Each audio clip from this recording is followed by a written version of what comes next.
Welcome in, welcome in. Hello, hello, hello. Hello, hello, hello, my favorite gamer word to tonight's Wednesday stream. I hope you're doing well today. I hope you're doing well today, my fellow NYs. What's up? I'm gonna fair warning in advance, right? Like this is like the black pill streamer, right? Unless I'm like playing games or something like we black pill a lot here. Fair warning in advance. Tonight is not gonna be a good night. So if you're in like a bad mood, don't want to hear any like bad news or anything like that, I recommend just go find some sort of like say so cute wholesome VTuber other woman to watch tonight. I know I probably shouldn't say this stuff, right? But like I'm gonna be honest, chat. It's not a good. This is not. This is not looking well tonight. However, if you want to be informed with current events and hate the world even more, then stick around because holy fucking shit. It's been a day. Or I should say a couple days, technically. But like, it's been a day.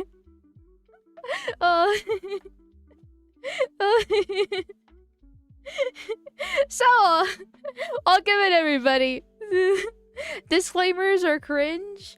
Well, listen. I kind of feel bad that we black pill so much, and I don't feel like I like my content really helps put people in a good mood. Like I know a couple people have told me now that they can only watch me every once in a while because it's usually like dark and depressing. Like it's not exactly like happy streams most of the time. Most are playing games, and they're just horny streams at that point.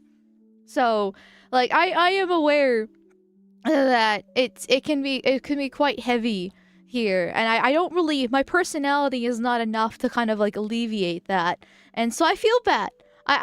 Because like I mean it's my content of the day, but so like it's only up to me to change it, but still regardless, like it's it's depressing.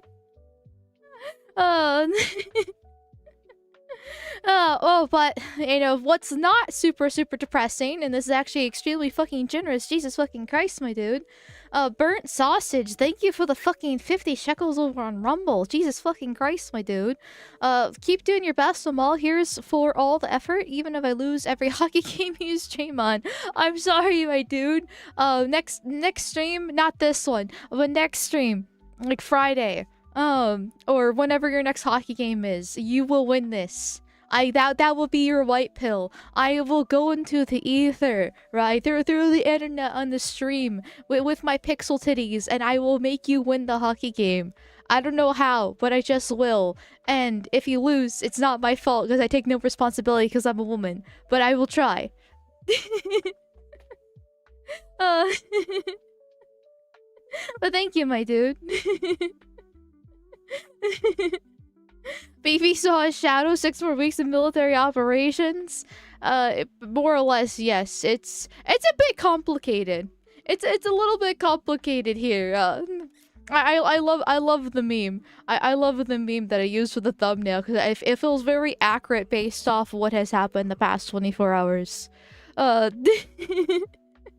But before we actually get into the Iran ceasefire news, and before we get into the mass amnesty that's happening, that is occurring, first off, we have to talk about blacks.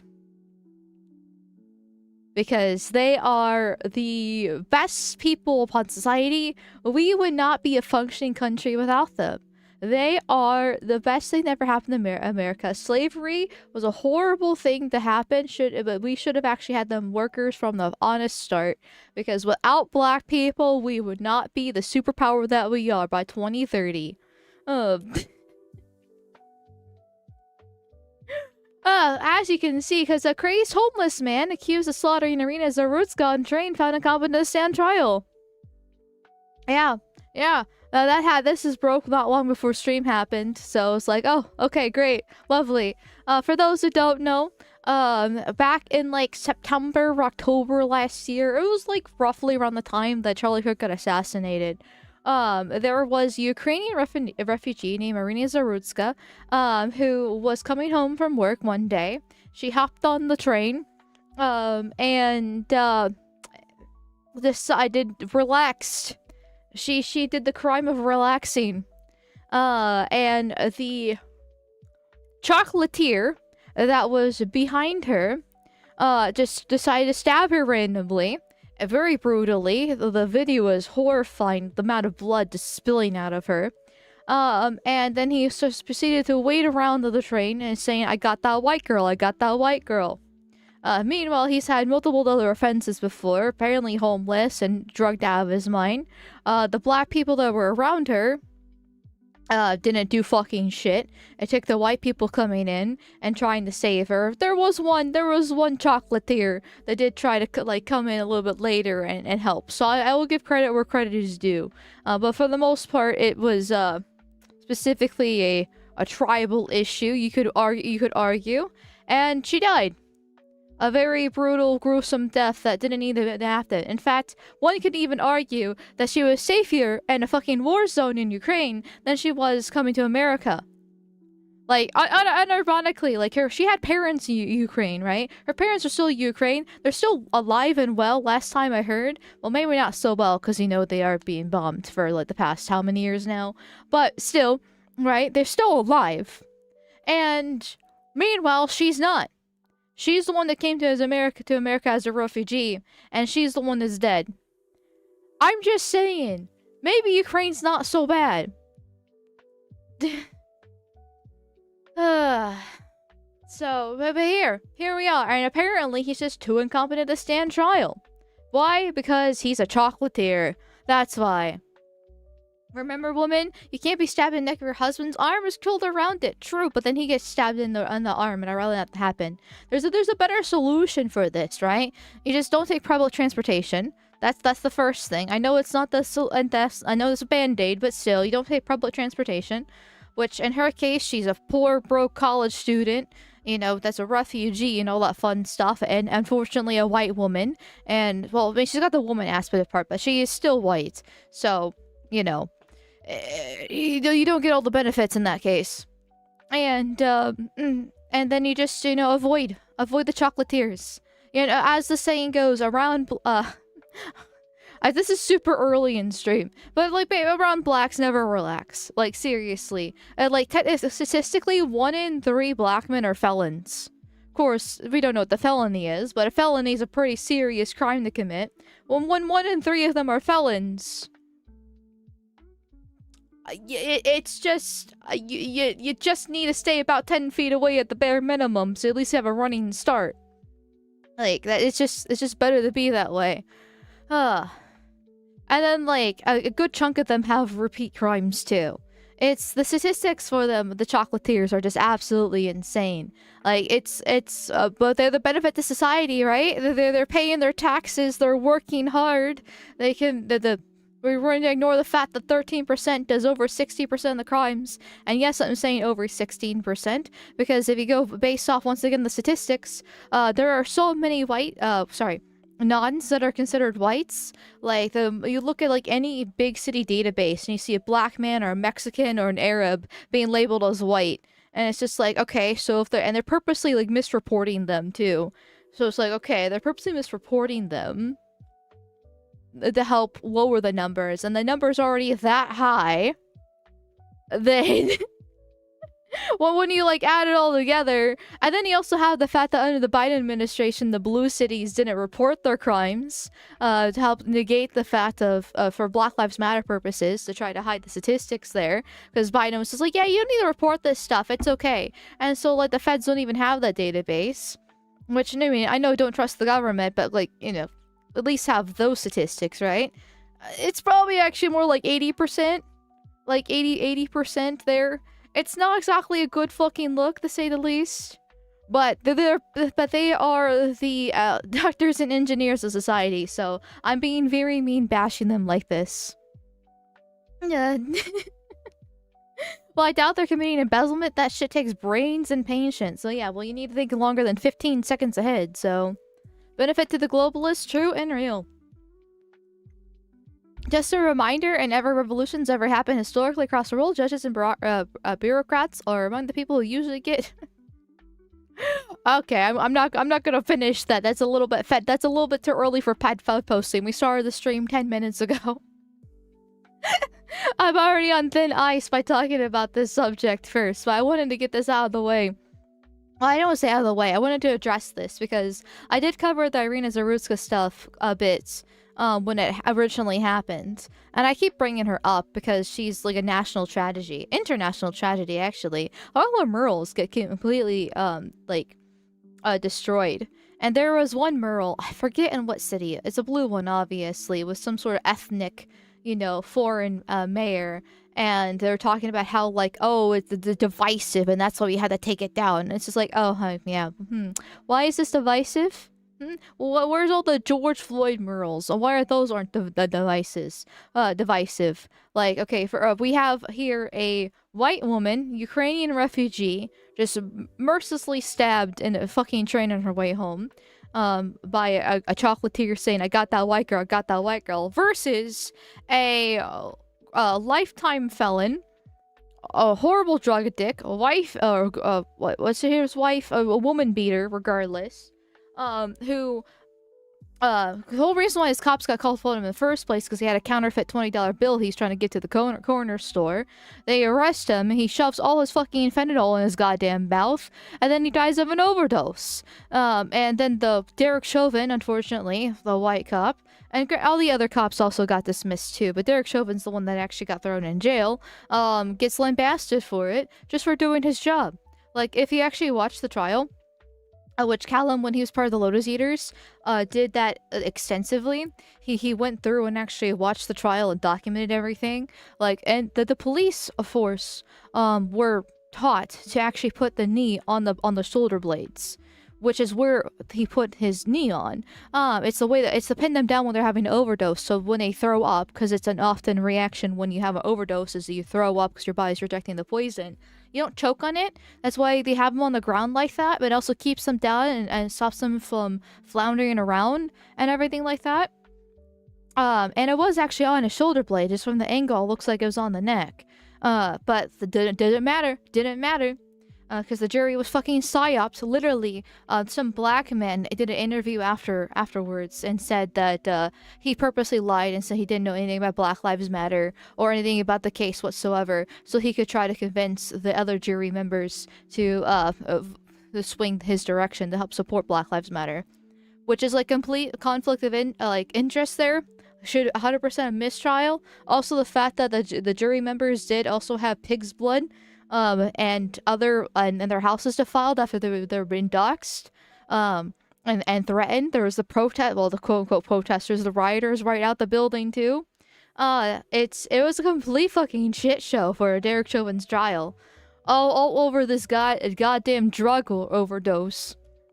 Here, typical, 1 out of 3 chocolatier of doing the typical offensives there. But no, we got murals for him. We had a golden casket for him, politicians crying and kissing his feet, well, I guess his casket, all this other different, actual legit riots, summer love for him, no. But a white girl, actual legit Ukrainian refugee, gets talked about for a week and forgotten.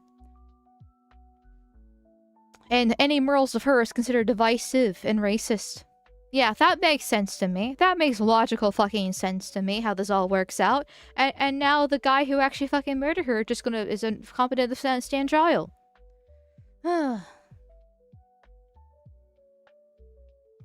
Derek Chauvin needed to be pardoned yesterday as a national hero? 100%. Like, he was just doing his job.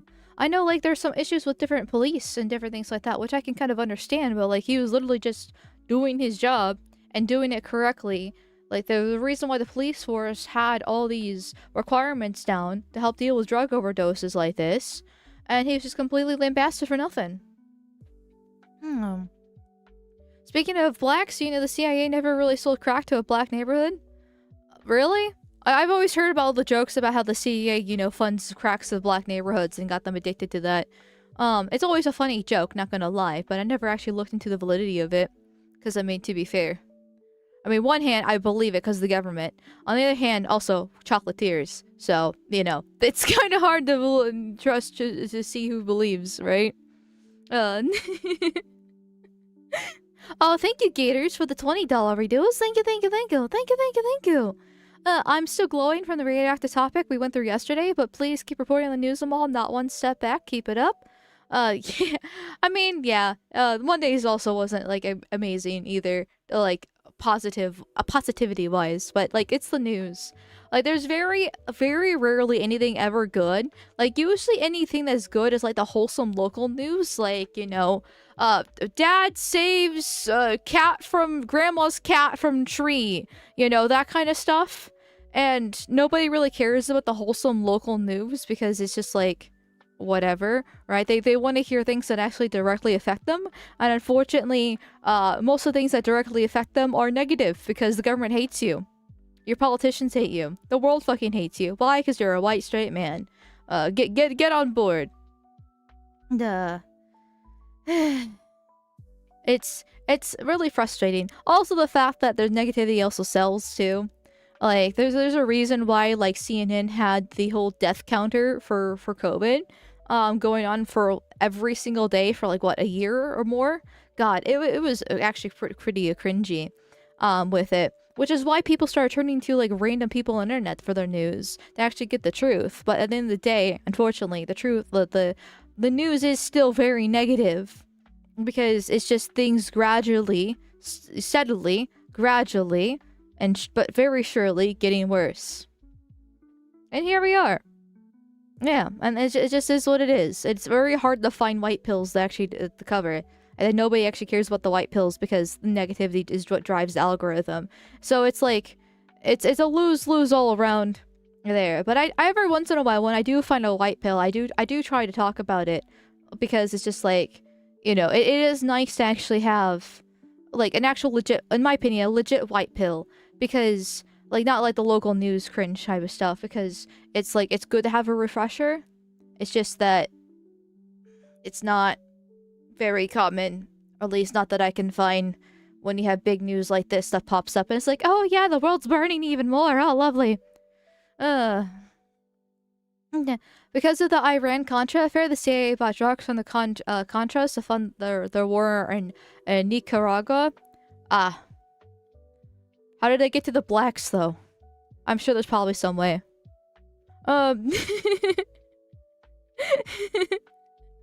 It was a high score counter from Bill Gates' bunch. If you know, you know. Yeah. I think I get your reference because, God. So a lot of the CNN death toll stuff were not even actually from COVID. It was like, the people, immune deficient people, or like elderly that in the hospital for like cancer who supposedly got COVID and then died, and it's like they counted that as a COVID death even though their immune system was already weakened from COVID and died. Or it was pneumonia or the flu, they counted that as a COVID death as well, because it was really hard to tell because the COVID is just a really bad version of the flu after all. And and then also there's one story where somebody had COVID like 2 or 3 weeks before they got into a car crash, and then they died from the car crash, and they still were able to test COVID in their system, and so they counted that as a COVID death. And it's like, oh, okay. Yeah, so in reality, those numbers were like extremely inflated, but they did it on purpose to demoralize and scare people to comply with the government's fucking authoritarian bullshit. And this is the case where authoritarianism is actually bad, which I'm coming around to the idea that authoritarianism is just based off, if it's beneficial for the people or not.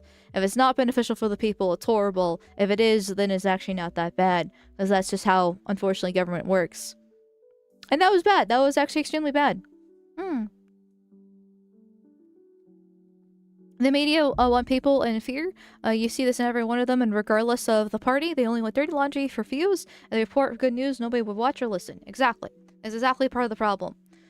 Here, which, when you have people like me, who's just a dumb woman on the internet, who also just reports on the news, and I'm looking for news to report to tell people, so you're not just getting it from CNN or Fox News or whatever the case is, and you get my stupid opinions about it, it's still just negative, because it's just all that's being, posted about. And talked about, and a lot, even the ones that do the undercover, the hard work, right? Because I'm just a repeater, right? I'm just the transmitter. I'm nothing special. But if you get like the Alex Jones back in the day when he used to like uncover all these crazy conspiracy theories, or like the Tyler Oliveras and Nick Shirleys, that make these videos uncovering the different scams that are happening within the government, right? It's still the ones that are still doing the work are still depressing. It's like, oh, the country's worse off than we actually already knew. Lovely. Oh, woo. The government was paying $27,000 per each COVID death. Hospitals were fondly stating everyone is COVID deaths. Ah, that would explain a huge part of it too. If it's not the system, it's just the people running the system. Well, the purpose of the system was what it does, and the system allows the people made the system to allow them to run it, so they can abuse, you know, regular people like us. So it's cyclical. It's an Ouroboros. It's great. But anyway, I want to actually read this article here so we can carry on to the Iran and mass amnesty stuff. I don't really just like reading article titles. I actually like reading the actual article itself to find the different details, and I've just been sitting here yapping incessantly. So, Grace homeless man accused of slaughtering Irina Zarutska on train found incompetent to stand trial. The deranged homeless man accused of savagely butchering Irina Zarutska, a 23-year-old Ukrainian refugee, on a Charlotte Light rail train, has been found incapable to proceed on state murder charges. According to the motion filed April 7th, the Carlos Brown Jr. was evaluated on December 29th at Central Regional Hospital, and a subsequent report determined he was not competent to stand trial, according to WBTV. His attorney has asked the court to delay his competency hearing by 180 days. The results were previously sealed in a state court and were only revealed as the motion was filed. Prosecutors did not object to the requested 180-day delay of Brown's Rule 24 hearing, which was previously scheduled for April 30th, which will determine whether he is fit to proceed with a potential death penalty trial. Brown was also facing federal charges and will remain in custody on that case, his lawyer Daniel Roberts said. A judge must now determine whether they accept the report's findings, and the case against him will likely be delayed until his capacity is determined to be restored by the court, the station reported. In a motion filed by Brown's public defender, he claimed that the court required capacity hearing cannot take place with the accused killer in federal custody, and that the court also can't order to have his capacity restored. Under North Carolina law, a defendant is deemed capable to proceed to trial if they can understand the nature and object of the proceedings, comprehend his or her situation in reference to the proceedings, and assist in his or her defense with a rational and reasonable manner.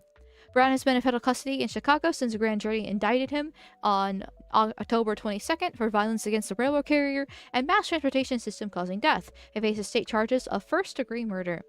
He has been ordered to undergo a psychiatric evaluation pursuant to his federal case, but court findings viewed by outlet last month show that it hasn't been completed and that evaluation period has been extended.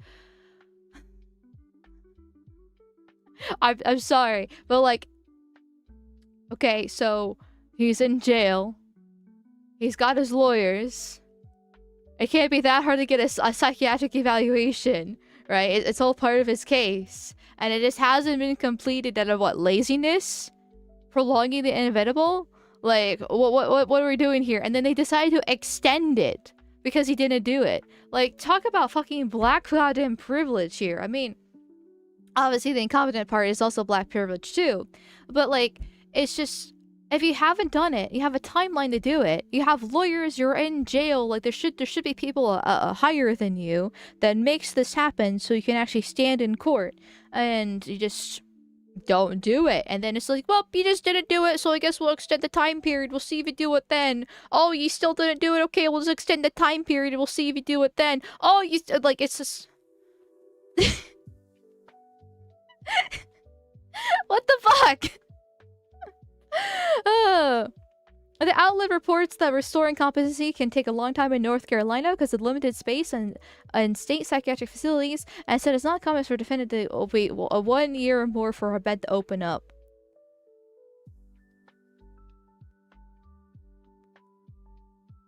Okay, so... But he murdered a girl. Like... He murdered a girl. I don't really want him placed in a psychiatric facility.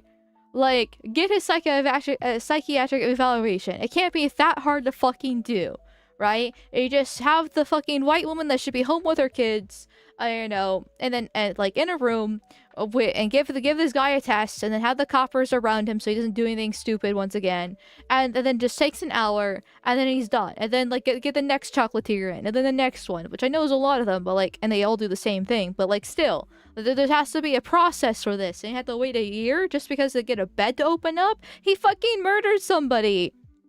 He should not be sent to the psychiatric care facility. He should be in prison at worst, really, or a fucking an electric chair at best. I hate this. I hate this where it's like, oh, well, you murder somebody?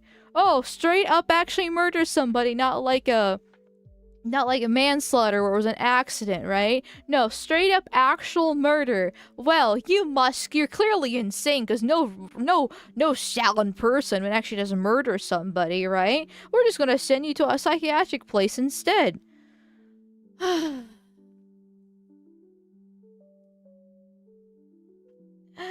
Fuck!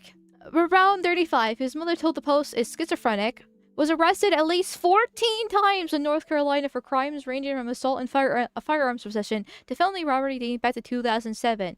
It has been almost 20 years since he's got his rep sheet, right? 2007, this happened in 2005. Close enough to 20 years in my book. So for 20 years, he's been a plague upon society.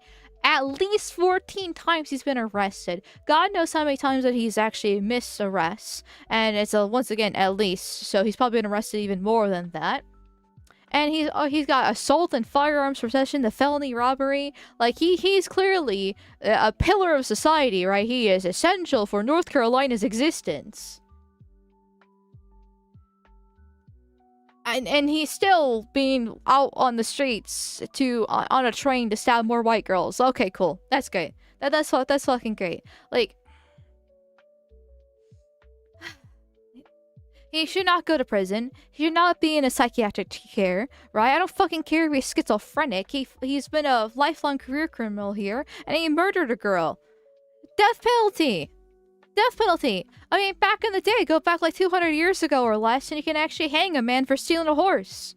You know, which, you know, maybe I would say is a little bit too extreme, but at this point I also don't care, because obviously us being soft on crime has led us down this whole rabbit hole here, where you get arrested at least 14 times, been a career criminal for 20 fucking years, have been literally nothing to society, active detriment, and murder people, and you still just be free. Oh, go ahead. Oh, you haven't done your psychiatric evaluation, so we have to push out your court case. Oh, okay.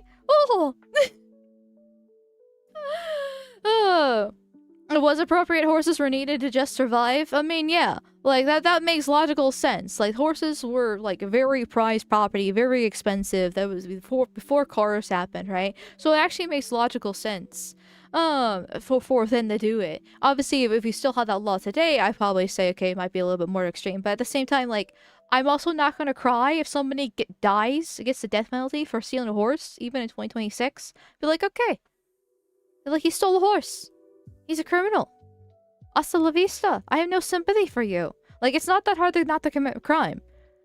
Like, when I was a toddler and a young child, you know, I had my little thieving phase because I was a kid and I was testing my boundaries and stuff like that. But then I would get caught, and then I would, you know, get spanked, timed out, or whatever the case is, and within, you know, a short amount of time period, I stopped. It's really not that hard not to steal. Like, you just don't take something that's not yours. Like, you just leave it be. You just carry on with your life, right? Like, it's just somebody else's. It's not hard, right? Same thing. It's not hard to murder somebody. Like, man, this person really fucking annoys you, right? This person's really, really annoying, and I think about strangling him, but I don't.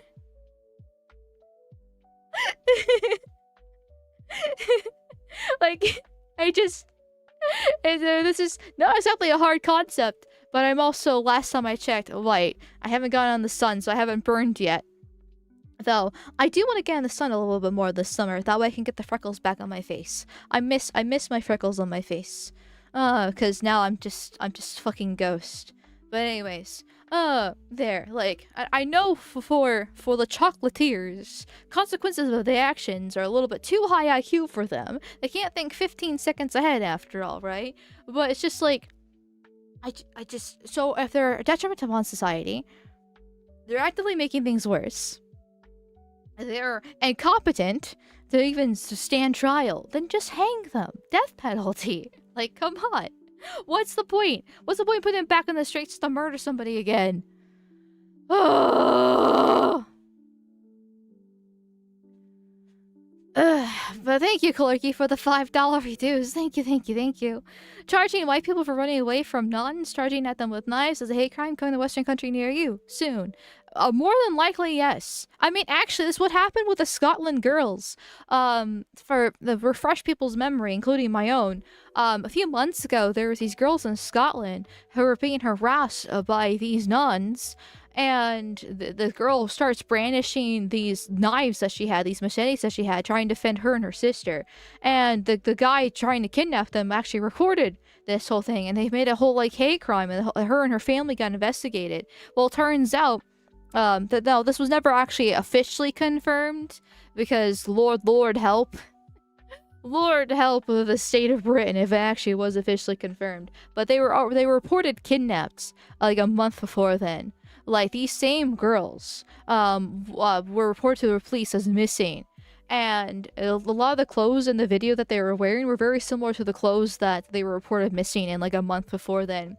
And then there's also a huge, like, grooming gang that actually exists within the town that they were in. I forget the name of the town at this point. And it's like, so, maybe those girls were actually trying to escape being raped. And used, brutally used. Less like all the other, literally over 1 million girls have been raped and brutalized by the rape gangs in Britain. So, you know, just was another extra 2 for the pile there.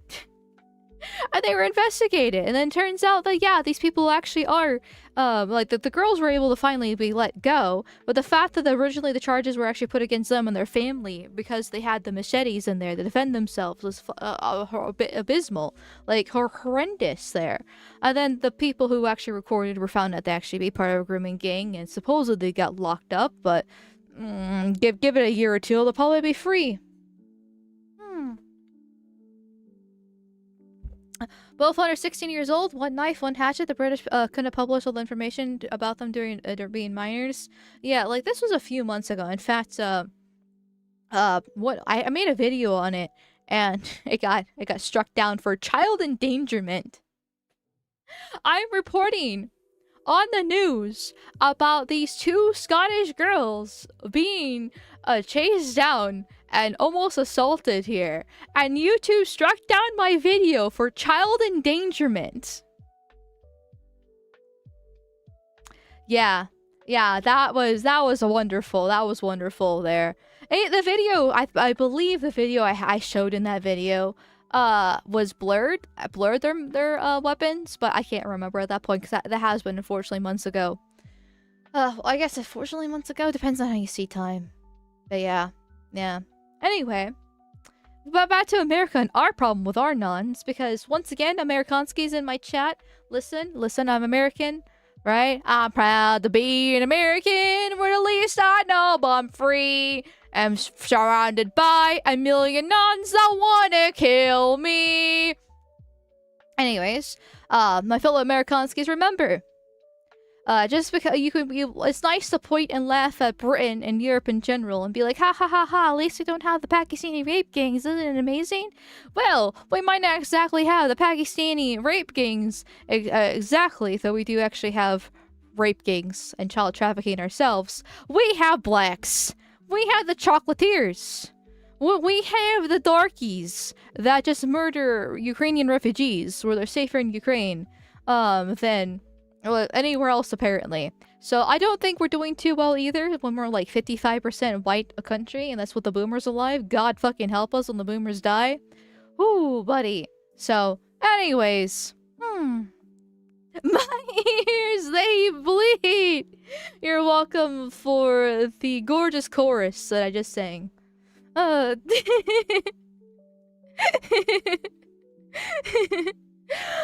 the time of the senseless attack in late August. Oh, it was late August it was? I thought it was...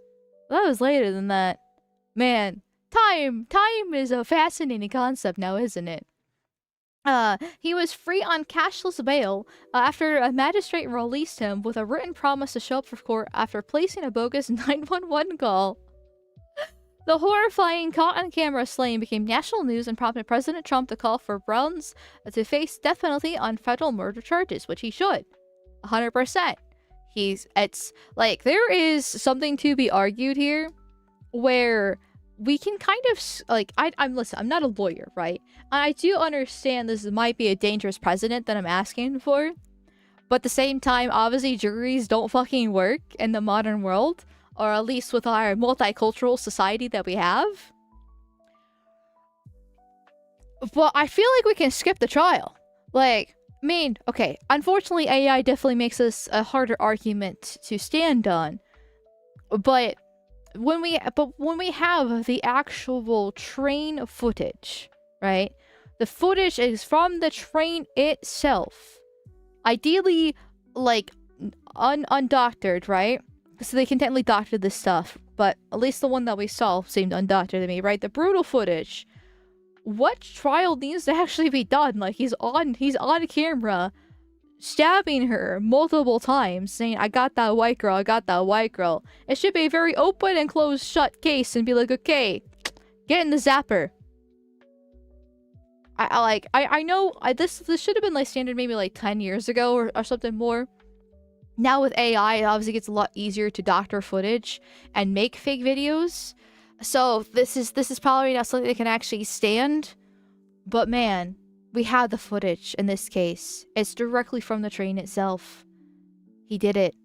Why do we have to go through this whole song and dance? Just put him in the chair. Ugh.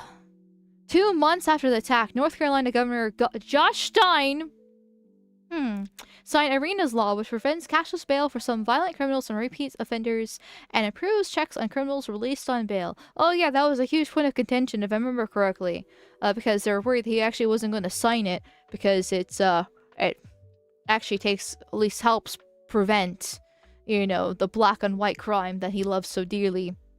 In the video, Brown is seen seated on the train before Zarutska boards and unknowingly takes a seat in front of him, her blonde locks tucked beneath a black baseball cap from Zeppete's Pizza, part of her work uniform. As she busies herself with her phone, completely unaware of the danger lurking inches behind her, Brown unfolds a pocket knife before looming over her and brutally stabbing her several times on the neck in a cowardly sneak attack.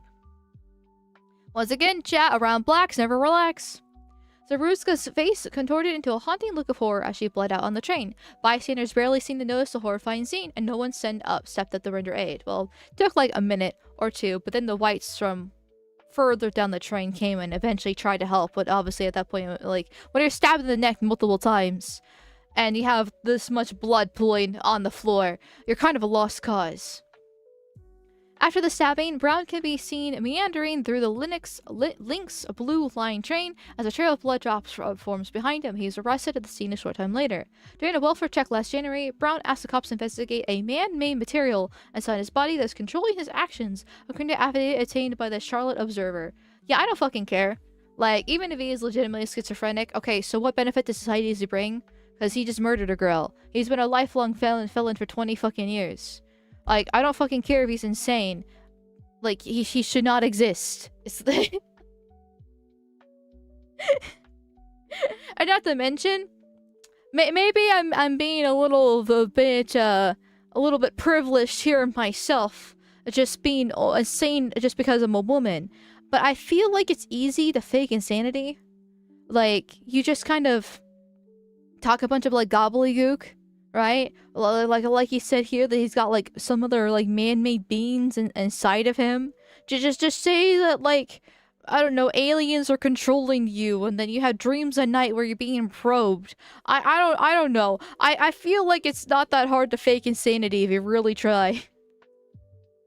To be fair, he's probably so retarded that he doesn't even need the fake insanity. He's probably not even schizophrenic. He's probably just unfortunately like 75 IQ or something like that, or less than that. But here we are. He's too incompetent to stand trial, so he's more than likely going to be set free. He hasn't been set free yet, but it's, you know, they still need to actually, you know, put this through the court. But it's, It's not looking good. Not looking good.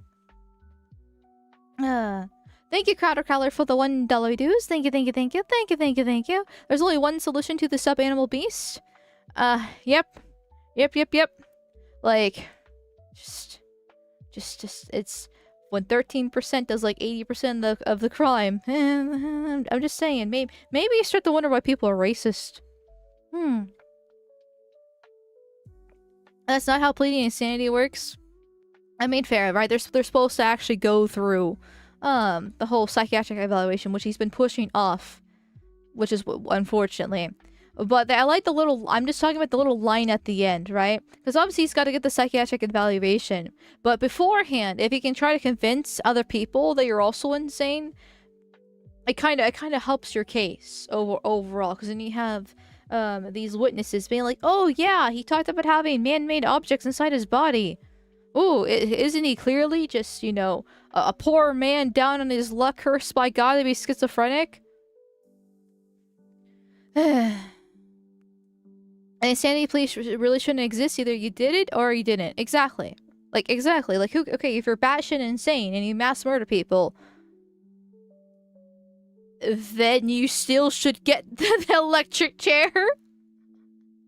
Like, you still murdered people.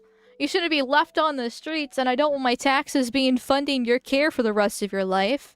I've heard that apparently death penalty is more expensive than having these people in prison or whatever the case is, but I don't fucking care. I still don't want them alive. They murdered people. Hasta la vista. Your laws are designed to let a jury of your peers decide the outcome. Very rare is the motive and choice of committing the crime given by the culprit's confession statement.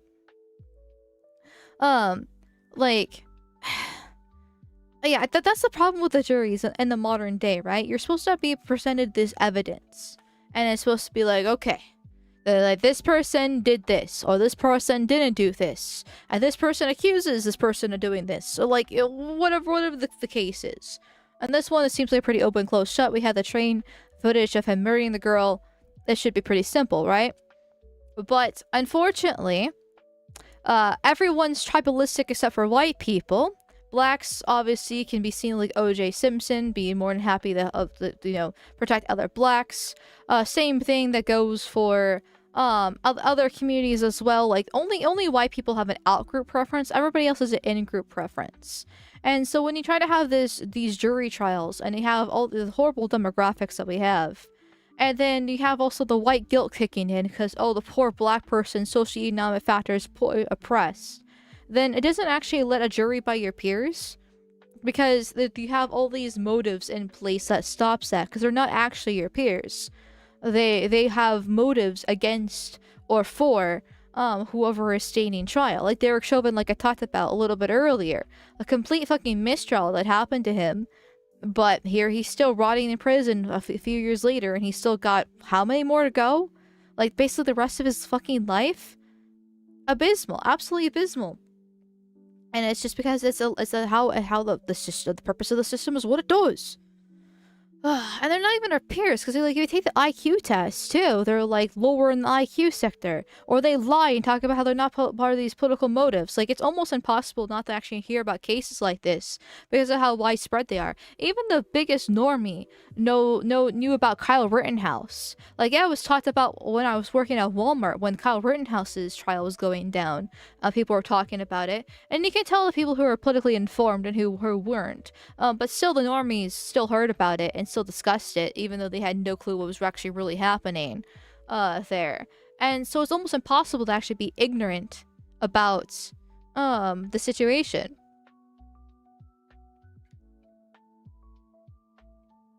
When will we have Rumble only again? I don't know. I mean, it's going to be sometime this month. I just need to actually find topics specifically for Rumble only so we can actually be as spicy as you want. Have the N towers. I can say the N word, all other fun stuff, right? I guess this would have been good for Rumble only, but like, I don't know. Maybe I'll just do like a regular news stream on Rumble just for shits and giggles. It doesn't have to be specifically like racial and spicy, I guess. But I do try to make them relatively spicy because it is Rumble after all. But yeah. Central Park 5 were also guilty, yes, innocent by blacks and white guilty women. Exactly. Like, the jury trials just don't work in the modern world. Or at least modern America. It sounds nice on paper, but with our current demographics and our current culture and technological abilities, it's just not something feasible that we can have. One of the jury members in Chauvin's trial was an Antifa member. The idea of it being random was a lie. The state picks and chooses based on political leaning. Yeah, well, I'm not sure if it's the same guy that I talked about earlier who lied about Black Lives Matter. He purposely, it might be the same guy. I'm not exactly sure. But I know he said in an interview that he purposely lied to get into the jury trial by saying he doesn't know about Black Lives Matter or anything about this stuff. Like, he's complete head in the sand normie there. And in reality, he was actually a Black Lives Matter member and an active one too. Yeah. And he was very proud about the fact that he was able to convince his other jury peers and get their further white guilt. Thank you, Carter Color, for the $1 due. Sorry, $2 dues. Thank you. There's only one oh, wait. It is a $1 due. My apologies. There. Let's see. If he's that crazy? Ooh, yeah, no, I can understand why the mod Zito cheated that message. It's a little bit too early to fat post and stream. Then again, we've already been a little bit spicy, but, say like the death penalty, okay? Like, you have to use more legal terms, not, straight up murder. Well, I'm not exactly the best when it comes to, being clever with censorship here. I'm a little bit more direct than I probably should, but at least just use the term death penalty.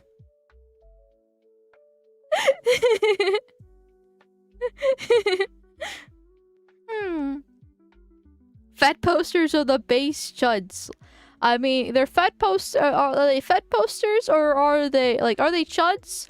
Or are they the actual federal agents monitoring you? The world may never know. I'm a Mossad agent, so I know, but you don't, chat. Maid program them. See? There we go. Go get Canadian healthcare. Beautiful. I gotta blow my nose. 1 second.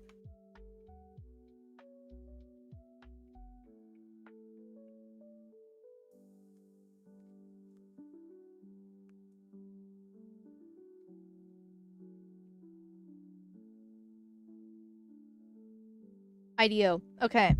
So, now that arena's been discussed, let's get into the main topics of today before we get too into it. But, anyway, the ceasefire was supposed to happen with Iran. Because if you've been under our rock, we've been in a war that's a special military operation that's totally not a war, but also a war that we're winning, but we're not in a war. It's sort of, yeah, something along those lines for like a month now. And there was a ceasefire that was supposed to occur last night, and we had it for about 2 milliseconds because it's already collapsing. Excuse me. The myth of consensual ceasefire. I consent. I don't. Is there someone you forgot to ask? I love this meme. I love this meme so fucking much. It's beautiful. It shows exactly what has almost exactly what has occurred in the past like 12 hours. Okay, 24 hours, sorry. There.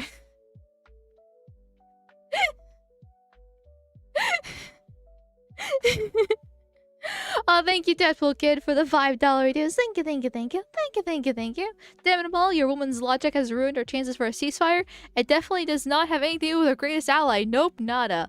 Listen, when in doubt, just blame women. It's 9 times out of 10 is their fault. And when it's not their fault, it's Israel's fault. But it's also still women's fault, because they sigh off them and they believe in feminism after all. But it's still women's fault.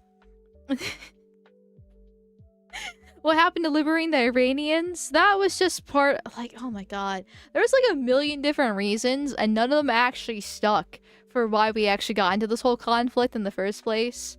I know it's like, okay, so we have all these different reasonings to appeal to different demographics here of the voting base here. And so, like, for the real freedom-loving Americans, we're like, yeah, fuck yeah, America! You know, we're freeing the poor Iranians from their horrible regime, because why do you care about Iranians? Oh, just because, Iran, the true, Aryans after all. Persia, I love it so much. Okay, but it's still a foreign country a million miles away in the goddamn fucking desert. Why do you care about Iran? Oh, freedom! That's why! I don't get it. Like, for those that are new here, here's my position on the Middle East. Glass it. I don't care if it's Israel, Iran, Iraq, Saudi Arabia. I don't fucking care. I don't give a flying fuck about the Middle East. I want us out of the Middle East. I don't want these endless desert wars. Okay, I don't want Israel, Daddy Israel, calling all the fucking shots here like they've been doing since the end of World War II. Okay, like I'm tired of this. I hate the tiny hats. I hate the Akbars, okay? Let them have mutual assured destruction, please. That's all I fucking ask. Like, it's a country a million miles away. I don't give a fuck about them. Like, here's a really fucking spicy take. So, like, earlier this year, apparently they killed, like, 30,000 of their own people protesting against their horrible regime. I don't care. I fucking don't care. Why do I care about the 30,000 Iranians being murdered by their own goddamn government when my government is allowing cases like Irina Zarutska too incompetent to stand trial? She's the most biggest national fucking case, but this happens on a daily basis. I kid you not. If you actually just pay like 2 seconds of attention to what happens, this is a thing that happens on a daily basis where a white woman gets stabbed by some chocolatier. Okay, it's really fucking bad.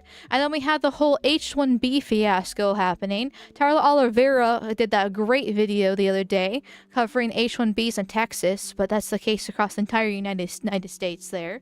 And then we have all the illegal Mexicans just flooding our border. We have mass amnesty, which will be for a later topic, possibly. Might be happening, might not. But still, like, we have problems at home. Like, I don't care about the Iranians whatsoever. I want deportations. I want mass deportations.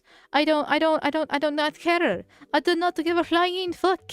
But here I am, talking about it because we have Daddy Israel being like, oh, this ceasefire here. How dare you not discuss with me about the ceasefire? We're gonna keep on bombing Lebanon, apparently, and we're gonna blame you for it.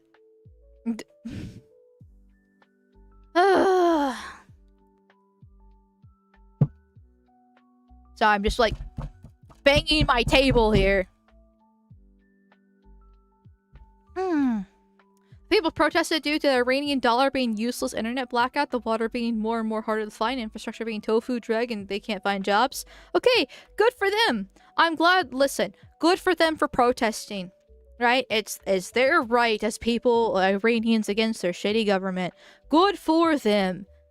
But I don't care if they get murdered. Why? Because they're Iranian. And I'm American. I care about American issues. So, good on them for trying to stand up against their government. I'm sorry that it happened to them in that way, but it's not my responsibility as American to go and protect them. If I go out in public at the wrong time of night, the chances of being raped and stabbed are astronomical. So, like, that's my biggest concern. Thank you, Clergy, for the $4 dues. Thank you. Though it looks like it was a double message, but no worries. Thank you regardless. It's not even a war mall, it's a special operation. In fact, we already won it twice. They just keep our options open now to win it harder. You're really not getting the messaging. I'm sorry, my IQ is too low to get the messaging for why this is actually a good thing. I'm a little bit tarded. By a little bit, I mean a lot of bit, but it's fine. Thank you, John Jim, for the $2 dues. Thank you. Thank it, Amal's Mossad, being led by the nose. A little bit more than you think. A little bit more than you think. Oy vey. How dare you be so anti-Semitic, chat? My schnoz is perfectly normal size. I'm just trying to talk about the real issues that affect me as an American. I'm like, that's all that matters to me here, chat. Oh my god. Oy vey.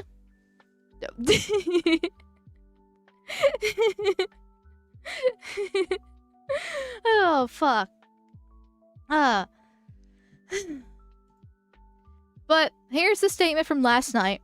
Okay, we're gonna go this in order from last night to into today and how it has changed. So Trump made a statement based on conversations with Prime Minister Shehbaz Sharif and Field Marshal Assam Munir of Pakistan, and wherein they requested that a hold-off distracted force being sent tonight to Iran. The subject to the Islamic Republic of Iran agreeing to the complete, immediate, and safe opening of the Strait of Hormuz. I agree to suspend the bombing attack of Iran for a period of 2 weeks. This will be a double-sided ceasefire. The reason for doing so is that we've already met and exceeded all military objectives and are very far along with a definitive agreement concerning long-time peace with Iran and peace in the Middle East. We receive a 10-point proposal from Iran and believe it is a workable basis on which to negotiate. Almost all the various points of the past contention have been agreed to between the United States and Iran, but a 2-week period will allow the agreement to be finalized and consummated. They're having sex. Oh my. On behalf of the United States of America as president and also as representing the countries of the Middle East, it's an honor to have this long-term problem close to resolution. Thank you for the attention to this matter. Which, you know what? At 6:47 p.m. last night sounded pretty good, actually. I was just like, oh, okay, it's actually over now, right? Like, Trump did say it's supposed to be a 4 to 6 week campaign thing. It's only supposed to be like 3 days originally, but you know, if it actually was 4 to 6 weeks, which it has been for the ceasefire, the consummate this marriage, sure, great. I'm glad that it's over. That's all I really want. Like, I hate the fact that we got in the first place, but now that we're in it, I want us to win, and I want this to be over as soon as possible. Cool. And you know, he posted a video earlier today, saying that he achieved every single objective on schedule exactly as planned from day one. Iran's navy destroyed, defense industrial base annihilated, nuclear weapons ambitions denied. Iran's ability to threaten the region has been systematically dismantled. You know what? Hey, if this is actually the objective that they wanted, then that's great. I'm pressing X to doubt because the messaging on this has been absolutely abysmal for the past 4 to 6 weeks. And there actually was really no defined actual reason for, 1, go save the Iranians, 2, stop their nuclear weapons that they've been having since the 80s. They're 2 weeks away from nuclear weapons for the 80s now. We must bomb them to the Stone Age. We're not doing regime change, but we're also doing regime change. But, you know, what do I know? I'm a dumb woman on the internet. As I stated in my announcement of Operation Epic Fury, our objectives are very simple and clear. We are systematically dismantling the regime's ability to threaten America or project power outside of their borders. That means eliminating Iran's navy, which is now absolutely destroyed, hurting their air force and their missile program at levels never seen before, and annihilating their defense industrial base. We've done all of it. Their navy is gone, their air force is gone, their missiles are just about used up or beaten. Taken together, these actions will cripple Iran military, crush their ability to support terrorist proxies, and deny them the ability to build a nuclear bomb. Our armed forces have been extraordinary. There's never been anything like it militarily. Everyone is talking about it.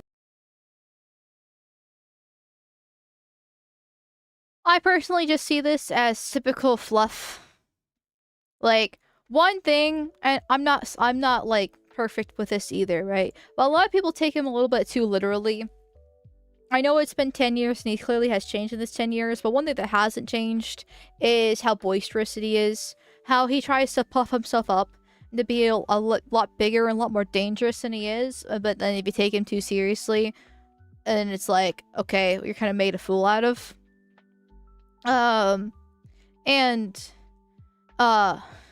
Like that one tweet from on Easter about how he's gonna like bomb Iran to hell or whatever he said. Not exactly a good Easter tweet in my personal opinion. But, you know, I wasn't saying like I didn't think he actually was going to nuke them.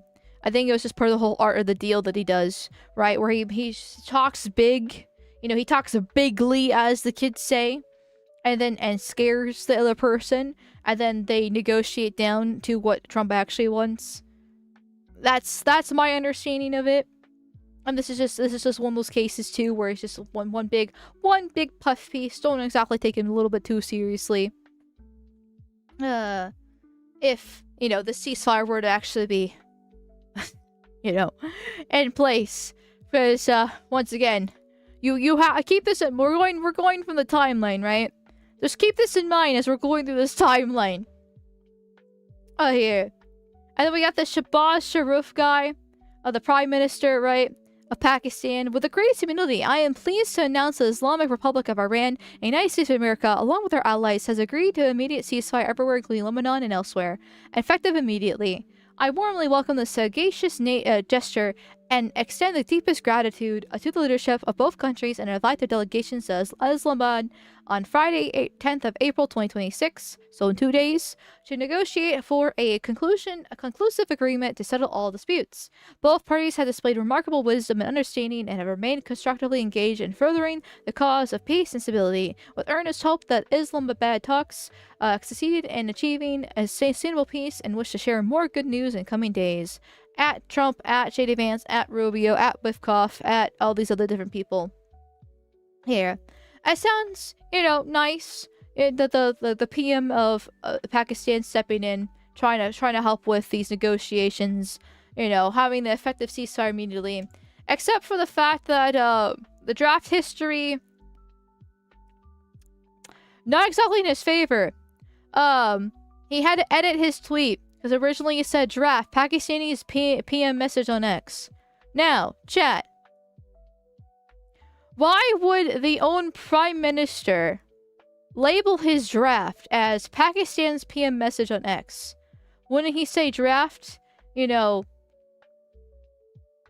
something along the lines of like, you know, like ceasefire agreement on X or something like that? Why would he like label himself as the Pakistani PM when he is the Pakistani PM here? Just maybe this might be a nothing burger, right? Maybe it's just his aide that's helping him out with this because he is the Prime Minister, right? So he's got millions of aides to help him. But it just seems a little bit sussy-wussy that he had to edit his tweet to get rid of the whole draft Pakistan's PM message on X. Here.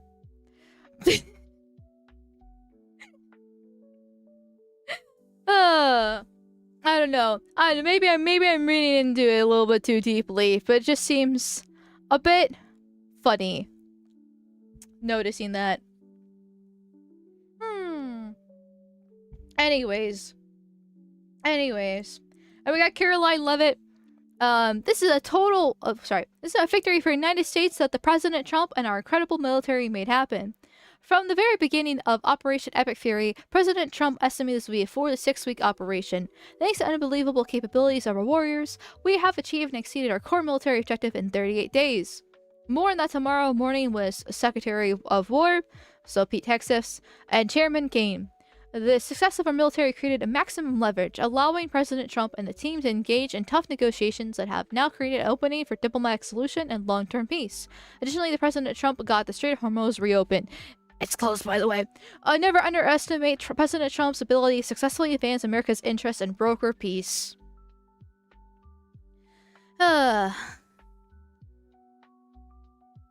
Sounds good. Sounds all fine and dandy. Everything's all good in the hood. We all win here. But here's the 10-point agreement that Iran says the U.S. agreed to. 1. Commit to non-aggression. 2. Continuation of Iran's control over the Strait of Hormuz. 3. Acceptance of Iranian enrichment. 4. Lifting all primary sanctions. 5. Lifting all secondary sanctions. 6. Termination of all UN Security Council resolutions. 7. Termination of all Board of Governors resolutions.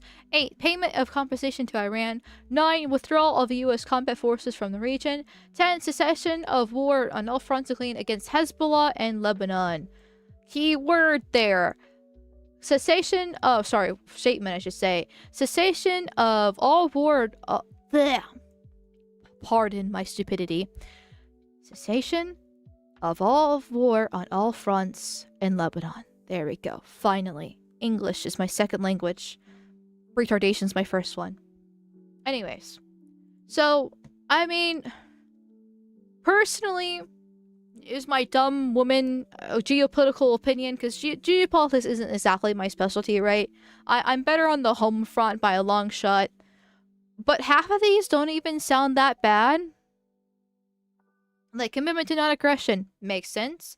Continuation of Iran's control of the Strait of Hormuz. Okay, that makes sense. They had original control. Lifting the primary sanctions. Okay, that makes sense too. Like, withdrawal of U.S. combat forces from the region. Makes sense if you're Iran. Cessation of all war on all fronts. That makes sense too. Like, half of these don't actually seem completely unreasonable. They're except as uranium enrichment, not as much, since that's supposedly the excuse that we went in there in the first place, right? Oh, they're 2 weeks away from nuclear weapons. I don't know what the UN Security Council or the Board of Governors resolutions are and why they need to be terminated. So I can't exactly give my informed opinion about that. Payment of compensation to Iran, I'm not exactly a fan of, because... Listen, I know we're the one that struck first, but I don't want to give more money to another shithole. We already do that already. Right? Well, like, they don't really seem all that bad, and these are just points of negotiation for the ceasefire. Like, the whole point is to have, like, these 2 weeks to actually discuss this and come to an agreement. Like, maybe Iran doesn't actually get all 10 of them, but they'll get, like, I don't know, 7 of them or something like that. It's called negotiations for a reason, but at least we got a ceasefire. It's a starting point. And then people are like, oh, Taco Trump. You know, oh, he's a coward. He can't do anything. Oh, this is us losing. Like, and so for a lot of people, all this, like, this posturing that Levitt's doing in this video that Trump had and stuff like that was all just, like, lies, right? Trying to act like we're tougher than we actually are. And I'm sitting over here like, I know I'm a dumb woman, but, like, they don't really seem that bad. Like, how are, like, half of these may seem reasonable, the other half I can see where it could be a loss, but it's negotiations for reasons.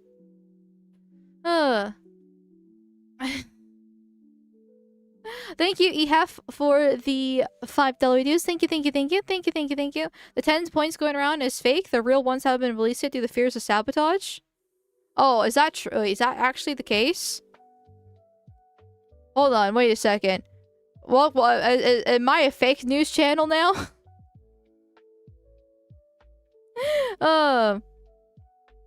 Like, because these are the 10 points that have been floating around from all these different news sources and things, different things like that.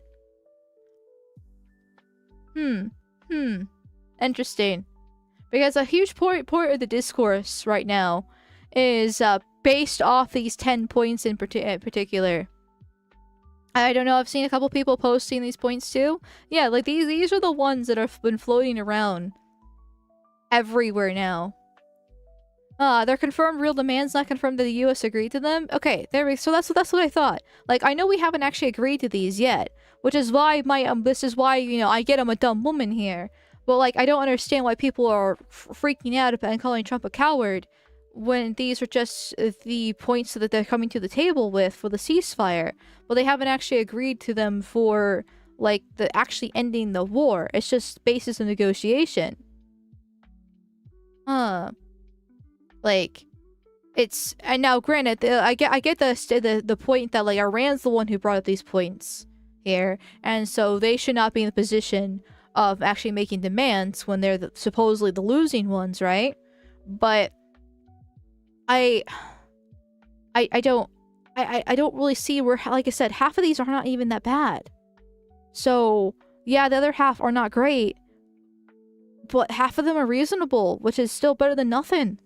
Like, it doesn't have to be this, like, huge deal. Keep in mind these are demands, and Trump basically told them to kick rocks. Well, supposedly. Supposedly. Told them to kick rocks. Because now we're getting the whole he said, she said situation. Overall. So let me catch up on those supers, because I know I'm getting behind on them. Thank you, Clarky, for the gift of Suppy Puppy. Thank you, thank you, thank you. Thank you, thank you, thank you.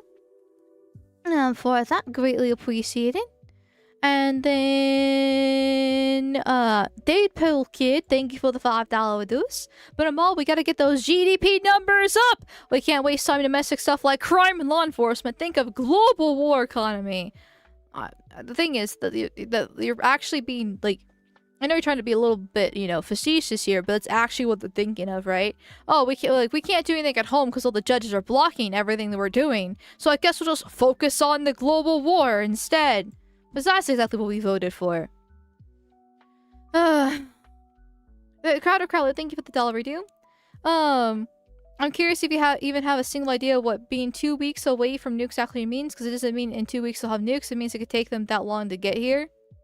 It means it could take them that long to get there.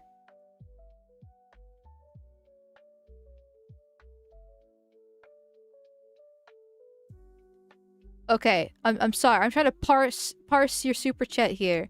It means it could take them that long to get there. So what? Us sending them nukes or them sending us nukes? So it doesn't take 2 weeks to ship a nuke out. Because that's where my confusion is lying here. Like, I know the whole 2 weeks away from getting nuclear weapons doesn't actually literally mean they're 2 weeks away from getting nukes. It just means they're actually really close to being with the capabilities for it. But pardon me when they've been saying this thing since the 80s now. We have Netanyahu, there's a whole compilation of Netanyahu clips from the late 80s talking about how they're 2 weeks away from nuclear weapons. I'm sorry that when you cry wolf, people don't believe you anymore. That's because that's exactly what has happened. Like, I get the whole idea is that, you know, okay, if they're 2 weeks away from nuclear weapons, then we have to stop them before we get them, and then we stop them, and then they, you know, years pass, and then they're getting close to getting nuclear weapons again, because we don't actually fully glass them and properly handle them. But it's... Once again, it does feel like crying wolf there, when it's been going on since long before I was born. It makes it really hard to believe. And so there's some reports, once again, take these with a grain of salt, right? Alright, because this is the fake news network that we got going on right now, apparently. But there are reports that, like, this is the same intelligence that have been given to all these different presidents before in the past, and then they just didn't do anything about it. And only Trump is the one that's actually fell for it. Once again, take that with a grain of salt. But it's just like, okay. The issue with the whole nuke thing is that, yeah, there's been a lot of crying wolf, but this is the go-around. Their own government probably admitted they were making them multiple times. But and then we're got, okay, so then we're in a standpoint here. We're in a little bit of a stalemate. Because there are people who are saying, well, don't trust Iran, don't believe what they're saying. They're trying to act tougher than they actually are. And then you have people that are actually, like, legitimately taking them seriously. Like, and then you have, like, Oren with this 10-point thing, talking about don't believe in Iran here because they're gonna backslide on this and betray them if we actually agree to these different things. Here. So, like, what is it? Do we believe them when they say that they're close? Or do we not believe them because they're being tough and we shouldn't trust them because they're sand monkeys, right? Like, this is where geopolitics, especially when it comes with the sandbox, gets a lot more difficult here. And I will be the first one to admit that I'm not exactly the best one when it comes down to this. Like my general opinion, right, that I apply to basically every single thing when it comes to the sandbox is I hate the Muslims and I hate the Jews. And they can play in the sandbox as long as they fucking want. I just don't want us to be involved. Well, now that we're involved, I want us to win, but I also want us out as soon as possible. That's from these two positions, right? That's where I springboard pretty much everything else. That's where my bias lies here. And I just want the best outcome for me, my own country, America. And so if half of these things sound good, then that's, you know, or at least we have something. If these points are true, which from what I can tell, they seem to be reliable-esque, right? You know, then we can just use this as a springboard. But I'm also not going to believe Israel either, right? Like, maybe I don't trust Iran, but I really don't trust Israel. They have dragged us and lied to us and have ruined us since the end of World War II. They have been nothing but a leech, a fucking pariah. One of the worst things that ever happened to America since its fucking existence. Because we fucking created the existence because, oh, funny mustache man. Ted lives in World War II, but still. Sorry, World War I that was originally created, but still. After World War II, it really got, you know, we became the real big protector of it. Supposedly protector. It seems like everything about the Iran war has seemed like it's just been Netanyahu's influence. And then you have like the USS Liberty that gets brought up all the time. There's the fact that we can't have nationalism without somebody screaming Hitler and Nazi at you. And it's because whenever something happens, like, it's always some sort of tiny hat coming in and being like, oh, that's anti-Semitic. I hate white people so much. Oh, actually, I'm Jewish. Every single time. Or like all these other different like a lot of civil rights things were related to them as well. So, needless to say, they're not my favorite either. I'm not gonna trust Israel when it comes to anything related to the Middle Eastern conflict. Not saying Iran's great either. I'm not like defending Muslims here. I don't like them whatsoever. I'm not gonna be like Tucker Carlson and be like, how dare you insult Islam? No, I don't give a fuck about Islam. They can blow each otherselves up in their own countries instead of doing suicide bombing here or raping and pillaging here. Like, I don't want them either. I just don't like the sandbox whatsoever. I want out of the sandbox. Please, I'm tired of these sand monkeys. Like, they're just playing around, throwing sand at each other and shit. And they're like, oh, ooga booga, ooga booga. You want to come play in the sand and the shit with me too? Ooga booga. And we're like, no, why would I want to play in sand and shit with these fucking monkeys? Oh, like, that's disgusting. And then this one monkey with a gun to my head comes to me and he's just like, well, if you don't play in the sandbox, then you're anti-Semitic. You're anti-septic here. How dare you not want to play in the sand, in the shit with us? And then we just go play in the sand and the shit with them. I didn't vote for this.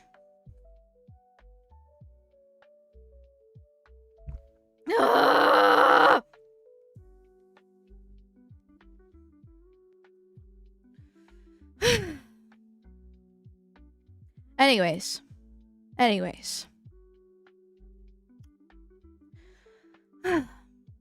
Moving on from how much I hate the Middle East.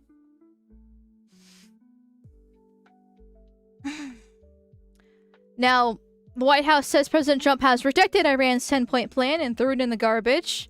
So this makes me want to believe that this 10-point plan is correct. Or at least half correct or something like that. I don't know. I'm fake news now, apparently. Never trust a woman, chat. This is why you need to beat women. They get a little bit too uppity when they think they know stuff. I've seen a lot of inaccurate coverage today from the media about these negotiations and these plans already. So let me be clear and correct the record. The Iranians originally put forward a 10-point plan that was fundamentally unserious, unacceptable, and completely discarded. It was literally thrown in the garbage by President Trump and his negotiating team. Many outlets in this room have falsely reported on that plan as being acceptable to the United States, and that is false. I've seen a lot of inaccurate coverage today. Okay, so apparently it's been thrown in the trash. So if it's thrown in the trash, what happened to the ceasefire agreement and the 10 points that we had? Because this is the double-sided ceasefire that they came to the agreement with. And we receive a 10-point proposal from Iran and believe it's a workable basis on which to negotiate.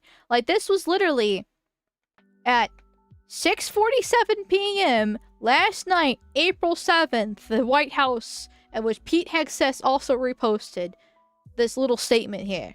And now we have today, 1:56 p.m. at today, April 8th. we threw it in the trash.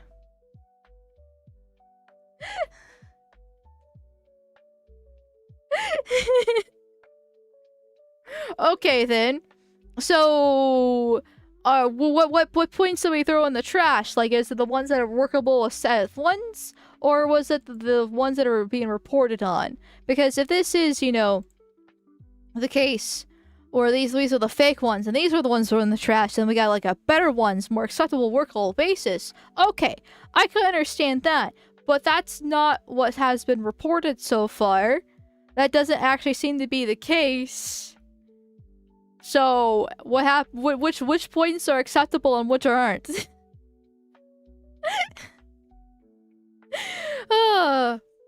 Like...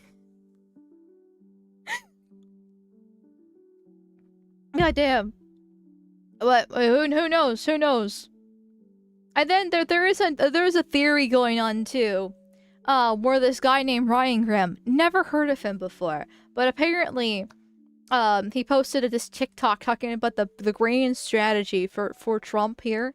But basically pretend Iran's 10-point plan is a new proposal, counting on the fact that the media hasn't been reporting on Iran's demands to make it look like a new offer to Iran put forward in desperation. So we'll listen to this guy, who is pretty sure that Trump follows him on TikTok. Trump has...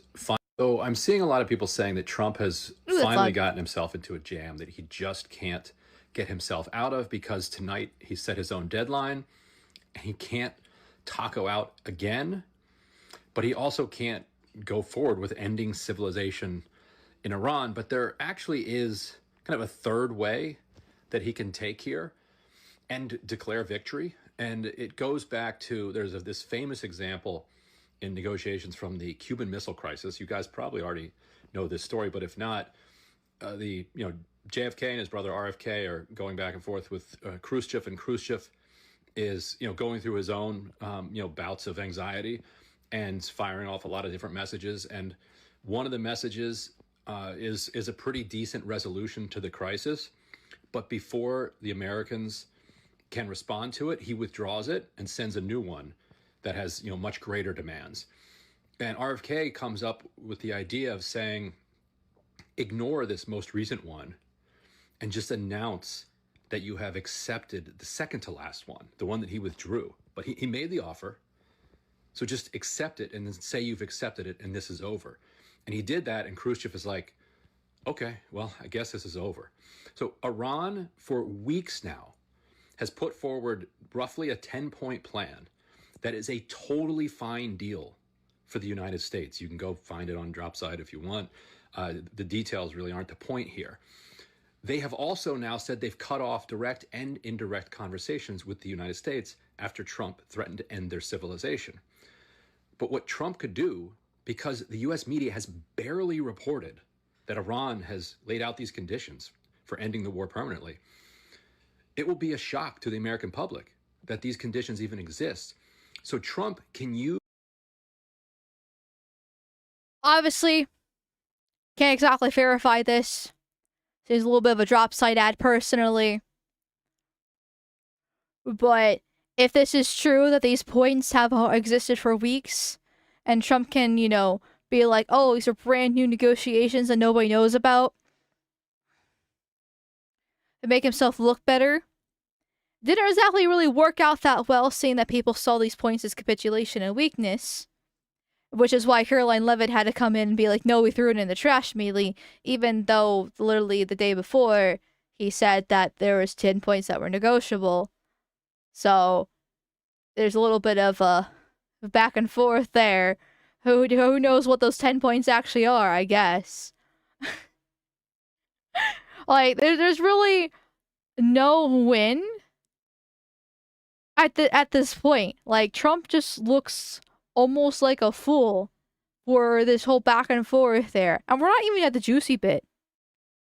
Like, we're not even at the juicy bit here. What the fuck is Amal doing? Stop hunting the wall. Sorry, I'm doing squats. I've been standing this whole entire time. And I was just like, I'm just gonna let him speak, as I'm listening here. And I was just doing squats. Use the media's complicity in this and say, because of my threats, Iran has now offered me these terms. I am accepting the terms. Iran is on bended knee. I am victorious. And then this is over. Now, Iran could say, well, hold on a second. Like, we don't really accept these terms anymore, but they are Iran's terms. And at that point, Iran can keep shooting for a while. But at some point, if you're not getting shot at and the U.S. is offering, what you offered, the thing will wrap up. So Trump does have a way out if he wants it. If he chooses civilizational annihilation, that's a choice. He still has choices to make. So this is in the context of the tweet of him, talking about how he's gonna blow Iran into hell and all that fun stuff here. As a way out of this, I wanted to show this video just to kind of see what you guys think here as well. Because to me, with the context of tonight at 9:12 p.m. on April 8th, does it really seem like this actually worked out? What, maybe last night, when this whole 10-point agreement first came up, sure. But after having them walk back and say that we threw it in the trash because it was seen as weakness if these points are actually correct, which they seem to be, not exactly a good look for Trump. He makes himself look more like a fool here. Even though we tried our best for a ceasefire, and it's like, no, not even that, not even that. And then, like I said, the funniest bit to me, personally, is the Zionist and Israel itself about this whole ceasefire. Because supposedly, Mark Levin called for the termination of the temporary U.S.-Iran ceasefire a mere hour after it was announced. Like, just like, oh, the ceasefire just happened? Nope. We can't let that happen. The 2-week ceasefire has been violated right now by the Iranian Nazi regime. Chat now. That's a first. I have heard Iran be called lots of things. I have called Iran lots of things myself because I don't like the sand monkeys. But the Iranian Nazi regime.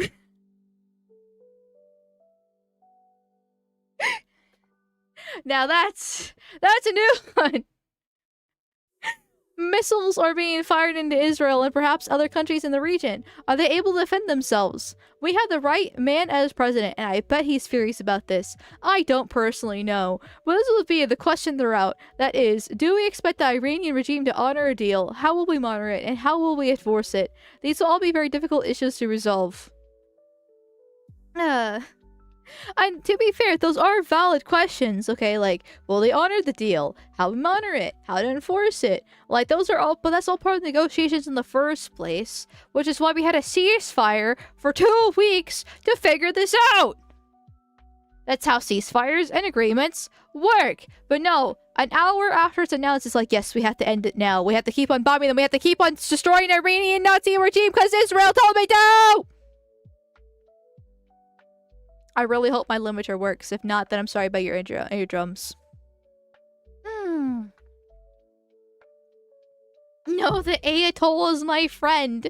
Why would he do that? Yeah. And then he goes on Fox News and has a complete crash out. With shaking voice crashing over ceasefire Iran. Like, people zoomed in on his hands too, and he's like literally shaking. He's like the Tumblr girls, or like the SJWs, being like, he looked at me meanly, and I'm actively shaking here. Iran. What are we gonna just leave them there? Oh, that's so quiet. Jesus Christ. How's that? People of Iran. What are we going to just leave them there? There's nothing that we can do and we're going to wash our hands over that? Yes, I don't give a fuck about Iranians. I care more about Americans, which I know you don't, Mr. I love Israel here. I'm gonna suck Israel's cock harder than the whore from 7-Eleven can. But like, yes, who cares about the Iranians? That to me is morally very difficult to accept. And then what about the proxies, Hezbollah? I was reading these statements. Hezbollah has killed more Americans than Iran directly. Hezbollah is Iran. Hezbollah is firing missiles into Israel by the hundreds still. And Good. Let them bomb each other. Hasta la vista. Mutual assured demolition in my eyes. Yeah. At the rate this is going, I'm going to support Iran. And I keep on bombing Israel. Long as we're out of it, I don't fucking care. And for the record, tis a joke. Tis a joke. I don't actually support Iran. Whatever. Like, but at the same time, bombing Israel's a win in my book. Here we have a ceasefire that they've already broken. And so, yes, the argument will be, well, they don't have control of this and control of that. Well, if they don't have control of this and control of that, how do we even enter into an agreement? There's a lot of complicated issues. People of Iran. Well, fun fact. The ceasefire is with the United States, not Israel.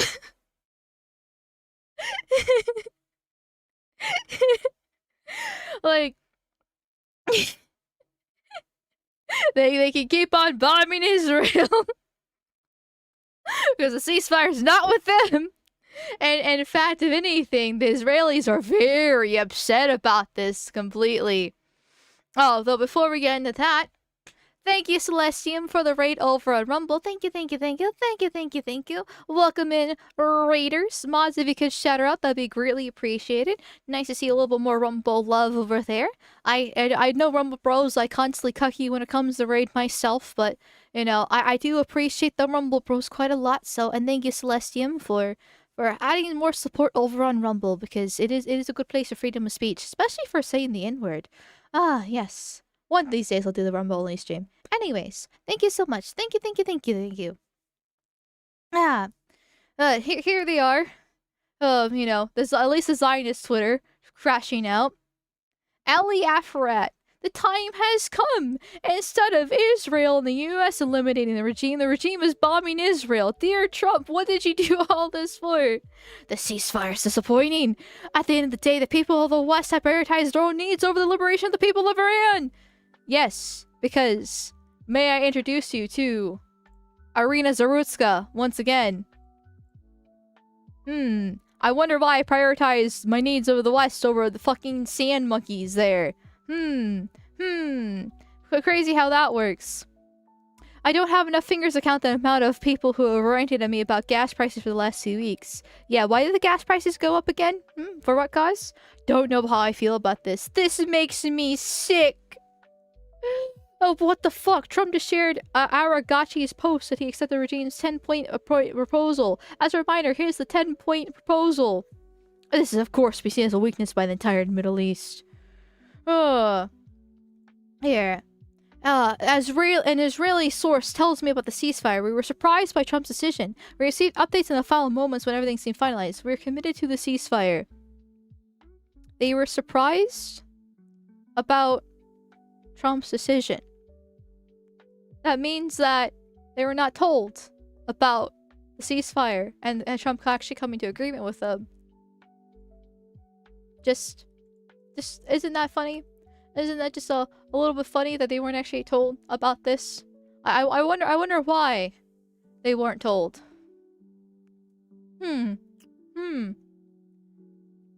There's never been such a political disaster in all our history. Israel wasn't even at the table when the citizens were making concerning the core of our national security. The military carried out everything that was asked of it. The public demonstrated amazing resilience, but Netanyahu failed politically, failed strategically, and didn't meet a single one of the goals that he himself set. It'll take us years to repair the political and strategic damage that Netanyahu brought due to arrogance, negligence, and a lack of strategic planning. More details later today. Oh, buddy.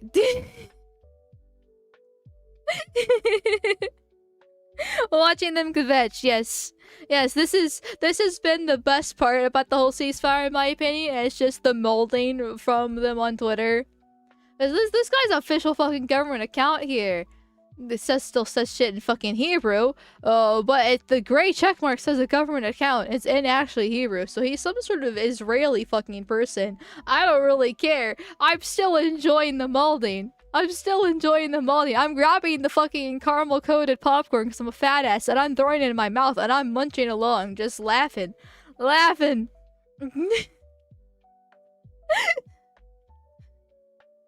Because we all know that if Israel had its choice, they wouldn't actually agree to the ceasefire. Like, in fact, actually, here's Netanyahu rejecting President Trump's ceasefire and says that the war will continue against Iran at any time he chooses. Netanyahu says he will achieve his objectives through further military action under his command. We're ready to resume the fighting any moment. Our finger is on the trigger. And Israel is stronger than ever. This is the bottom line of this campaign up until now. Let me say, there are still additional objectives for us to achieve, and we will achieve them, either by agreement or by resumption of the fighting. We are ready to resume the fighting at any moment. Our finger is on the trigger. As you know, 2-week ceasefire has been announced between the U.S. and Iran. No, we were not surprised in the last moment, and I want to emphasize, this is not the end. We were not surprised in the last moment. Meanwhile, all the reports and all the tweets seem to say otherwise. Listen, or maybe I'm just biased because it sounds funny that Trump wouldn't actually tell Israel till the very last second. You know, Mr. Bibi Netanyahu, oh, I love you so much, live a long time. That they're not doing the ceasefire. Because he doesn't exactly seem happy about the ceasefire either. Of the war.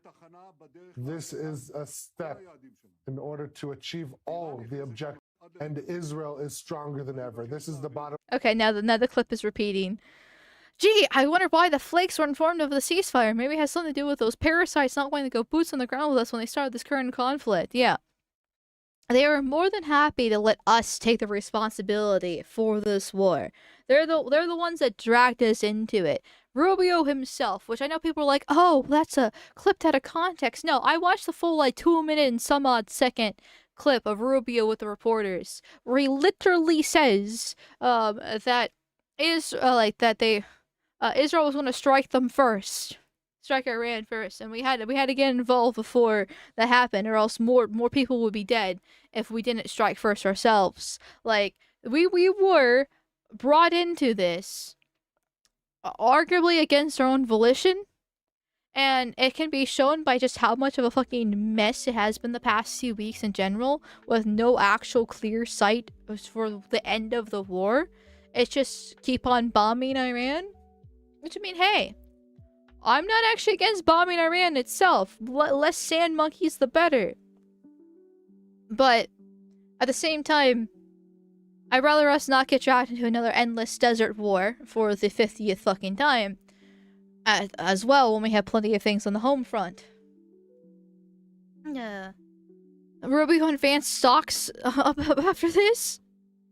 Well, supposedly, and I don't know how true this is, once again, because it goes back to the whole reporting, right? You know, some spy on the inside coming in and being like, oh, well, you know, Vance was the biggest wall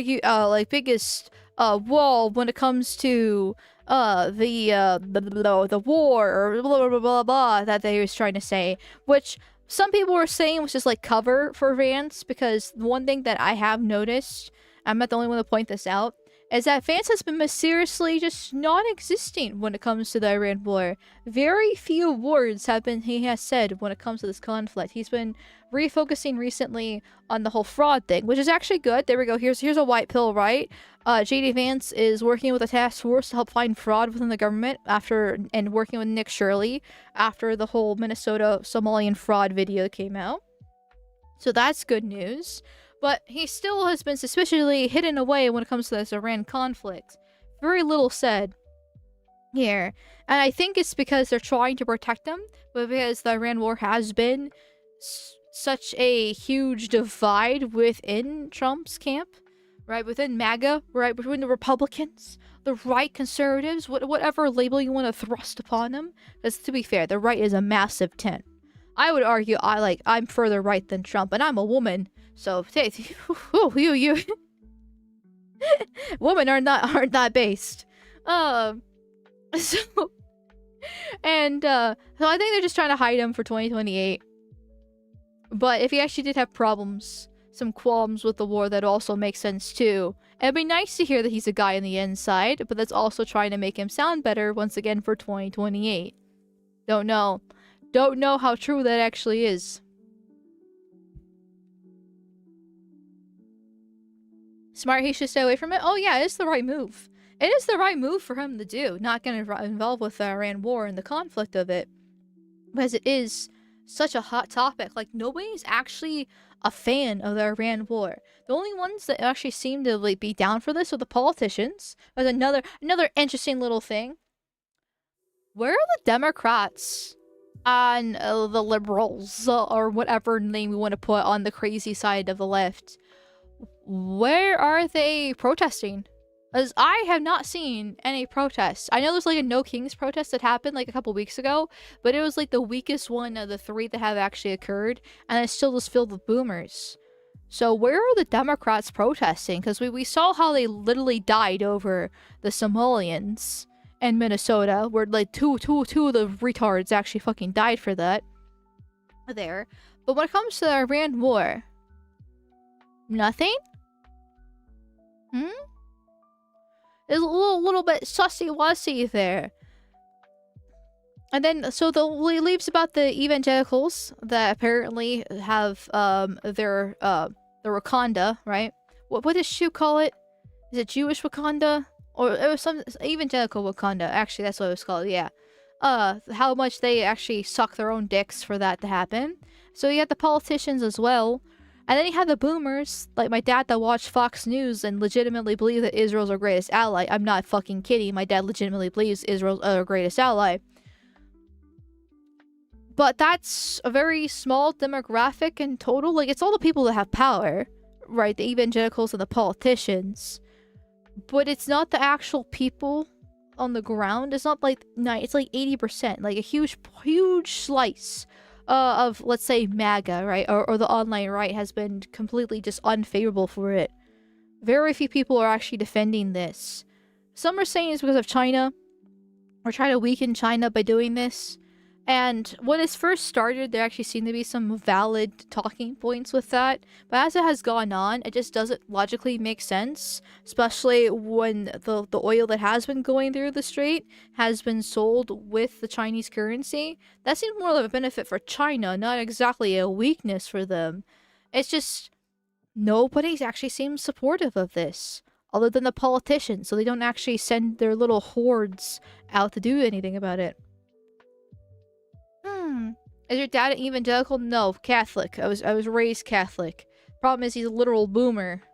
And the boomers were completely one-shotted, indoctrinated by the whole post-World War II propaganda that the poor Jews. Dems are a part of AIPAC, so of course they won't interfere with the Israeli war. Yes, exactly. Like, they're not actually going to get involved with it. And it's... Even the leftists on Twitter don't really seem that concerned about it. I think because they know it makes Trump look bad, which normally they would actually dance on his grave. But it just, like, there's something off about it. They were all gung-ho for Palestine, because they saw Israel as the arm of the white man, and the Palestinian, the poor, oppressed browns. And so they have to stand up for the Palestinians, because the white man's burden, right? But when it comes to Iran, just nothing. Nothing.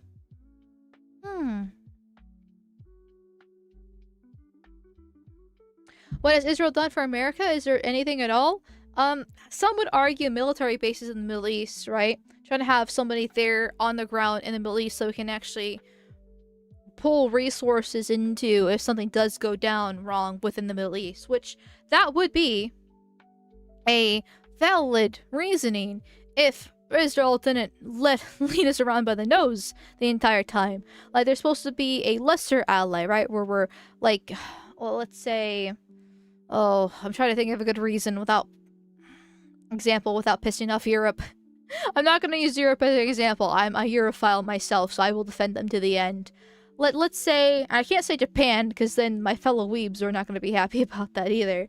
But okay, let's just say Japan, right? We're on really good terms with them. We have military bases there. But we are still the superpower. We're still the world hegemon. And Japan is not going to get all uppity with us and try to dictate what we do, right? When it comes to geopolitics. They just, hey, we're in a good friendship with them. We got some military bases, you know. We do some trading. We do some cultural exchange. We got the sakura trees and the White House and all the fun stuff. And everything's all, you know, fine and dandy, right? We can get along. Whereas Israel is supposed to be like that in the Middle East, right? It's supposed to be our relations over there for that side of the world. And instead, they're dictating everything that we do. Like, oh, they're 2 weeks away from nuclear weapons for the 50th time in 80 years. Not 80 years, sorry, since the 80s. Like, I don't know about that. I don't know about you actually being the leader of my own country. I'd rather us serve our own needs here. Seems a bit much. Seems a little bit much. Japan gives us anime, video games, and Honda Civics. Yeah, like I'm not bashing on Japan. Junior ally like Taiwan. See, that's a good thing, right? Like they're the lesser power, but we're not. We're not overbearing on them, and they're not dictating us. Like they know their place. We protect them. We get resources from them, and everything's fine. That's how a big brother helps a small, like, I don't want to use the brother example actually there. That's a little bit weird. But like that's just what the big one does for the little dog, right? Right? Like it's not that hard. Mutual beneficial. No, but here we are, Netanyahu sitting in all his glory, you know, little BB being like, how dare they strike us as we strike them first and cry out.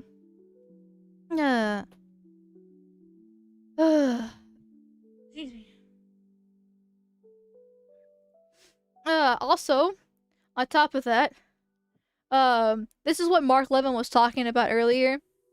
Oh, oops, wait, hold on, what the fuck? Is it the Jews? I don't know what I did there, but I did something that's not what I wanted to do. What's this? Not that, okay. I think I accidentally moved a tab, and I don't know where it went. What was this one? Here's also this, too.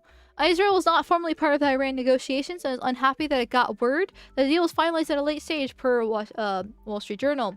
Details include 1. Israel was not consulted regarding the ceasefire agreement, mediators tell a Wall Street Journal.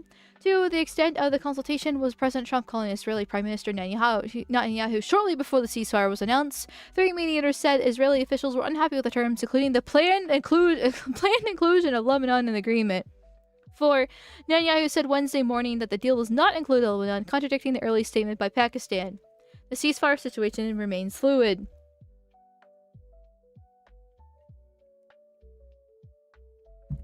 So, does it include Lebanon or does it not include Lebanon? Because Israel is still attacking Lebanon. At least it was earlier today. The Iranian regime officially announced the closure of the Strait of Hormuz, citing massive Israeli attacks inside Lebanon per AP. Well, that didn't last long. Some of the largest Israeli strikes in Lebanon in recent history have taken place in the past 24 hours, risking the end of the U.S.-Iranian ceasefire.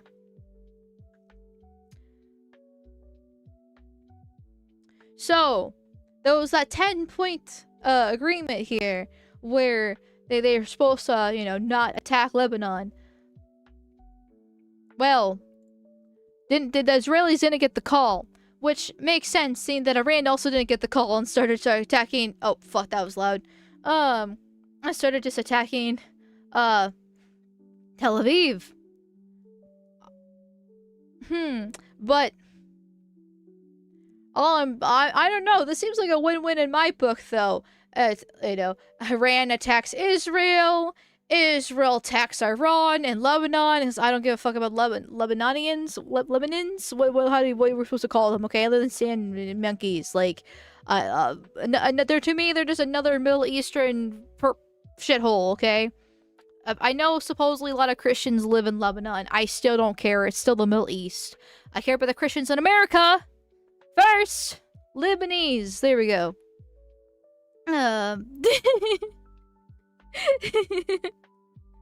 There. Lebanese. There we go. Like, we'll let them fling shit at each other. I'm losing my ability to speak as time goes on. This is not a good sign. Oh no, the lesbians!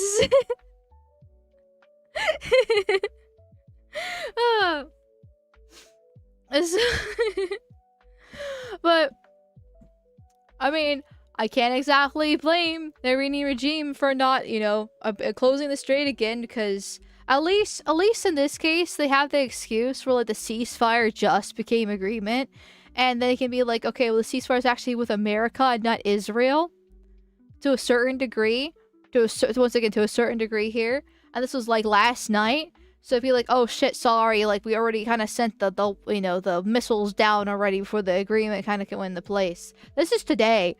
And then Israel's just like, yeah, no, we're still gonna attack Lebanon. Why? Because we fucking want to. It's like, okay, well, Iran's like, well, fuck you then. We're not gonna carry on. It defeats the whole argument about the whole, oh, the ceasefire's not actually with Israel.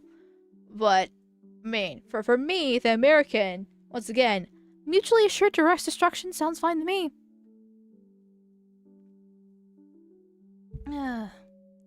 I've heard Lebanon was pretty nice from the people who were tourists there.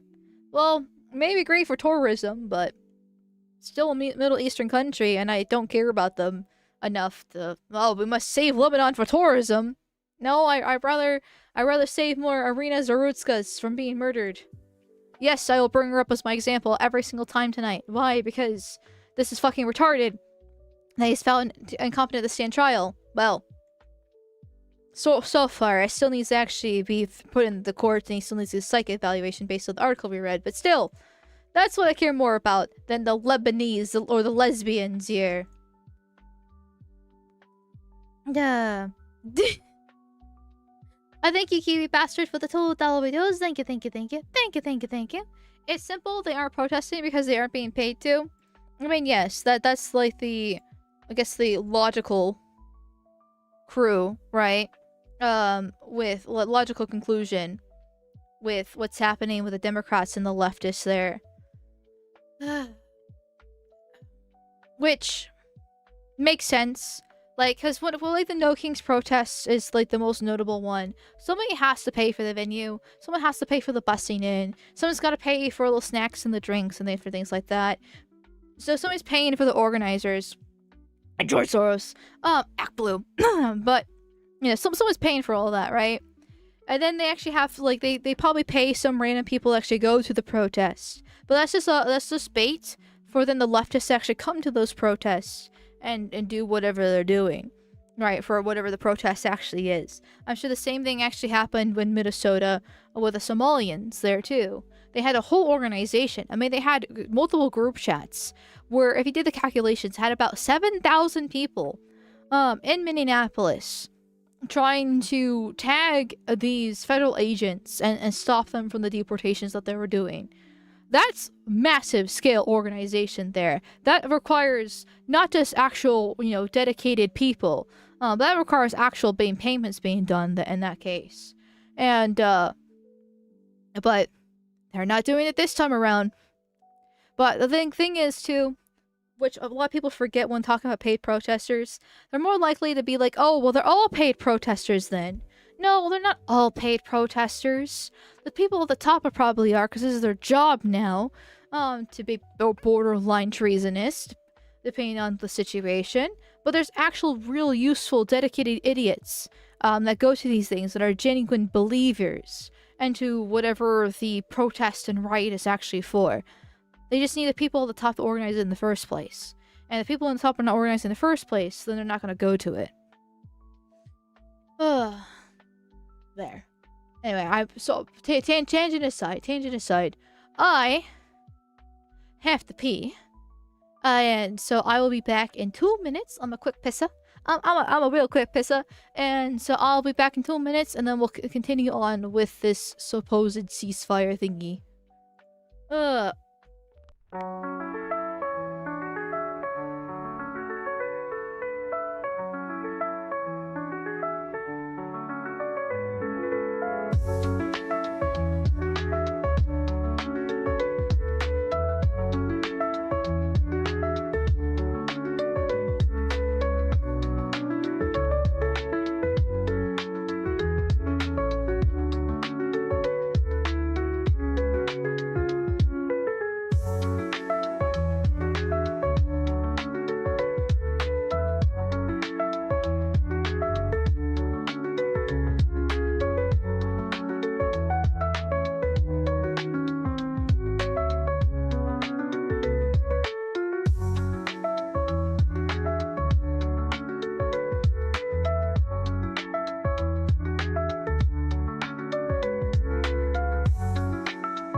Ideal, I am back, chat.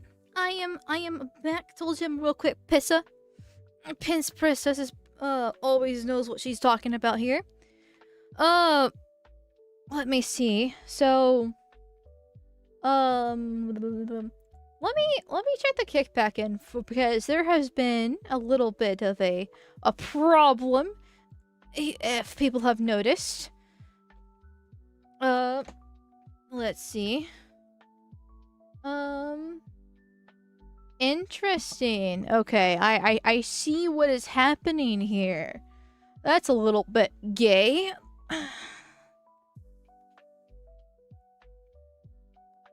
That is not something that I can take care of on stream. God damn it. Well, let me try this. Let me see if that helps a little bit. What? Why are you gay? Oh, that's why you're gay. Okay. God damn it. I hate the gays. Well, okay. Well, mods, thank you for your service. 07. Because this is not something I can take care of, at least at the moment here, because it's being a little bit dumb. But it's fine. Not a drop of soap touch those hands. Disagree. Disagree, actually. Okay? When you have the dragon's treasure, okay? When you have the soap from the dragon's treasure, when you use code Amalgamyte for 10% off your order, you do actually touch it. You actually rub it quite a lot. You get all nice and comfy with it. You tuck your homies goodnight, just like you do with the soap, after all. But you only can get it when you use Amalgamyte for 10% off your order. You can also get tea, soap, and coffee and focus drinks as well. And if you really want to be super safe horny, you can get the soap and the foot mold too. Also a dragon if you're cool. But a foot mold, I'm just saying. Code Amalgamyte, 10% off your order. Soap did touch these hands. Anyways.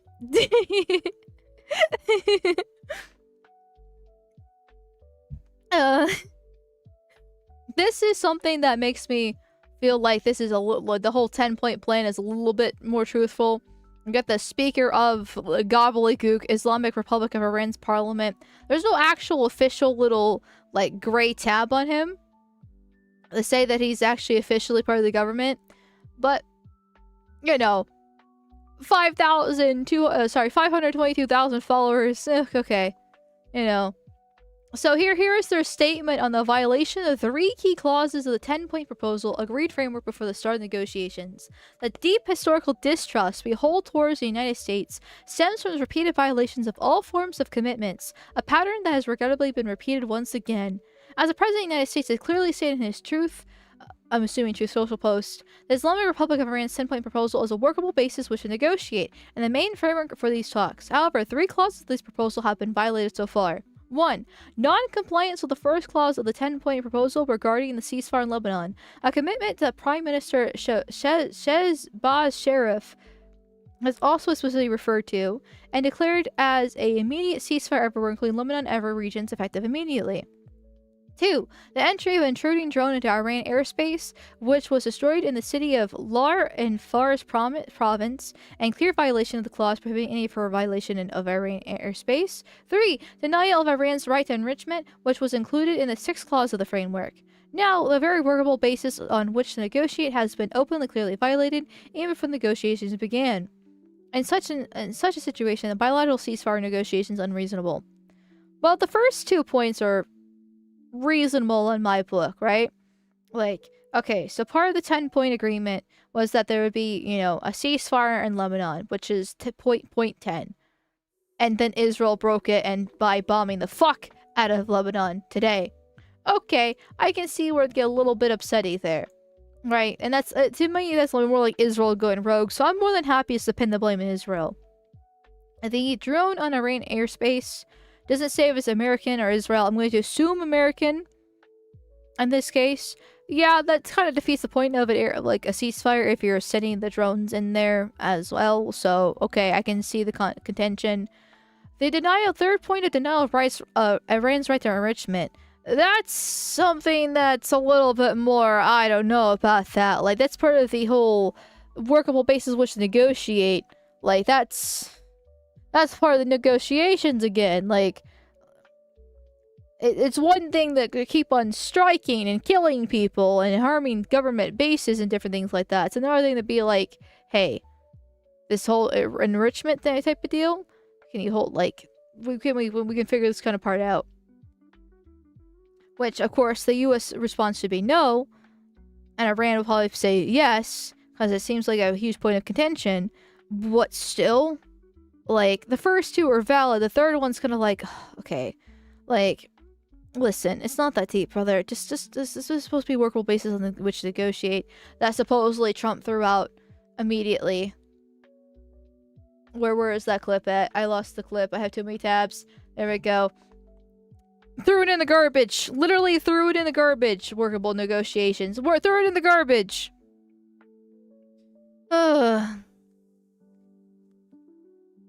Retarded response on Israel didn't agree to any ceasefires only between America and Iran. I mean, yeah, yes and no. Like, I like that argument because it means you can keep on bombing Israel. But if that's the, like, Israel's upset that Iran's bombing them still, at least last night when the ceasefire went on. And then Iran's upset that Israel is still bombing Lebanon today. Like, I mean, the point still stands. I guess Israel didn't actually, like, agree to it, supposedly, with the ceasefire. Supposedly, which is why they're molding. But then again, you have Netanyahu coming out being like, well, you know, I reject the ceasefire and will continue against Iran anytime he chooses. But he also claims in the clip, too, that he was actually told about it. He wasn't actually sprung upon this, even though all the other reports show that it was sprung upon him. So, like, it's this weird thing where, like, Israel's included in the ceasefire, but it's not included in the ceasefire depending on the convenience here. Frankly, just keep on bombing Israel and I'm happy, but... it's entirely possible that Pakistan's a bunch of shit stirrers and gave the US a false 10-point demand. I mean, that's also true as well. And exactly, you know, the Middle East in general is not exactly trustworthy. But we have to be able to figure out some sort of agreement for this to end. And to do so, you have to trust the other side to some sort of degree, right? Maybe just a modicum, but still, a small degree. Trust needs to be there. And now we're on this whole she said, pointing fingers, a workable agreement, workable basis to negotiate. Oh, we threw it in the trash. Like, this whole ceasefire has not been able to exist, like, for 12 fucking hours because they can't actually get along. Which makes sense because it's a war. But it's just like, okay, calm down, guys. Like, we're supposed to be in a ceasefire so we can figure out the negotiation. No. Keep on bombing each other. Okay, so this war's not ending anytime soon. Got it. Which then makes the whole Trump video that he posted earlier. As I said I was doing this via timeline, and I was half lying. There. But this was posted at 5:11 p.m. today, talking about how we've achieved every single objective on schedule and everything like that. Basically, it's supposed to be some sort of, like, winning speech. But the ceasefire is still being broken by Israel and Iran. Possibly America, depending on who did the drone. Like, this is... we're getting a bunch of conflicting info. Like, this is extremely fragile. And then JD Vance comes out and says, well, Lebanon was not supposed to be included in their 2-week ceasefire, but believes Iranians thought Lebanon was included. Well, all the points that I saw, as long as they're true, has Lebanon in there. That was the 10th point.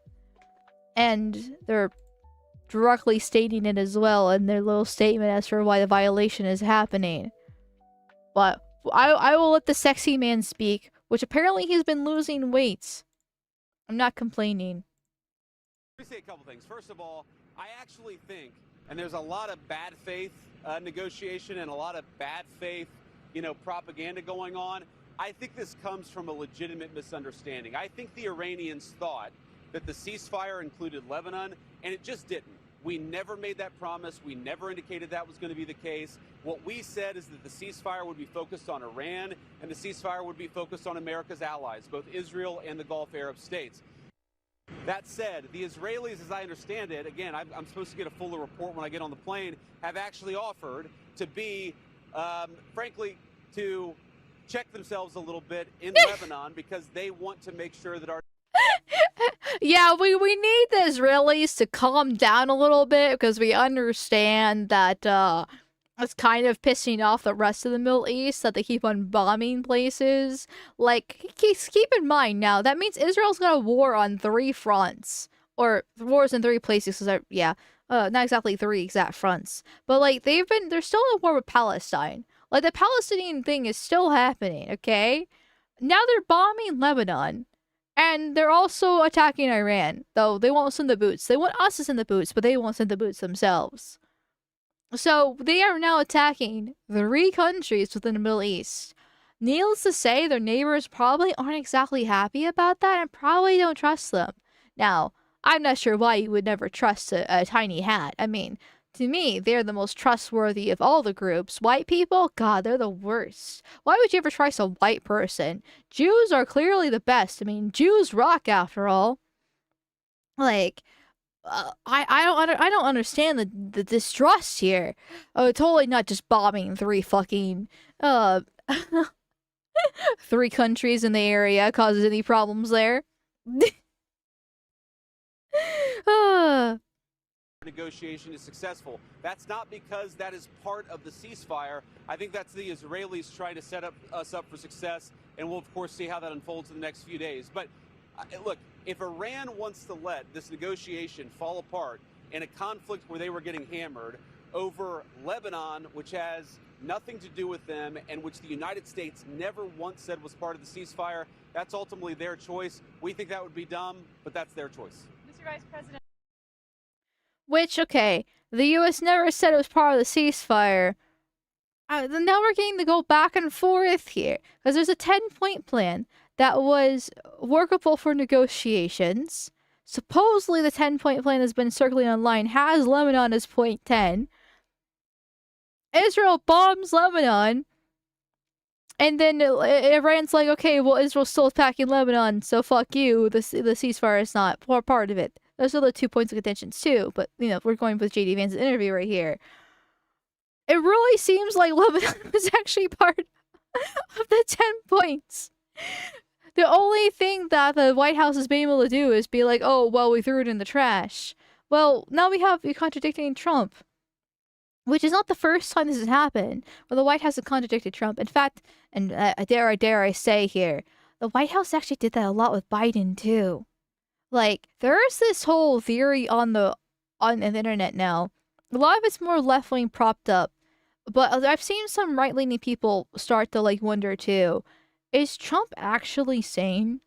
Like, I don't personally think he's got as bad dementia as Biden does. I don't think he's nearly as bad. I think it's just mostly the left trying to do what the right did to Biden, except Biden seemed a lot more legitimate concern, seeing he kept on falling downstairs. He fell off a bicycle. He couldn't finish a sentence. God help us when it came to that fucking debate between Trump and Biden too. Holy fuck. But like, I don't see any of that with Trump. But it is a little bit concerning when Trump does something and then the White House has to come out and be like, and say the complete opposite. And that's exactly what happened with Biden. And it's like, oh, okay. What's happening here? The JD Vance is losing weight because his wife has been cooking for him. I don't know. The Indian food is... Oh. I was gonna say disgusting. That makes sense. He's probably just not actually eating. Yeah. Then again, they have another fucking kid on the way. It's still gonna be brown and still gonna be probably some Indian name because he's not actually assimilated. Falling upstairs the mall. Chad's fell upstairs. Oh, my apologies. He fell up the stairs like what, 5 times? Oh. Is elder abuse forcing those two to fight at this point? Yeah, like, I don't know. I feel like there needs to be a cutoff age for the presidency. Can we make it like 70? 70 is the cutoff age, and you're too old to be president. We have an age where you're too young, right? You need to be 35 to become president. Why can't we have a cutoff age for how you're too old to be president? We need to put that in place, because that was actually one of my fears of Trump being president this time around.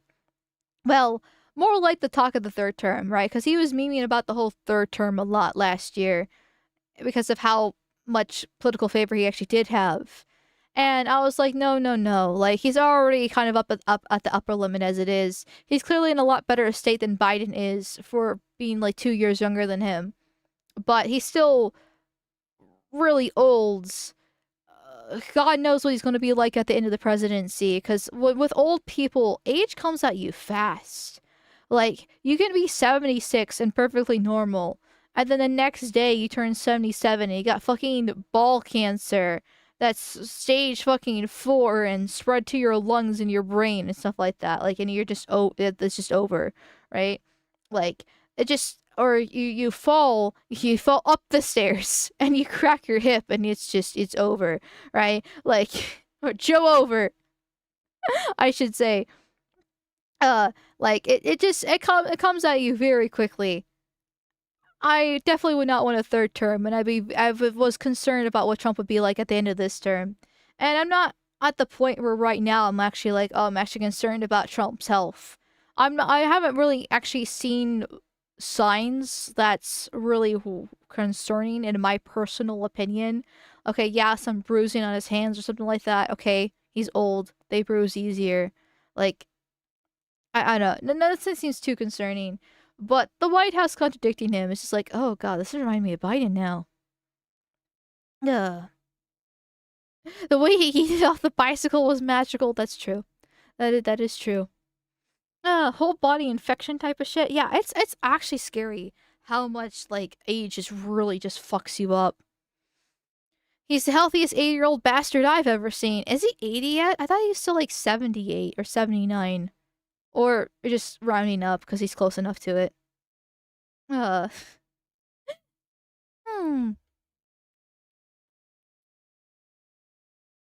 Old folks bruise easy. Don't ask how I know.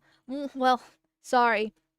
This is how you know I'm black? Because I work at a nursing home and I beat the elderly there. But anyway, back to the whole Lebanon White House thingy. I don't know. I don't know who to believe. Everything seems a little bit sussy-wussy here. They're a little bit too much back and forth. They can't actually get their statement straight. But maybe some things have updated since I started stream. Because that is one thing bad, is I don't do any live updates when it comes to stream. I just grab my tabs and go with it. But, seeing how fast the ceasefire deteriorated, yeah, don't really fucking trust it. And then we had the whole, like, withdrawing from NATO, circus going on here.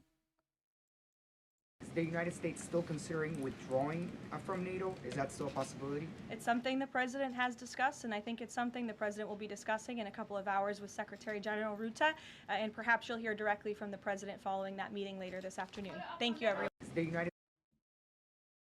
I haven't seen any update about that, but I might have missed it because it's been focusing more on the amnesty and the ceasefire thing. But there is this conspiracy theory, this tinfoil, little shenanigans going on right now, where, they believe that NATO is awful, but the only reason why Trump wants to exit is so Israel and the US can move on Turkey after Iran. That's for the abusive relationship, that's a big one, and not NATO. And this is quote tweeting the Jerusalem Post, saying opinion, continuing to label Turkey as a reliable NATO ally is dangerous, as Ankara's ambitions erode the very alliance structures that have long sustained Western society. And then Shu's been tweeting about this, recently. I know Aiden Paladin's been talking about this recently, where they firmly believe that that's why Trump is making all this song and dance about leaving NATO. Now, I don't know. Because I'm actually not against leaving NATO. Like, I feel like that will be better off for everybody involved. Like, NATO is a defense agreement, but it's a defense agreement because we're the world hegemon, and we're the ones helping to protect Europe. But I do believe Europe should be on their own feet and should be able to protect themselves. More specifically, each individual country, right? Germany for the Germans, France for the Frenchies, right? The frogs. Didn't mean to misgender you. You know, Italy for the Italians, right? They should all have their own military and be able to defend themselves. I don't want fucking European Union coming in and being like, oh, well, the US have left NATO. We have to get the European Union military in because they'll work together, friends. No, I don't want that. I do not want the European Union being like that. Myself personally. But like, I would, and then we don't have to worry about our taxes going to help defend Europe. Because once again, it is a defense agreement. Which is why any fucking Americans mulling over the fact that Europe's not actually getting involved in this war is retarded. It's not their war. They weren't attacked. They weren't talked to beforehand. There was no agreement before. They have no incentive to get involved with the Iran war other than reopening the Strait of Hormuz that we closed. Like, we're the ones that closed it because we're the ones that bombed Iran. And so Iran, as punishment, closed it.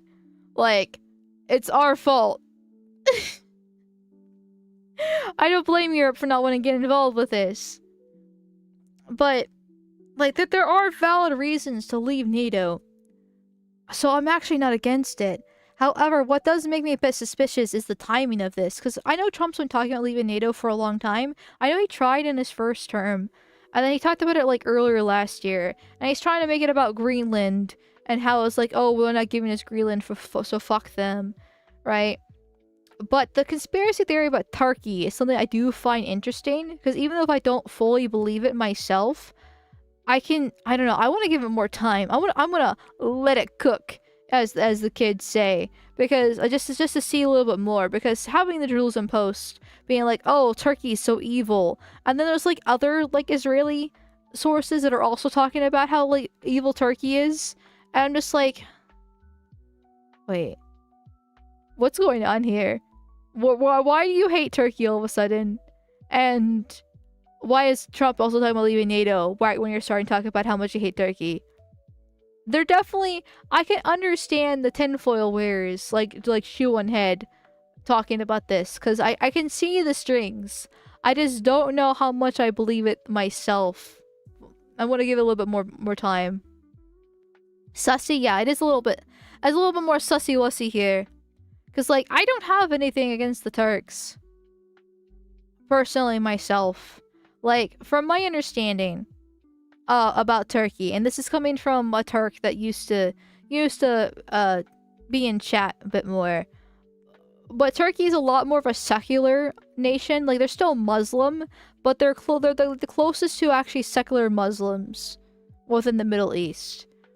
Obviously, the Armenian genocide, we don't talk about that. Obviously, the fact that they're actually Greeks, we don't talk about that either.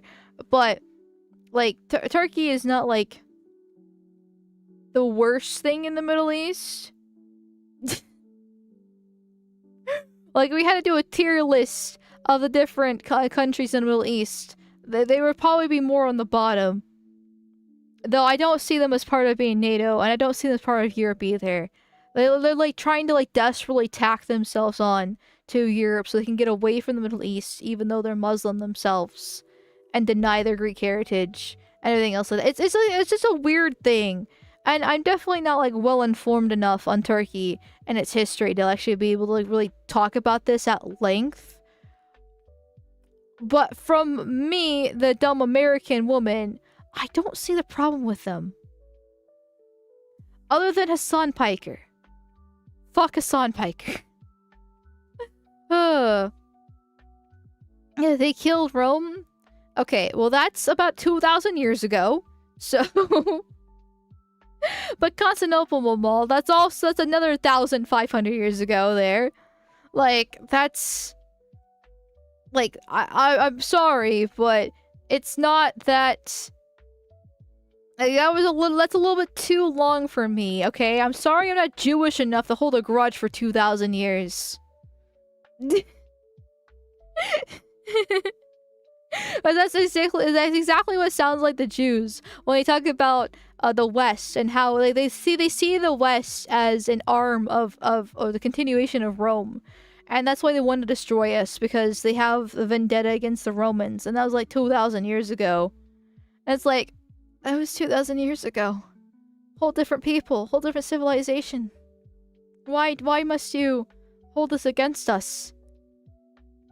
Yeah, Constantinople was promised to us 3 trillion years ago. The problem is that there are millions of them in Europe, and they're a problem. Also, they've been an enemy for centuries that hasn't changed. Spirit of 1683. I mean, if there are millions of them in Europe, and they're a problem, then yeah, get them the fuck out. Just like, there shouldn't be any Turks in Europe. Or any, Iranians in Europe. Or Pakistanis. Or anywhere. Europe should just be for the Europeans, specifically within their own countries. Because I hate the European Union. I do want the European countries to be independent again, like Germany for the Germans. So, like... That's how it should be, but, like... what's with all this Turkish hate now? Like, chat, if you can explain to me what the Turkish hate is, I would actually greatly appreciate it. Because I don't understand it. I am dumb woman here. But I do find it a little bit sussy-wussy that now they're talking about all this Turkish hate. Right when Trump's talking about pulling out of NATO. It does seem a little bit coordinated, even if I don't fully believe it myself. Why would you like the Turks though? I don't. But you don't have to you don't have to like someone and be like, hey, maybe we shouldn't attack them. Just like Iran, like, I don't like the Muslims, I don't like the Iranians. But I'm also not like, let's start a war with them either. I don't want anything to do with the Middle East. And I do see, even though Turkey's part of NATO, and some maps include Turkey part of Europe, even though it isn't.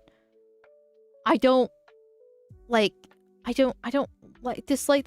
don't care about the Middle East. I just don't want us to be involved with the Middle East. I don't want us to attack the Middle East. I just tired of the Middle East. I got Middle East fatigue, okay? The Arab, enough said.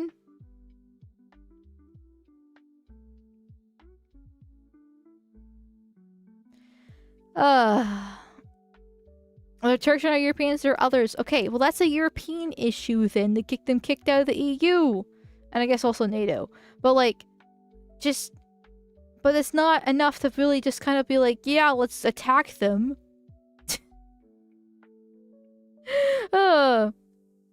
Like, I don't get it. The Turkish state has influence over Turks in Europe. They're always Turkish hate. They blackmails with the immigrants. Oh, okay, well, of course the Turkish state has influence over the Turks in Europe because they're Turks. They don't belong there. They should be sent back. But it doesn't mean you attack them. Like, there's a difference there. Like, I feel like there's a little bit of, like, not understanding here. Or, like, misunderstanding. There's a difference between disliking them and wanting to attack them. Which is what I mean with the hate thing. I don't mean actual legit fucking hate. I mean the point where you actually want them to be bummed. Okay, there's a difference there. The peaceful, moderate Muslims will be down with the fanatical ones cut the head off. Okay, I also agree with that. But if we can't, unless we're going to be using nukes, we can't actually get rid of the Middle East. Like, it would require the United States to nuke every single country in the Middle East to actually get rid of the Muslims. Which, for YouTube censorship purposes, I disavow. But that's not happening. Like, that's not happening here. I want no wars, affordable housing, and good jobs, so it's clearly not happening. Yes, I want that too. Instead, we just get the wars. Oh. Turkey is European on paper only? I agree. Like, what's it? I feel like we're having a misunderstanding here, chat. Well, that's okay. I probably said something stupid. And I'm clearly not clarifying myself. Well enough to you know, stop this misunderstanding from happening. So, my apologies, chat. My apologies, but here's a little conspiracy theory just to chew the tinfoil on. Get that aluminum to the brain and give you early onset dementia and make vaccines easier.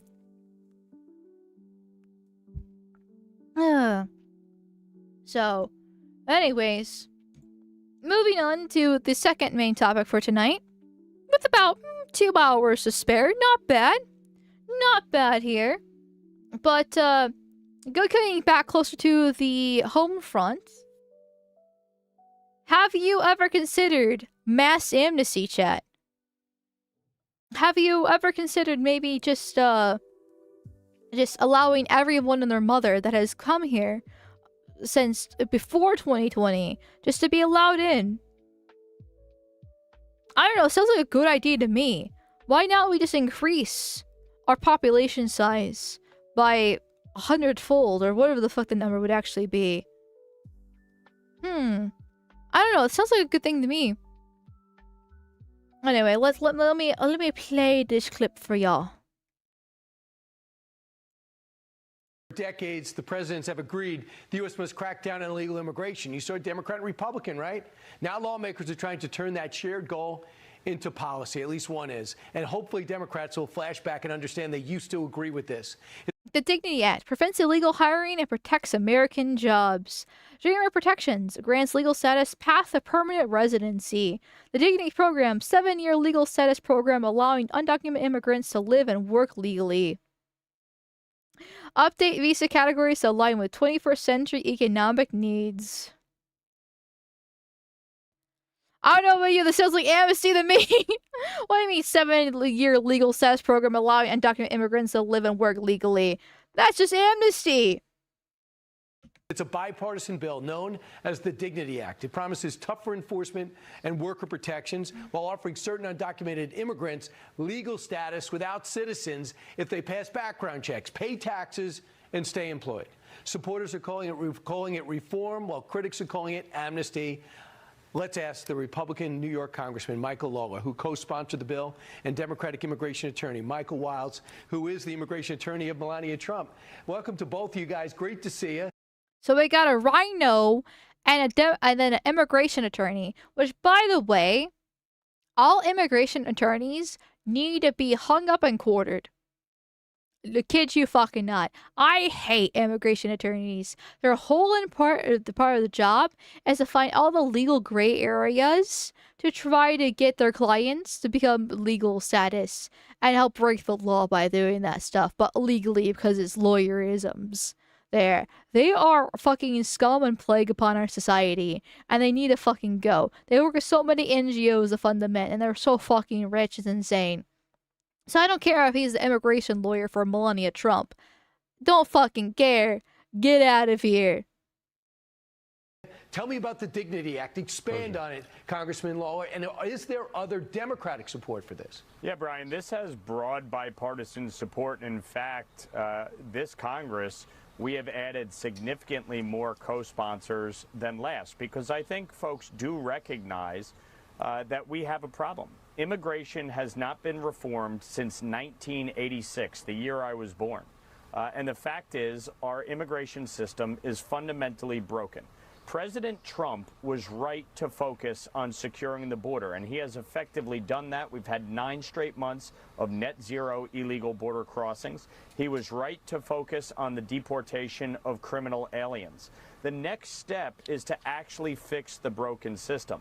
This bill is common sense. It says if you've been here more than 5 years, so not the people that came under Joe Biden's disastrous administration, but the people who have been in this country more than 5 years, 10, 15, 20 years, whose children and grandchildren may in fact be American citizens, they would qualify if they have not committed a crime. The crime is that they came here illegally in the first place.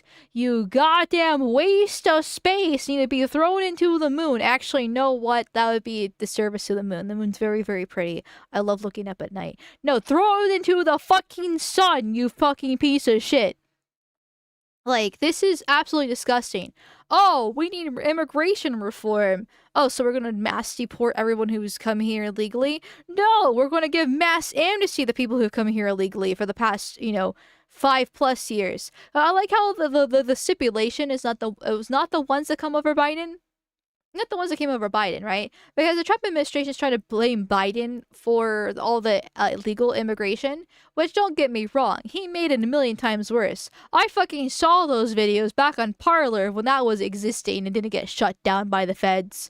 With just showing all the different the immigrants is flooding through the border, being allowed in just perfectly fine and dandy. And then when 6 months later I'm at my gas station, all of a sudden these Mexicans don't even speak a lick of English, browner than my shit, hands me a Mexican ID to buy cigarettes.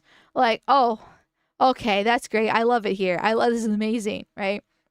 Like, don't get me wrong, absolutely terrible, but they all need to go. I don't care if they came under Biden. I don't care if they came 20 years ago. I don't care if they were still got granted amnesty under Reagan back in the 80s. They all fucking need to go. They came here illegally. They've broken the law. They're leashing off our system still. And the ones that don't, the ones that actually have real jobs, let's say, and paying their taxes, they're still not actually properly assimilating. They still don't speak a lick of English. They still are taking housing that could go to actual real Americans. They're still buying groceries that could be going to real Americans. They're still benefiting from my tax systems by, whatever the thing they're abusing. Because it's probably some sort of welfare program, because most of them are on welfare. Or even if they're married with kids and get the tax break because they're married with kids, I don't still fucking care. They're still abusing it in my eyes. They shouldn't be here in the first place getting those tax breaks. I just want them out of here. And so, but it's just common sense. It's just common sense that they've been here for 20 years. It's just common sense. No, they still came here illegally. They're still breaking the law. I don't want them. Get out of here. They pay back taxes. They pay a fine. They have a job. And they do not collect government benefits. They would qualify for a legal status, not citizenship. They would be precluded from citizenship. Mm-hmm. But this would get people out of the shadows and start to fix the broken system. Which a point this was showed 30 seconds ago with the whole 7-year-long program, because it takes, which doesn't mean they've been here for 7 years. It means it's a 7-year-long program. It takes 7 years, which then gives them a pathway to citizenship. So they still get citizenship they still vote, and they still vote blue because they all vote blue because then they can bring in their friends and family and their cousins and their aunts and uncles and everybody else under the sun. They get more benefits because they're brown. So they vote blue. So that we can address some of the major challenges. The fact is, we have over 25 million people in this country undocumented. You're not rounding them all up and kicking them out. We could if we were a serious country, but we're not.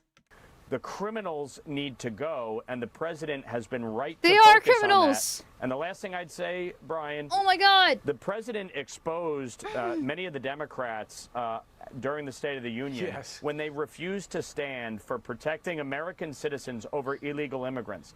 I want to end sanctuary city policies. You're continuing on with this fucking amnesty here. You're not making sanctuary cities. You're making the whole entire country fucking sanctuary instead by granting amnesty to these people, because that's what it is.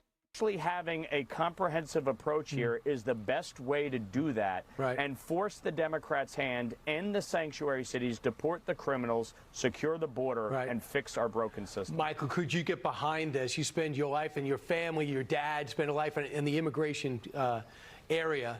Can you get behind the Dignity Act? My late father was John Lennon's lawyer, and I had the privilege of representing Mrs. Trump. We're blessed with wonderful people that have come through America's golden doors. Chad, can we get a physiognomy check here on the immigration lawyer? I'm just kind of curious. There's something a little sussy-wussy about his face and how he speaks. Also, Democrat, immigration lawyer. Dad was also an immigration lawyer. So they've been psyoping the system in real time. New Yorker or Jewish, call it! It's a step in the right direction. It may not be what Democrats necessarily want, but the conversation of onboarding America's talent is good business. It's very valuable for us not to only stop bad people from coming through the border. I'm a former federal prosecutor myself, but to also onboard foreign students who are paying tuition, and then we compete against them when they go to another country. But to onboard people into the workforce, to fix the broken immigration system. It was President Reagan, a former Democrat, who later in life as a Republican gave 3 million green cards to people in 1986 that could prove they were here unlawfully in 82. We don't have enough beds, handcuffs, and cars. Yeah, and that's a massive fucking mistake that I will lambast Reagan for time and time and again. We shouldn't have given them any of them amnesty. We should have rounded them all up and thrown them over the border then. We should do the same thing now for how many millions that we have these days, because more have come in. Once you give them an inch, they take a fucking mile. That was 3 million in 1986. We have let in a lot more than 3 million. Because keep in mind, chat, right, the Trump administration is throwing around 12 million that Biden let in. Well, that's what Biden let in, right? But then there's also, they've been saying 12 million under Trump's first term and Obama's term that were here illegally. So if it actually is the same number throughout multiple different presidents' lifetime, you know, different terms, I mean, and then also another 12 million, that's at least 24 million right there. At least. And we're being generous. We're trusting them with these numbers here. Because that 12 million has not changed at all under multiple different presidents' terms. Which I'm pressing a little bit of an X to doubt that they're just to say it was a little bit doubtful. That's just the same amount of people for like 20 years at the same time. No, it seems a little bit weird. Yeah, just a little bit weird here, right? And then you also have to account for the people that are here illegally. If you're abusing the visa system, like one popular way is the travel visa, where most of the time this is abused by Eastern Europeans, but still, they're here illegally, where they come here on a travel visa, and they're like, oh, well, I'm just on vacation. I just want to see the Big Apple, New York City. And then they stay here, then they're here for 2 weeks, is what their visa's usually for, and then they just disappear, and then work under the table jobs, stay within their own little enclaves until they can finally get a job that will sponsor them for their green card, or they get married to somebody and get a green card that way. Like, it's It's a horrible process. We have a lot more than, let's say, 24 million people here legally. Like, my estimations would probably put it at 75 million is the generous side here. Some say 100 million, but which I'm not against that either. But let's say 75 million to be a little bit generous. And you want to give, if you subtract the 12 million that Biden let in, which is what he's doing, because it's supposed to be not the Biden ones that came in, you want to give, what, 63 million people amnesty? They're here illegally? Yeah. I don't know about that. And if you believe like the 5 million number, okay, great. Now you have 38 million people getting amnesty. That's still 38 million fucking people. That's a shit ton of people that are out taking up housing, groceries, cars, creating traffic, jobs. Like, and of course it's supposed to be, oh, the ones that don't commit any crime, blah, blah, blah, blah, blah. The crime was that they came here in the country originally in the first place illegally. So, like, okay, fine, we shave off another 5 million. I don't fucking know. That's still too many million that have been granted amnesty. And now we have more voters that are supposedly, once again, because supposedly they're not actually voting illegally, even though they're voting illegally, but we don't talk about that factor, right? So they have even more that are actually illegals to vote for the Democrats. Like, like, we still have another minute and a half left for this nonsense here. Also, why would I trust something that's bipartisan? Because the Republicans are doing something good, actually worthwhile for the country, when the Democrats hate it. When the Democrats are supporting it significantly, that's when you know they fucked up. That's when you know they fucked up. Because they are in lockstep with each other to try to ruin this country and port more Browns. Though also the Republicans are porting Browns legally though, but you mean illegal purposes. Yeah, a little bit sussy-wussy. To move 25 plus million people out. The question is, are we going to take that golden tool in our toolbox, that very DNA of America, that Lady Liberty portends, right, that very special thing that our founding documents and parents envisioned, and that is a country made up of people with accents, whether they pray on a Friday, a Saturday, or a Sunday, but will help build America's future together. We're not going to deport them. We need to onboard them properly. I want you to both weigh in real quick. And Trump feels that way. Why? Why do we have to help them get their life straight, quote unquote, or like whatever? Like, just why do we have to? Why can't we just deport them? What's the whole point of funding ICE if we're not actually going to be utilizing ICE in the first place to round them up? Excuse me again, Jesus Christ. Like, the SAVE Act still hasn't been passed, by the way, which is where it requires on a federal level everyone show, proof of citizenship. That's just been, kicked around the field in the Senate for weeks now. It seems like honestly, I don't think it's going to pass at the rate things are going. And then we have this being passed around the House as well, bipartisan. Some people are saying this is not actually going to pass, but it's bipartisan effort. Both a lot of Democrats and Republicans are on board for this. This is fucking awful. Like, this might actually legitimately happen. Maybe a little bit too doomer at the moment, but it's not looking good. And yet we have to? There's meat packers, there's people in the service industry, farmers who have voted for Trump who said, you can't throw out my workforce. Like it or not, they're the backbone of it. And the president's talking about a long-term work visa, Mike Lawler. But some Republicans cringe at that thought process. But he told me on radio, he's like, I'm thinking about doing something for those industries, for the illegals here who came here illegally, but maybe don't give them citizenship, but give them long-term visas. Could that be something you get behind, Mike Lawler? Of course, and again, this is what the Dignity Act does. Of course I'm down to give them long-term visas, even if they came here illegally and are leech upon society. That sounds fantastic.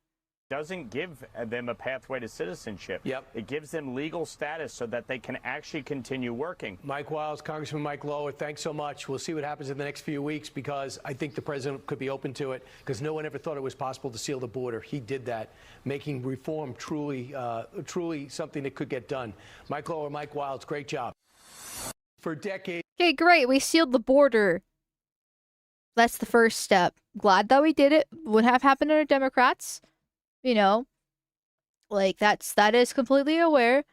Oh shit, I just realized Robinette followed me.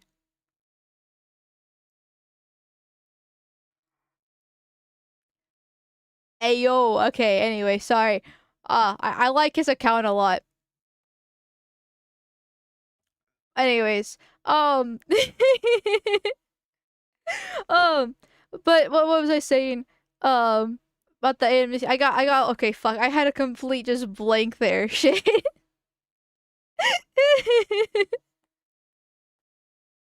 Oh, but, like, I do, like, oh, well, okay, great, we sealed the border, there we go. Sealing the border, great. First step, we're stopping people coming in.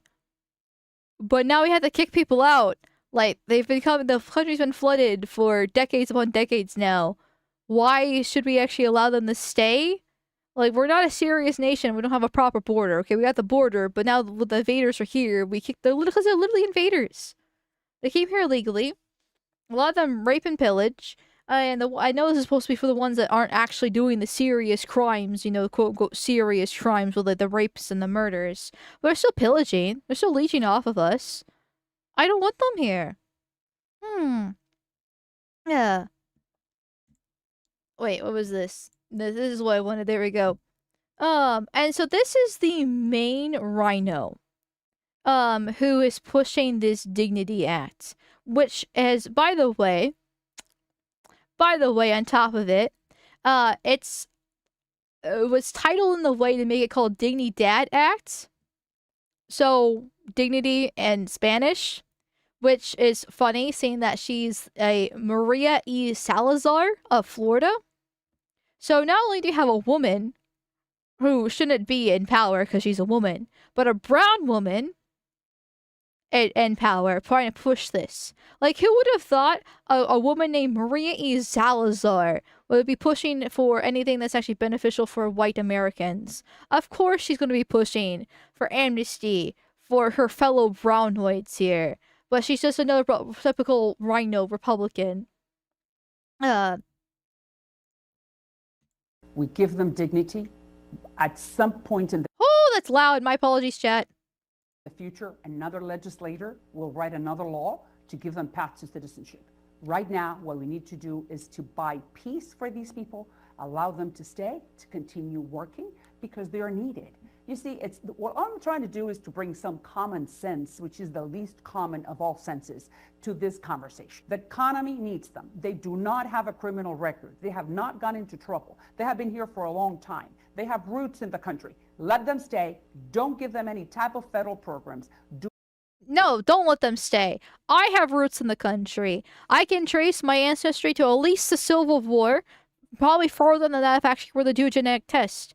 My ancestors built this fucking country with their own two hands. My dad is a literal boomer, born before the Hart-Celler Act of 1965, back when we were a majority white country, where the only nuns we had were the blacks, and then like a sprinkle of the Asians, and that's about it. Like, this is abysmal here. This is my country. I have literally nowhere else to go. I could go back to Europe, hypothetically, but I'm not British. I'm not actually Scottish, even though I have the genetic heritage there. Do I speak like a Scot? Do I act like a Scot? I think not, right? I'm not German. Like, I don't belong there either. I'm American. It's my country. This is my people, my history. I have been here my whole entire life. My dad has been here his whole entire life. My grandpa's been here his whole entire life. Like, it's been passed down for hundreds of years. This is my country. I have nowhere else to go. And yet these illegals just show up out of literally nowhere and just and avoid the system. Okay, yeah, they might not be rapists or, you know, severe criminals, or they're murdering people, but they still came here illegally, which is the highest crime, right? Well, a lot of people don't seem to realize this, but a nation's borders is everything. It's how it describes its sovereignty, right? This is where the nation begins and it ends, and a new one starts. But this is what America is within this territory, and in this territory are its people and its culture. By coming in illegally, you're committing the highest crime you could ever commit as a person, really. Well, maybe not as a person, because rape and murder is pretty bad. But you're committing the highest crime against the nation, basically, by coming in illegally. Because you're saying that you disregard its borders, you disregard its ideals as a nation, you disregard its people, and you invade it. You're literally an invader. That's what invaders do. They cross the border, and they come in, and they take, and they take, and they take. And so, to my opinion, people who come illegally should get the death penalty. Because, like, if you don't respect the sovereign nation, then you don't belong here whatsoever, and you don't deserve to live because you're an invader. That's it. It's that simple. And they come in, they take a house that an American should have, they take a job that an American should have, they have kids, and make the different social programs harder, or fill up the daycares too, if there really are good, respectable citizens. No, like, they shouldn't. They shouldn't be here whatsoever. They should all go to the real Americans, because you're literally an invader. So no sympathy from me. Get the fuck out of here. I don't care how long you've been here. You don't belong here. And allow them to pay taxes, help the Social Security Fund, and let them stay and contribute with the economy with no criminal record. What is wrong with that? We need them. We give them dignity. At some point. No, they don't deserve dignity. They don't deserve peace. They're ruining my country. Get the fuck out of here. And yet, you know, she is the main face for this. And of course she fucking is. It's actually called the Dignidad Act, which I mentioned earlier. Bill sponsoring amnesty for foreigners, literally stapling green cards to diplomas as titled in Spanish. Trump signed an executive order declaring English national language on the U.S. only for Salazar to turn the bill into an acronym that spells Spanish word for dignity. She knows exactly what she's doing, right? Dignity for immigrants while guarding our nation to ignite and deliver the American Dream Act. Dignidad, dignity. She knows exactly what she's fucking doing here. The subversive piece of shit. And of course, now she's mulling on Twitter because she's being called out for this. By another congressman, fucking base. He says the Dignity Act mass amnesty would constitute a terrible betrayal of our voters, which is 100% true. And she quote tweets him with, hold on, burping. Excuse me? Read the bill before you open your mouth. Calling the Dignity Act amnesty isn't just wrong, as deliberate distortion exposes just how little you know about the bill. This is enforcement first. Zero tolerance for criminals, permanent border security, and hard-earned requirements to step forward and face the law so American workers are protected, not undercut. Amnesty is the chaos you defended, millions in the shadows, no control, no accountability, and a system that stopped working a long time ago. No shortcuts, no giveaways, no blanket forgiveness. That's law and order. That's dignity. Well, I agree. A system has stopped working a long time ago, which is why we need to fix the system by deporting all the ones that have come in illegally in the past, well, let's say, 50, 60 years. At least since the Hart-Celler Act in 1965. It was personally my starting points. But, I might be willing to compromise to go into, the 80s. That's when Reagan get granted the amnesty after all. But, frankly, that's a little bit too far, but we'll see. Of course, she gets community noted, which is a funny thing. It grants amnesty, permanency residency, Dream Act, deferred action and legal status, dignity program, and halts deportations. Wipes 3 out of 10-year bans, creates inspected and admitted loophole, grants AG power to terminate deportation for family hardship. And just links the bill itself. Links the bill itself here. for her own community note. It's get the fuck out of here. Get BTFO'd. Oh my god. Get rid of all of them, then we can talk about what's the right way to go about it. Yeah. then after, of course, we get rid of all of them. Then we can talk about what's the right way to go about it. Oh yeah, I like that. I like that. As long as they're out of here, that's frankly all I care about. I can't believe we're all so heartless. I mean, they only want to rape 3 out of 10 women. You're asking for a 7 out of 10 7 or 8 out of 10 women. Pretty reasonable, guys. True. Oh god. And now they're going back and forth. Where he says, Maria, your Dignidad Act would give legal status to over 10 million legal aliens. Frankly, I think that number is actually higher. But since he's a congressman, he's probably trying to go based off of the quote-unquote official numbers here. It's rank amnesty and everybody knows it. I want dignity for Americans, the people whose interests we represent, not illegal aliens. That means doing what we said we do. Mass deportations. Then she does a whole thread. 1. Brandon, let's get something straight. I want dignity for Americans, and I put Americans first. Here are the facts. Mass amnesty is not exactly putting Americans first. Unless you're counting the illegals that have been here for decades now as Americans, because they've been here for decades, even though they're not actually Americans because they came here illegally. I mean, unless you have the system, our broken system here. Like, that's not how it works. That's not how it works here. 2. Americans want criminals deported. So do I. The Dignity Act removes all criminal illegal aliens and recent arrivals, and it shuts down future illegal immigration once and for all. Notice how it says all criminal illegals and recent arrivals. Goes back to this little interview with Fox News with this other guy here, talking about how it does not include the Biden administration that he let in. We're ignoring everyone that came in before Biden, which is a lot of people. That's a lot of people. That's a lot of people that have been let into our country over the decades. I don't know about shutting down future illegal immigration once and for all. I don't trust that. Democrats actually supporting this, I'm pressing X to doubt. 3. But here's the truth. Most Americans do not support deporting every long-term immigrant who has spent years working here, contributing to our economy, who have American kids and are part of our communities.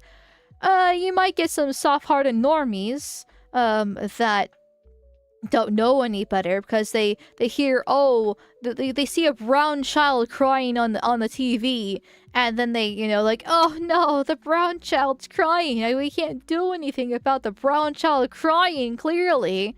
No, they can go cry in their own fucking country. Like, this is why not everybody should have the vote. That includes women. Like, who cares? Who fucking cares? Actually, in fact, if anything, Trump actually ran on mass deportations. Like, that was a huge part of his slogan and campaign, was mass deportations. What do you think mass deportations means? Just deporting some of them? The ones that are the worst of the worst? No, it means getting rid of fucking ton of all of them, ideally. It means rounding them all up and throw them in trebuchets and send them over the border. Like, it's... oh god, that's... They really did support this, but here we are. 4. A full mass deportation of long-time contributing immigrants would hit Americans where it hurts. Higher costs, less housing and construction, strained healthcare and senior care, broken supply chains, major economic problems. It would raise the cost of living a lower quality of life for American families. That's the complete opposite. Listen, I know I'm a dumb woman on the internet, but that's not how supply and demand works. When you mass deport all these people, then housing gets significantly cheaper because all of a sudden there's nobody in these houses and they need to sell. So the fact that a standard family home that used to be like $150,000 like 20 years ago is now $500,000 this day, well, all of a sudden it drops down significantly because you have less people that need demand of housing because they're all fucking gone.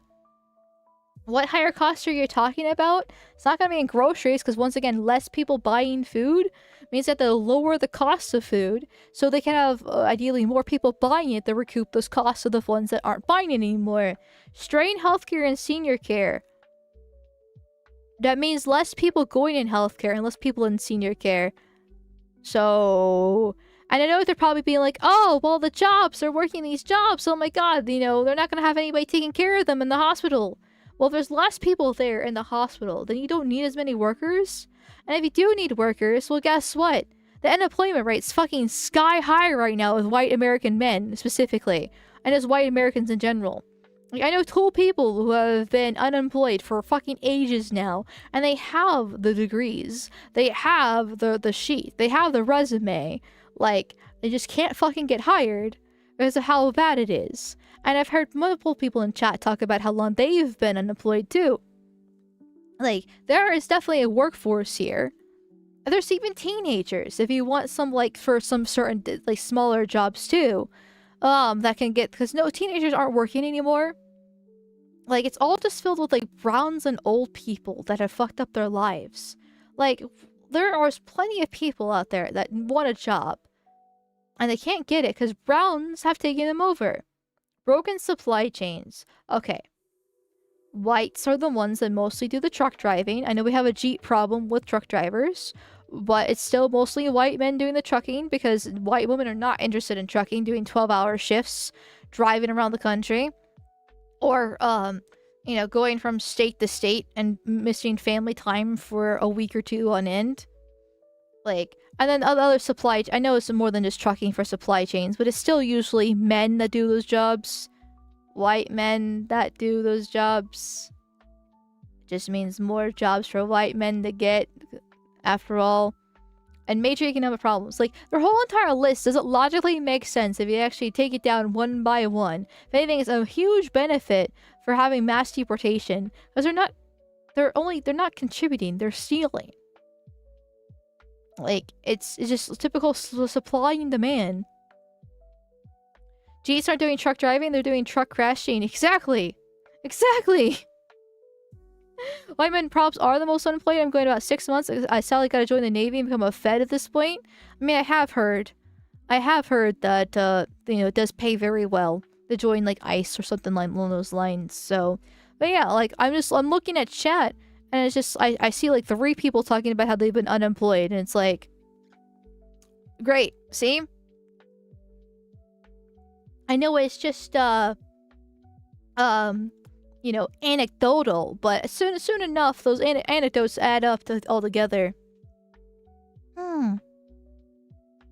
5. That's why the people who actually keep this country running support this bill. Farmers, veterans, manufacturers, small business, doctors, pastors, families.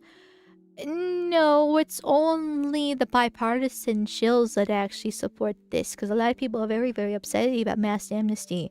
This actually hurts people. 6, and here's what matters most. It costs 0 taxpayer dollars, reduces the deficit, invests $70 billion into our workforce. Well, that's because the illegals are now legal.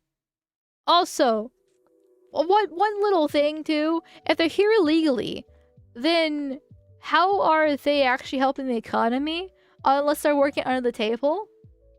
Like, how does that exactly work? Because usually you need, you know, proof of citizenship to be able to get a job.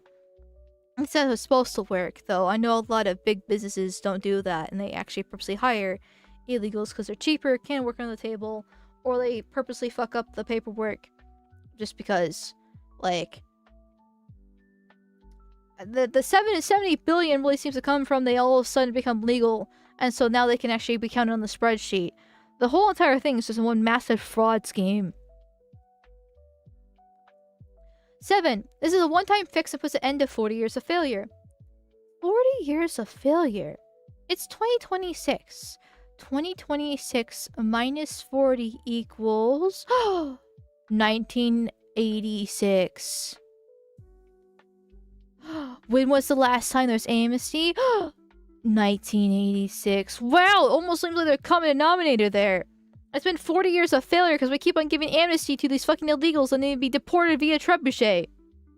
Like, Reagan didn't fix it by giving amnesty. He just put, not even a band-aid. He made things worse. He turned California blue because of it. Like, it did nothing except actually detriment to become an act of detriment to America. So, yeah, it is 40 years of fucking failure, but there's a common denominator between these failures here.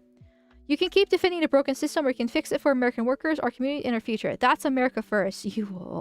This woman, the audacity of this woman is unbelievable. Because it's absolutely disgusting how bad this act is. Also, you know they're sending a lot of money back to their home countries by remittances? Exactly. Thank you for bringing that up, Checks. I forgot about that. But yeah, a good portion of Mexico's economy is remittances. A huge chunk of India's economy is remittances. So I know in the case of Indians, they're legal thanks to the H-1B visa, right? The F1 to opt to H-1B pipeline. That Tyler Oliveira made that massive video on the other day. Excuse me, burping again.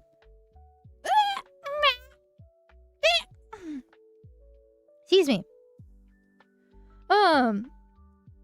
But it's just like they're not actually investing the money back into the country. They're sending it back home to their friends and family there, and then also helping pay for them to come hop the border again, and then it's just an endless cycle. Like these people are fucking roaches. Oh, yeah. And then Congressman Brandon Gill was quote tweeting her again because they were going back and forth here. The Dignidad Act gives legal status to 12 million illegal aliens, massively increases legal immigration, expands work visas that replace American workers' undercut wages. Using all the euphemistic generalizations you want, it's still an amnesty bill. Reality is that mass migration is wrecking our working class, tearing apart America's social fabric, and making our communities unrecognizable. This bill only makes it worse. Our voters want their country back. They voted for mass deportations, and that's what we owe them. Absolutely fucking based. Like, Texas has its problems, but this guy knows what he's talking about. Though, I think he's also a mixer. But I might be confusing him with somebody else. I feel like he's one of the Texas congressmen that talk hard about illegal immigration but want to import more legals via Indian H-1Bs. But I cannot confirm that because he looks familiar, but there's one of them out there.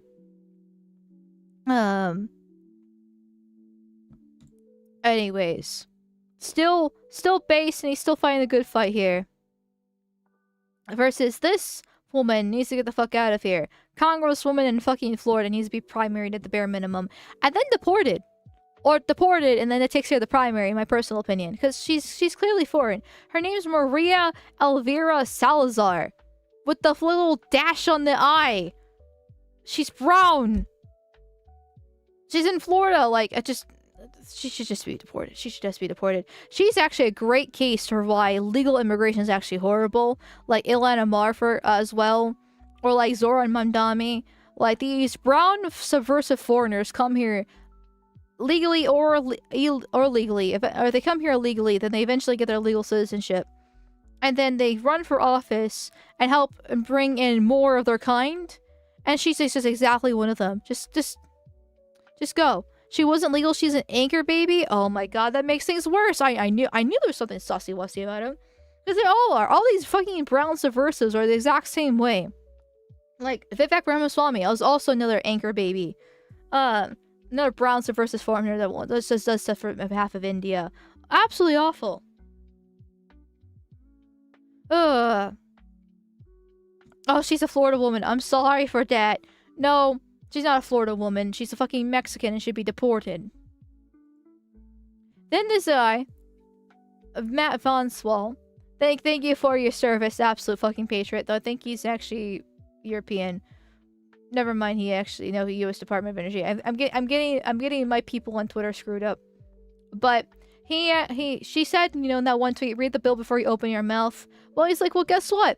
I read your bill. I read all 261 pages of your bill. It does support mass amnesty, and I'll tell you exactly where. Pages 162 to 170, the DREAM Act. You grant conditional lawful permanent resident status to illegal aliens who have been continuously present in the United States since January 1st, 2021, entered before the age of 18, meet education, employment, or military service requirements, pass criminal background checks. So, doesn't say it has to be all these things. It could be one of these things. which is a lot of people. A lot of people. It's a lot of people there. Past criminal background check. So I do know that's one of the stipulations for supposedly, you know, getting their citizenship. Or not citizenship, but citizenship, essentially. It's like, okay, that's so many people. So many fucking people. On top of this, in sections 2102B3B, DACA recipients get fast-tracked to conditional green card status, which is literally mass amnesty. Yeah, fucking dreamers need to go. But the bill goes even further. On pages 204 217, you present the Dignity Program, which is a separate track for illegal aliens who don't qualify for the DREAM Act. If you're an illegal alien who was continuously present since December 31st, 2020, paid a $1,000 upfront restitution fee, submit biometrics, pass a background check, no felony convictions, you get a work authorization plus travel authorization plus deferred removal for 7 years. After completing a 7-year program, paying $70,000 totals in fees, staying employed, obeying laws, paying back taxes, we grant you dignity status, which is essentially a lawful non-immigrant status, which is renewable in any number of times, work travel authorization. But the most important bit, what you're hiding here, is that it totally suspends deportation of anyone who qualifies for this. This will effectively end all mass deportation in the United States immediately. You're a liar, you're a fraud, and everything you stand for is fake. Did you read your own bill? Because I just did, and you're a damn liar. This is abysmal. Like, this is just, like, all of, like, this is just,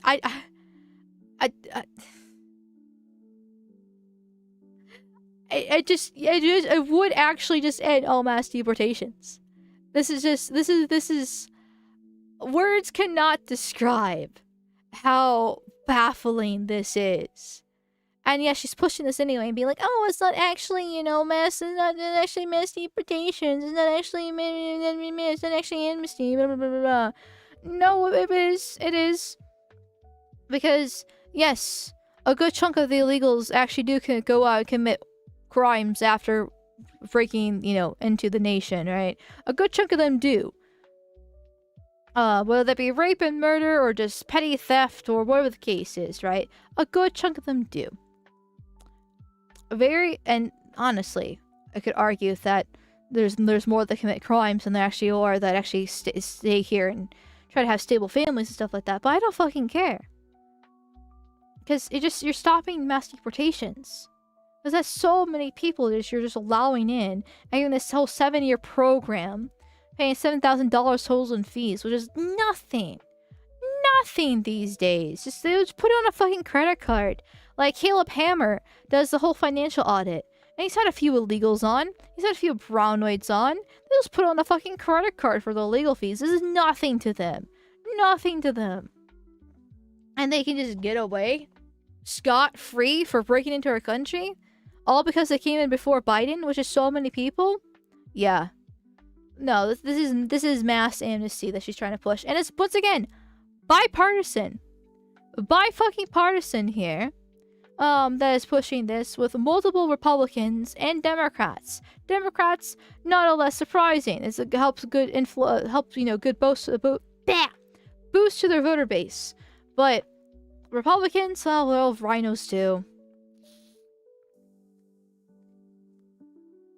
How much support does this actually have? That was my question. Well, we have quite a few on the list so far. Let's see here. This is the GOP sponsors alone. This is not including the Democrats. Well, there's obviously Maria Elvira Salazar, the sponsor of it. Michael Lawler. David G. Valadeo. Actually, you know what? I'm gonna oust this just in case it's in your state. Here you go. How to oust them. So Maria's in Florida. Michael Lawler is in New York.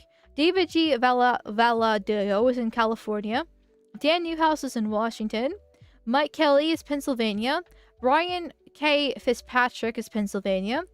Gabe Evans is Colorado. Marlon A. Stutzman in Indiana. Don Bacon is in Nebraska. Young Kim, California. Young Kim, you should also sound deported. You sound foreign. Mario Diaz Ballart, Florida. Huh, wow, those birds of feather flock together. James R. Bard in Indiana. Lloyd Smucker, Pennsylvania, Monica De La Cruz, and Texas. What? Of course all the spics are voting for this. Jesus Christ. Nick LaLoda in New York, Neil P. Dunn in Florida, Jennifer A. Kiggins in Virginia, Zachary Nunn in Idaho. There we go. So these is just the GOPs. From what I heard last time I checked, it was about like 20 total between GOP and Democrats. Actually, yeah, 1, 2, 3, 4, 5, 6, 7, 8, 9, 10, 11, 12, 13, 14, 15, 16, 17, 18. Maybe it was 20 with the Republicans then. But there's also Democrats too. So it's a good chunk. Good chunk right there. Iowa? Oh, Iowa. Whoops. Sorry, Iowa. I forgot you existed.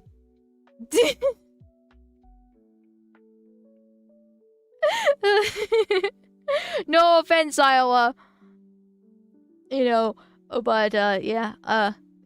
Anyways, I got most of them right. That's what matters. Neither legal or illegal immigration is really beneficial to the country since we let in non-whites who are low-skilled. Yeah, it's awful, and we should stop both of it. Like any functioning country would not have immigration to this scale.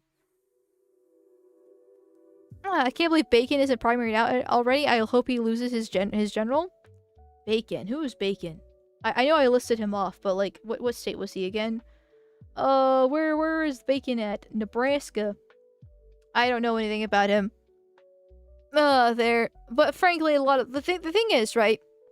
With the problem with the primary now, the Republicans, is like, depending on your state, you either get to choose between the Republican that you're trying to primary out, or the Democrat that's going to make things worse.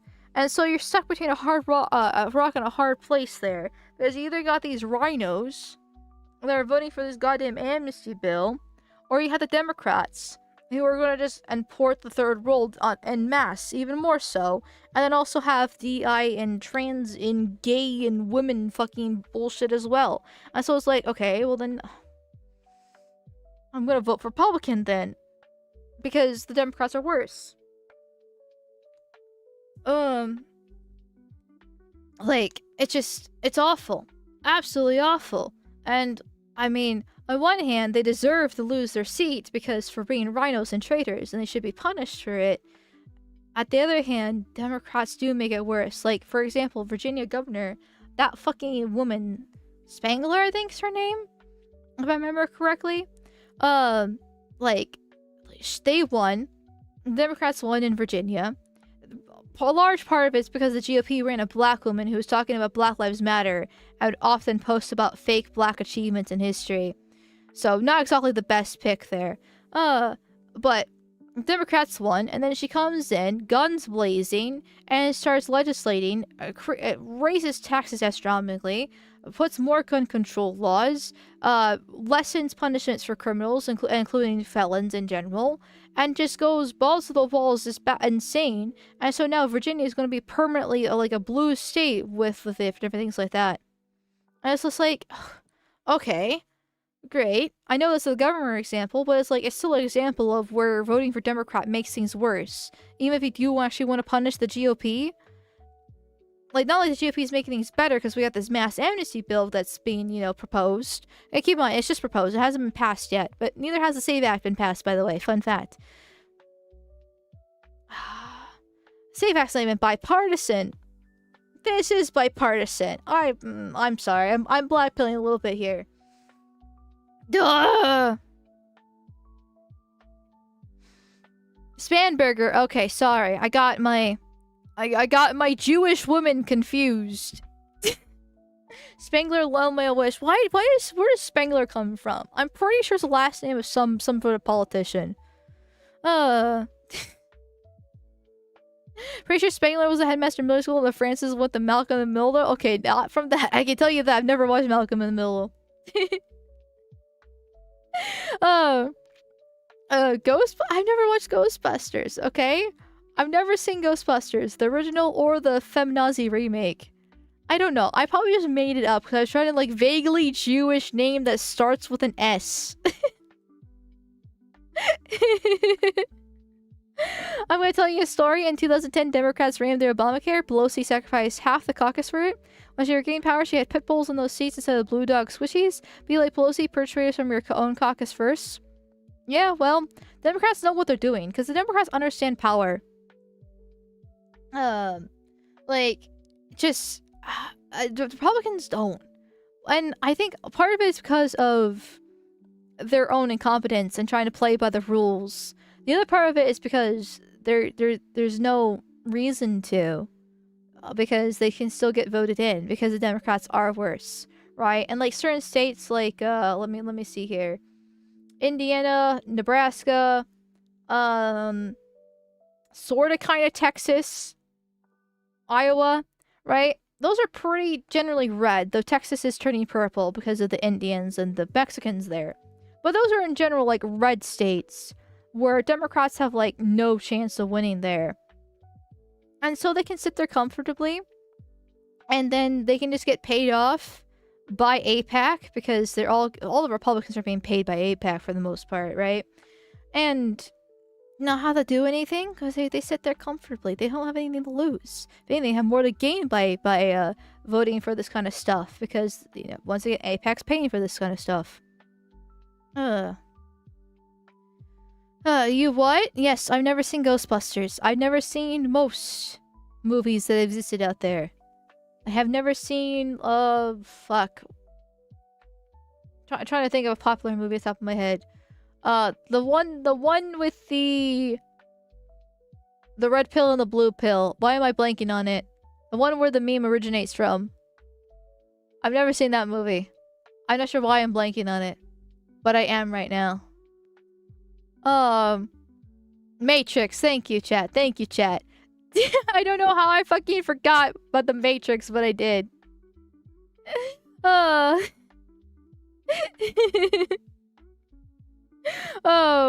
Let's see. I recently watched Terminator for movie night. I've never seen, I know the movies. But, like, I know, like, I can't actually remember them. Fix that now, Floyd! I've been watching anime, okay? I'm sorry that I'm stuck watching anime. And I'm probably gonna be still watching anime for a very long time. Because I don't have anything else. Like, I could go back to old media, but, like, anime is nice, okay? Like, I've never seen John Wick. I've never seen Indiana Jones. Let's see here. What's other classic movies here? I have seen Pirates of the Caribbean, but that was a little bit more recently. Well, recently as in like the past like 5 years. Please check out some of the good movies from the 80s and 90s. Well, that's on the movie night list on the Discord server, which we should actually be having this Sunday, I think. Yeah, because we do it every other week. Every other week on Sunday in the Discord server, we watch movies. So, well, that's good. That's honestly a good point of what we do movie night for, so I can actually watch movies I haven't seen.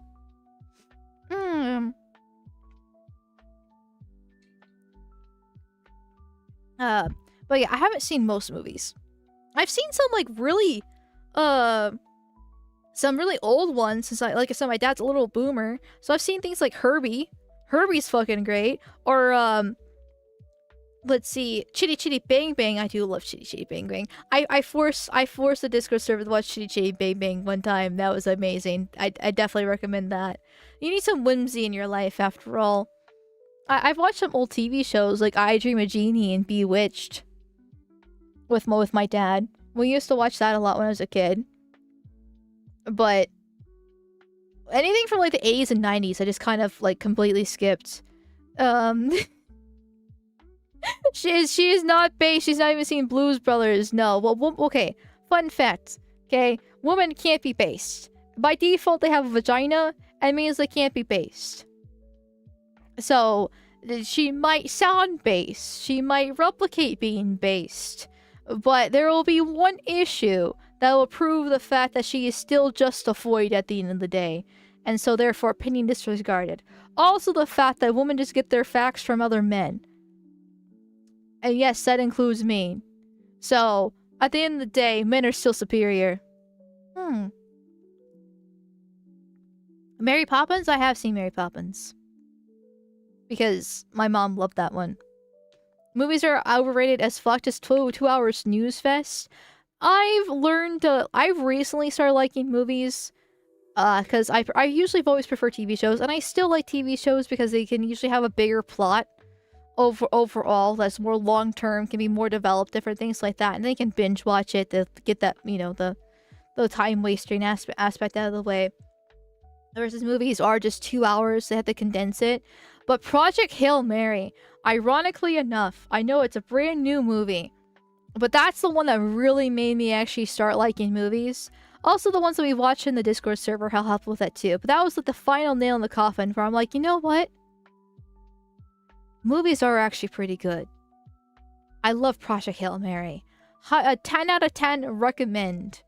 You know, just watch it. I know it's still in the movie theaters. Just, you know, just go ahead and watch it. What was your favorite opinion, man, then? It used to be Sargon of Akkad. And in a lot of ways it still is. I'm still a fan of Sargaruni to this day. But there's some good accounts on Twitter. Like, I really like Zoomer Historian a lot. Like, I think Zoomer Historian and I are like, if you want to know my opinion on something, just go to Zoomer Historian. I kid you not. I don't think I've seen a tweet of his that I've actually disagreed with. ever, like, I started following him on Twitter when I made Amalgamyte. I've heard about him before, but I never really, like, super followed his stuff. Like, back when I was, like, a lurker. And I followed him on Twitter, and, like, since then, like, a year and a half now, I don't think I've seen a single tweet that I disagree with him with.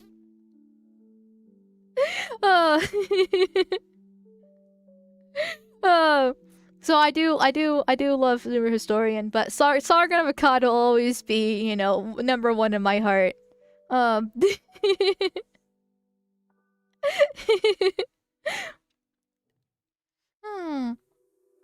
Sargon explains stuff well for normies and women. Yeah, well, I won't disagree with that. I do love Sargon of Akkad. I actually watched a couple of his videos last night when I was doing something. A couple of them were like a couple weeks old, because there was one in particular I really wanted to watch and just never got around to. I was like, yeah, Sargon's noticing now. It's lovely. I love it. But anyways, I know we got a little bit off topic here from the Amnesty stuff.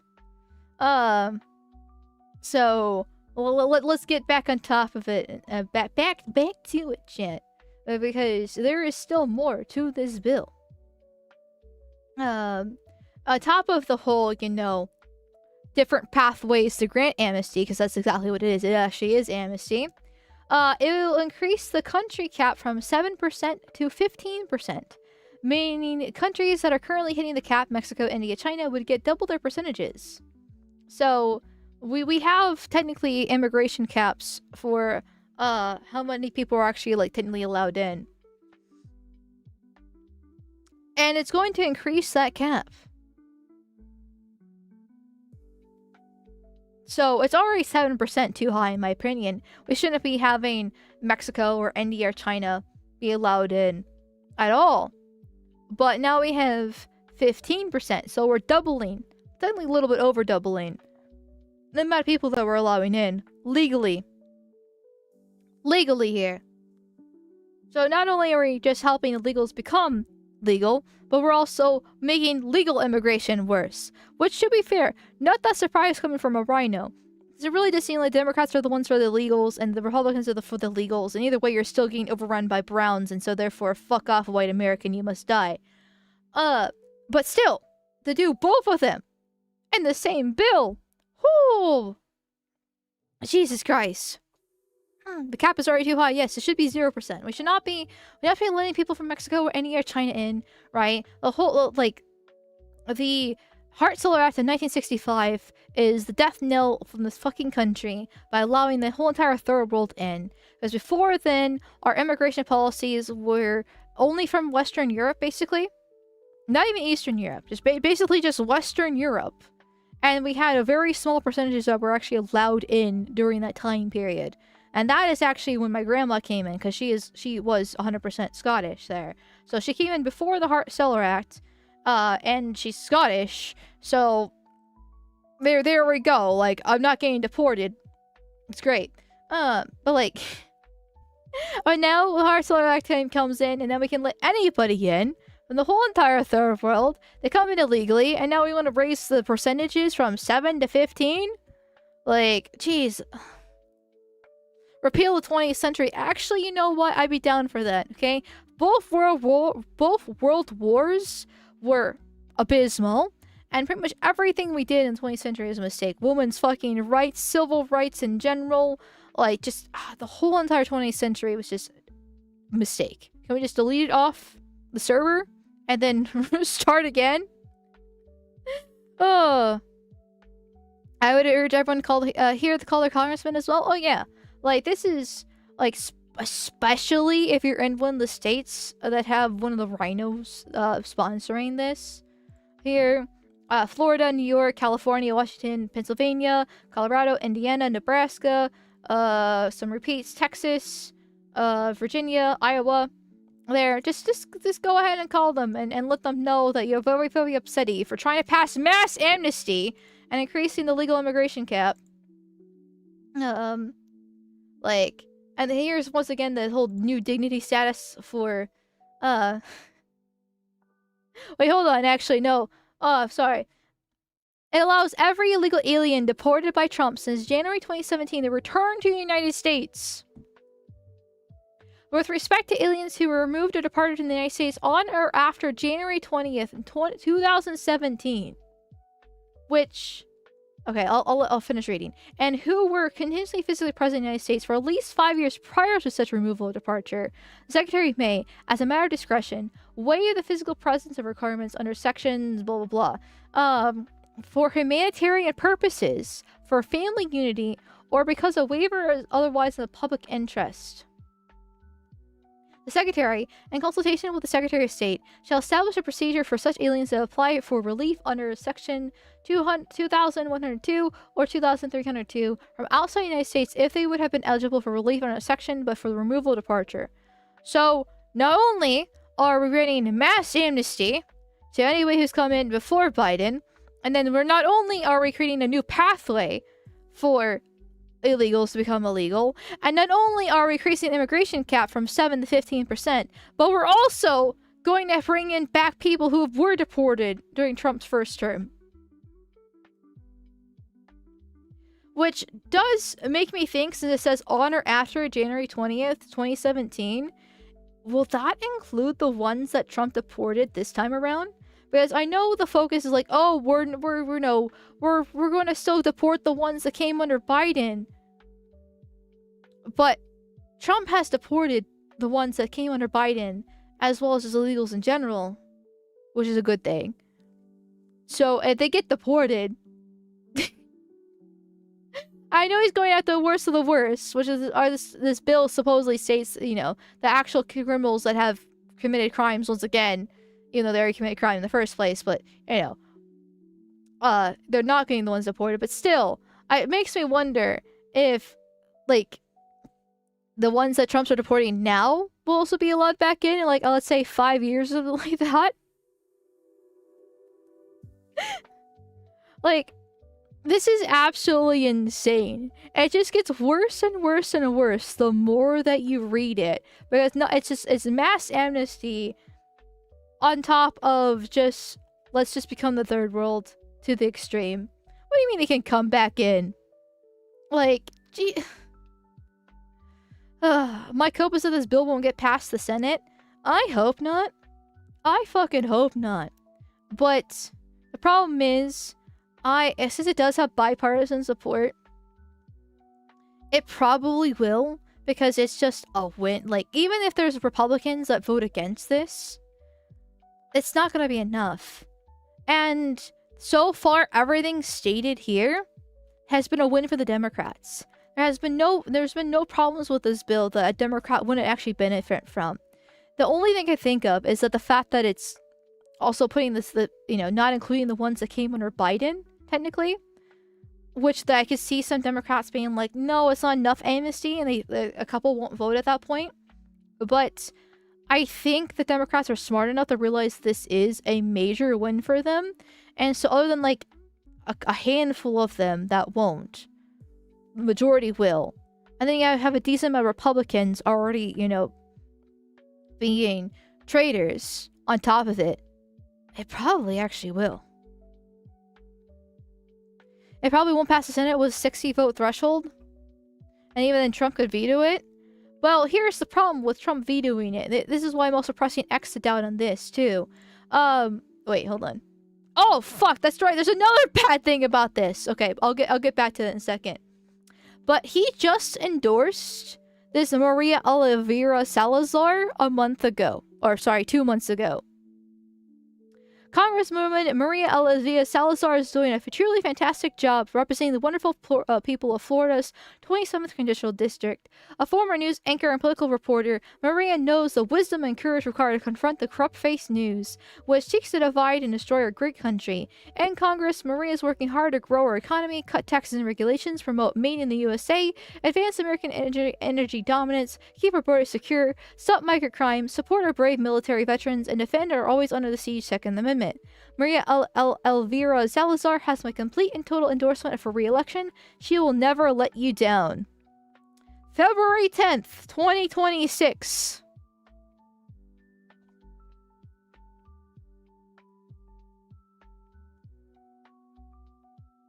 Yeah, so, I am not exactly, full of faith for this actually being Trump like vetoing or something like that. I mean, he might, because if this actually passes and he lets it through, then he will actually go down as a complete and total failure, and everyone's gonna hate his fucking guts for it. Like, he's already burning so much political goodwill with the Iran war. This would be the final nail in the coffin. There's so many people coping for him, right? Like Captain Dreamer. I normally like Captain Dreamer, like, most of the time on Twitter. But his Iran war takes have been awful, in my personal opinion.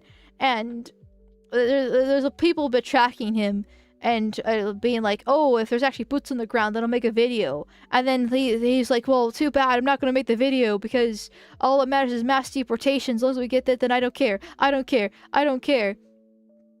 It's going to be like people like him. And if we get mass amnesty, then it's just over. It's just over. Like, and she's never gonna let us down. No, she's never gonna give you up, and she's never let you down either. It's time to stop the trust the plan nonsense. It was nonsense 6 months ago. It's even no more nonsense now. Yeah, I don't really trust the plan. Like, I tried my best to trust the plan. I was such an ardent supporter of Trump. I knew he wasn't gonna be the final solution. But I thought he was at least the path for the final solution. Like, I was so fucking happy when he won in 2024. And now here we are, a year and a half later. And I'm just... It's just, yeah. So, we'll have to see how this goes. Because... which I want to talk about this too, because once again, so now, okay, just to really hammer it home, right? Really get it home. We have mass amnesty, a second pathway to get amnesty that wasn't there originally for the cap from 7% to 15% for how many legal migrants that can come in, allowing people who were deported after during Trump's first term to come back in. And now, also, drumroll please, the Dignity Act bill forgives student loans for any attorney who works for illegal migrants. It orders the creation of not fewer than 3 humanitarian campuses located in high-traffic sectors of U.S. Border Patrol. The centers would provide legal orientation, programming, and communication between aliens and outside legal counsel. Orders the Department of Education to forgive 75% of law school for any attorney who has completed not less than 4 years of full-time employment as an attorney providing legal services at a humanitarian campus. Who's gonna pay for this? You are. Why are lawmakers even trying to write the details of compensation packages for these hypothetical federal employees? The entire bill feels like poorly written AI slop. ChatGPT invented a brain-dead scheme that create free attorneys for legal migrants, and the 39 House chorus sponsors who put their name on it and mindly signed off without rating it. See, that's his take. Personally, I think he's attributing stupidity to malice, right? Because these are politicians, most of them funded by AIPAC, including the Democrats. They hate white Americans. The sponsor of this is just a brown woman who was an anchor baby and shouldn't be here.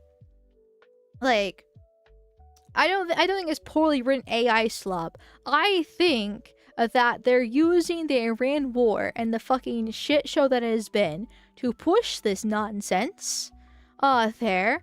And with 39 House co-sponsors, with 18 of them being Republicans, by the way, so roughly a little less than half, right? We're basically half supporting this shit. They think they can force this through the door so they can have more voters for 2028 and they get more money that way. And so they're trying to write this down to all in, so it's all in one package, so they're all set from the get-go for what they need, like, you know, forgiving student loans for immigration lawyers. So once again, I fucking hate immigration lawyers.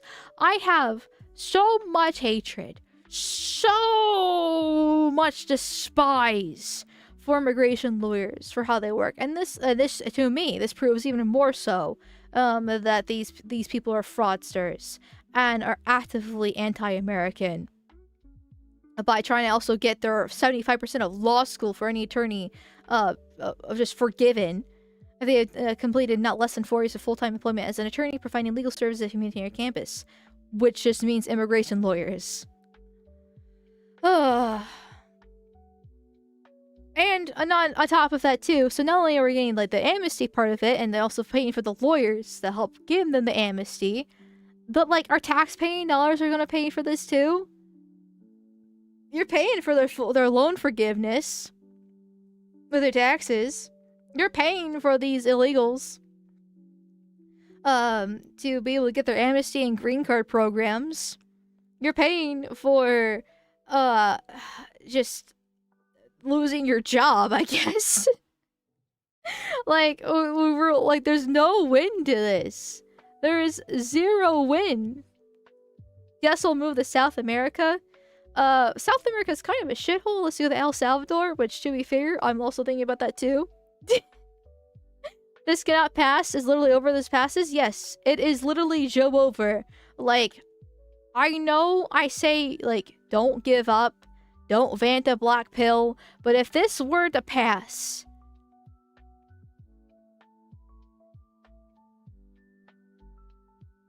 I can't help it, okay? Like, it's just, I'm either gonna have to start Fed posting, or I'm guess I'm moving to El Salvador. Which is retarded, because no matter where you go, you're never fleeing the brown horde. They will chase you down and kill you. They will burn your solid orc, yes, well, they are orcs. They will burn your solid oak door. Like, they don't fucking care. They'll chase you down to El Salvador. They'll chase you over to Russia. Like, they don't fucking care. El Salvador's worth a visit just to see the transformation. I really want to do it. I really want to do it. I might make that happen, actually, not gonna lie. I won't be anytime soon, but I kinda want to make that happen. Anyways, but here's actually the section. Section 438, loan forgiveness for legal service providers at humanitarian campuses. 1. Loan forgiveness authorized. Secretary, in coordination with the Secretary of Education, shall forgive, in accordance with this section, the qualified loan amount described in subsection B, eligible student loan obligation of a borrower who, A, has attended the accredited law school at an institution of higher education, as defined in section 102 of the Higher Education Act of 1965. Notice the 1965 part. Wow, there seems to be a common denominator what happened with that year. And that decade in general. Makes one think. And obtain a Juris Doctor degree. B, has completed not less than 4 years of full-time employment as an attorney providing legal service in humanitarian campuses, established under Section 437A. And C, not in default on a loan for which the borrower seeks forgiveness. 2. Method of loan forgiveness. Provide loan forgiveness under paragraph 1. Secretary, in coordination with the Secretary of Education, is authorized to carry out a program. A. That the holder of the loan to assume obligation to repay the qualified loan amount for our loan made and ensure a guarantee under Part B of the Higher Education Act of 1965 are then the accepted plus loan or accepted consolidation loan as such terms are defined in section... Oh my fucking god, I hate legalese. Ugh. B. To cancel a qualified loan amount for a loan made under Part D or E, such as Act of 1965, are then accepted plus loan for or accepted consolidation loan. More legalese. 3. Regulation. Secretary is authorized to issue such regulations that may be necessary to carry out this section. Okay. So just override things. That sounds good. B. Qualified loan amounts. 1. Amount forgiveness. Secretary shall forgive 75% of eligible student loan obligation of a borrower described in subsection A1, outstanding after completion of the 4th year of employment, such described in such paragraph. 2. Eligible student loan obligation. The term eligible student loan obligation has the meaning given term student loan and section 428L of the Higher Education Act of 1965, except the only portion of the student loan is attributable to the borrower's study of law and attainment of a Juris Doctorate degree. And not the undergraduate study or the course of study shall be included when calculating the outstanding eligible student loan obligation for borrower purposes. C. Construction. Nothing in this section shall be construed to authorize any refunding of any repayment of a loan. Oh, thank God. We're not actually refunding any repayment of a loan. We're just going to still give student loan forgiveness to these immigration lawyers. Up to 75%. Cool. I mean, I guess it's better than nothing. I guess. I'd rather not. Ugh. It's only gonna get worse. Yep. It's gonna get worse before it gets better. There's no light at the end of the tunnel at the moment. It's all I see darkness. But it's okay. We're still in a tunnel, right? There's walls on both sides of us. There's solid, ground beneath our feet. Depending on how tall you are, you might be able to touch the roof of the tunnel.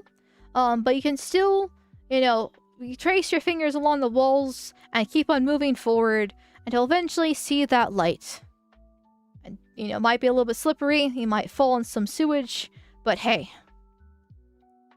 it works out in the end, right? So we just gotta keep on carrying on, keep on pressing on overall.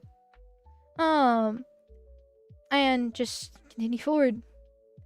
And that's the only thing we can do. Because where are we supposed to go once again? Like, we can't run to Europe. Europe's facing the same plight. We can't run to El Salvador. It's not really our country. They're still technically kind of brown, even though they're doing the right thing. And they're gonna follow us here anyway. Can't go to Canada. Can't go to Australia. Once again, not even our country anyways, too. Like, Australia for Australians. I'm not Australian. They have a different culture, different accent, different way of life, right? So where are we supposed to go? What are we supposed to do? We have to keep on pressing, keep on fighting, and we have to get our country back. No matter the cost. We have to. Even if this fucking amnesty bullshit gets passed. Which I hope it doesn't. I hope the chimping out over the past couple days is enough. I give little faith myself. But hey, maybe Trump, we'll see. If it does manage to, pass the House and get to the Senate, maybe Trump can actually veto it, right? Maybe he'll have some sensibilities and be like, oh yeah, I'm already in the toilet right now. I should probably do this to curry good favor again. Of course, if it gets that far, we don't know. It's only been, proposed in the House, sort of, right? So it's only being sponsored at the moment. We still got some time. Hopefully.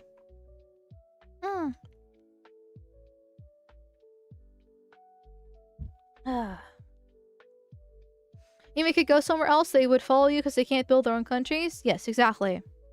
America was founded by people who left their country, remember? Sometimes staying at all costs is not the best option. Completely different situation, though. America was nothing. It was just wilderness. Okay, yeah, there's some Indians there, feather Indians, right? The savages. But they didn't do anything with the land.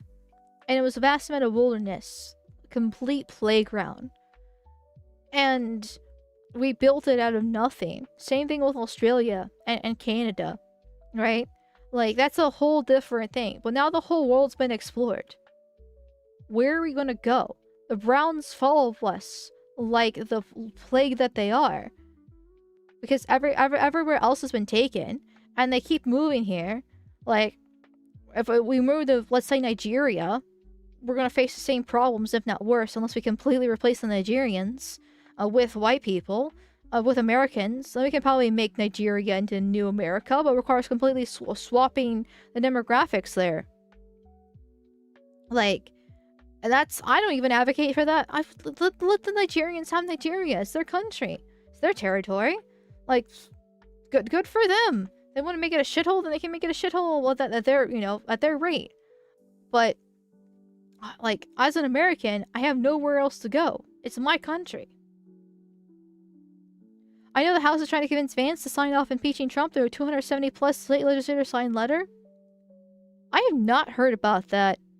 I mean, I've heard that I've heard that they do want Trump to be impeached, but they've been wanting Trump to be impeached for, like, the entirety of his existence.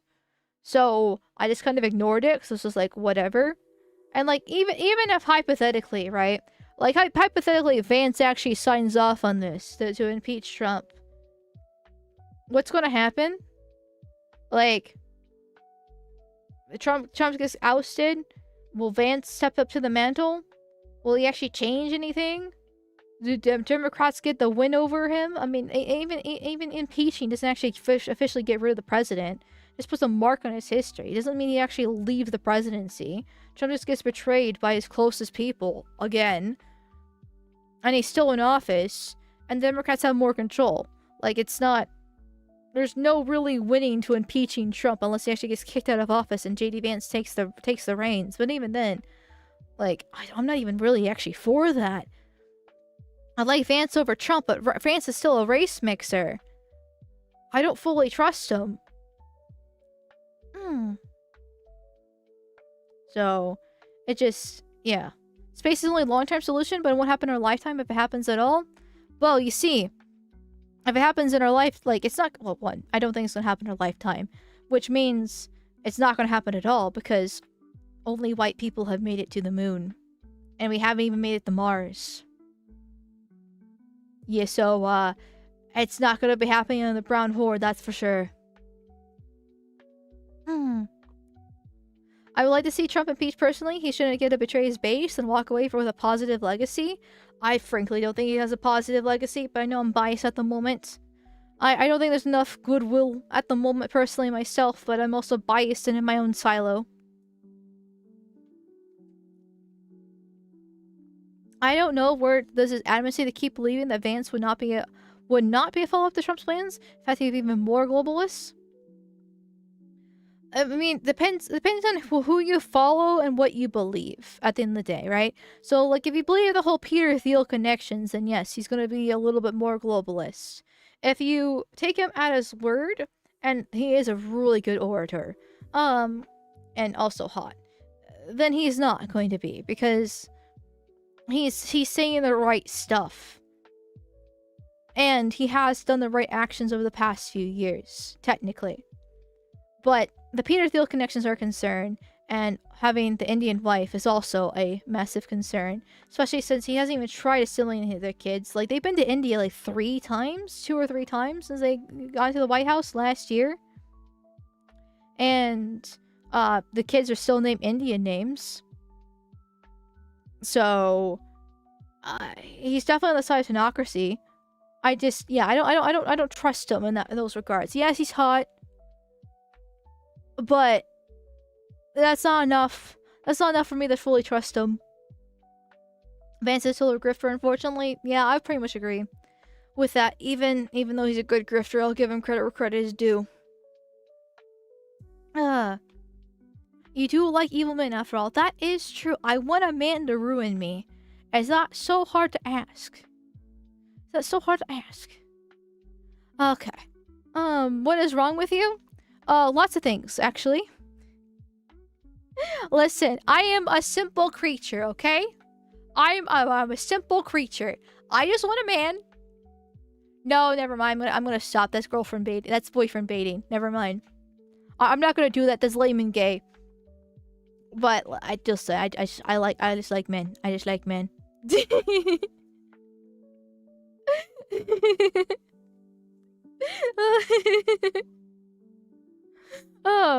Anyways, speaking of immigration and all the other fun stuff that goes along with it, there is a website that someone created called the Refugee Resettlement Data Platform. And you can find out exactly how many refugees of each nationality have been resettled in your state and how much it costs you. Like, so here it is. Here it is. Oh, let me put this in the chat for you so you can play with it as well. But you can actually look up by state how many have actually been settled in there. So, no surprise, most are in California, also Texas and New York. Washington's has a pretty high number. Michigan, Virginia, Ohio goes down here. And this is between 2012 to about 2026. And these are the ones that have been tracked. 880,174. And this is just the refugee resettlement spending and arrivals, right? So only refugee arrivals. Not including illegals, not including the visas, not including the legals with the green cards and different things like that. It's just refugee arrivals. 880 of them in the past, let's say 15 years. Little bit 15 years. Here. With California being the biggest one. Obligations, $62.7 billion dues. Subawards total, $10.3 billion dues. And unique subawardees, 1,651 from distinct organizations. So, California has received 109,141 arrivals, supposedly. With Texas, because, you know, don't mess with Texas, 94,129. And you can also filter by each state.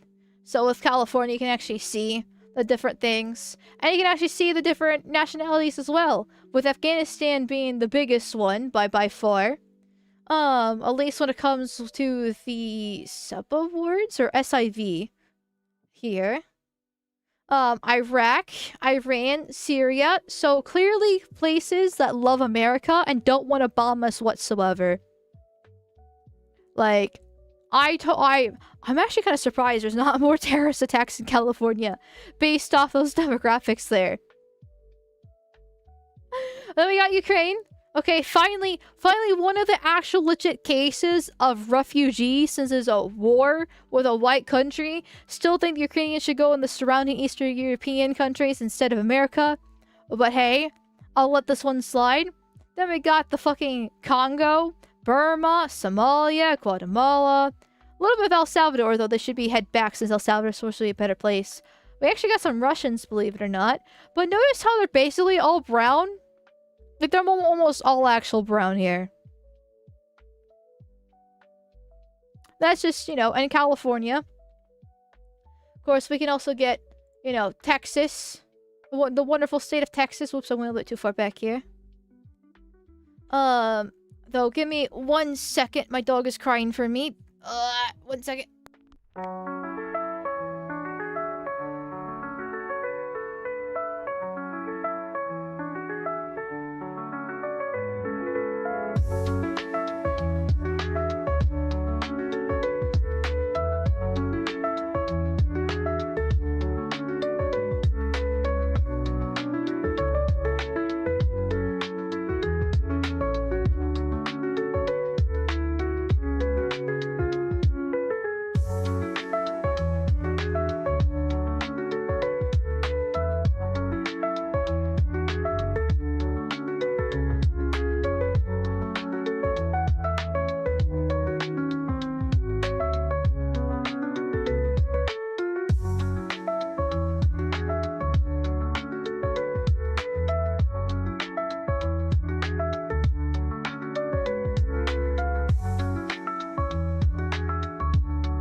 Rightio, sorry about that, chat. Doggo wanted some attention. There. Okay, well, what was I doing? Texas, right?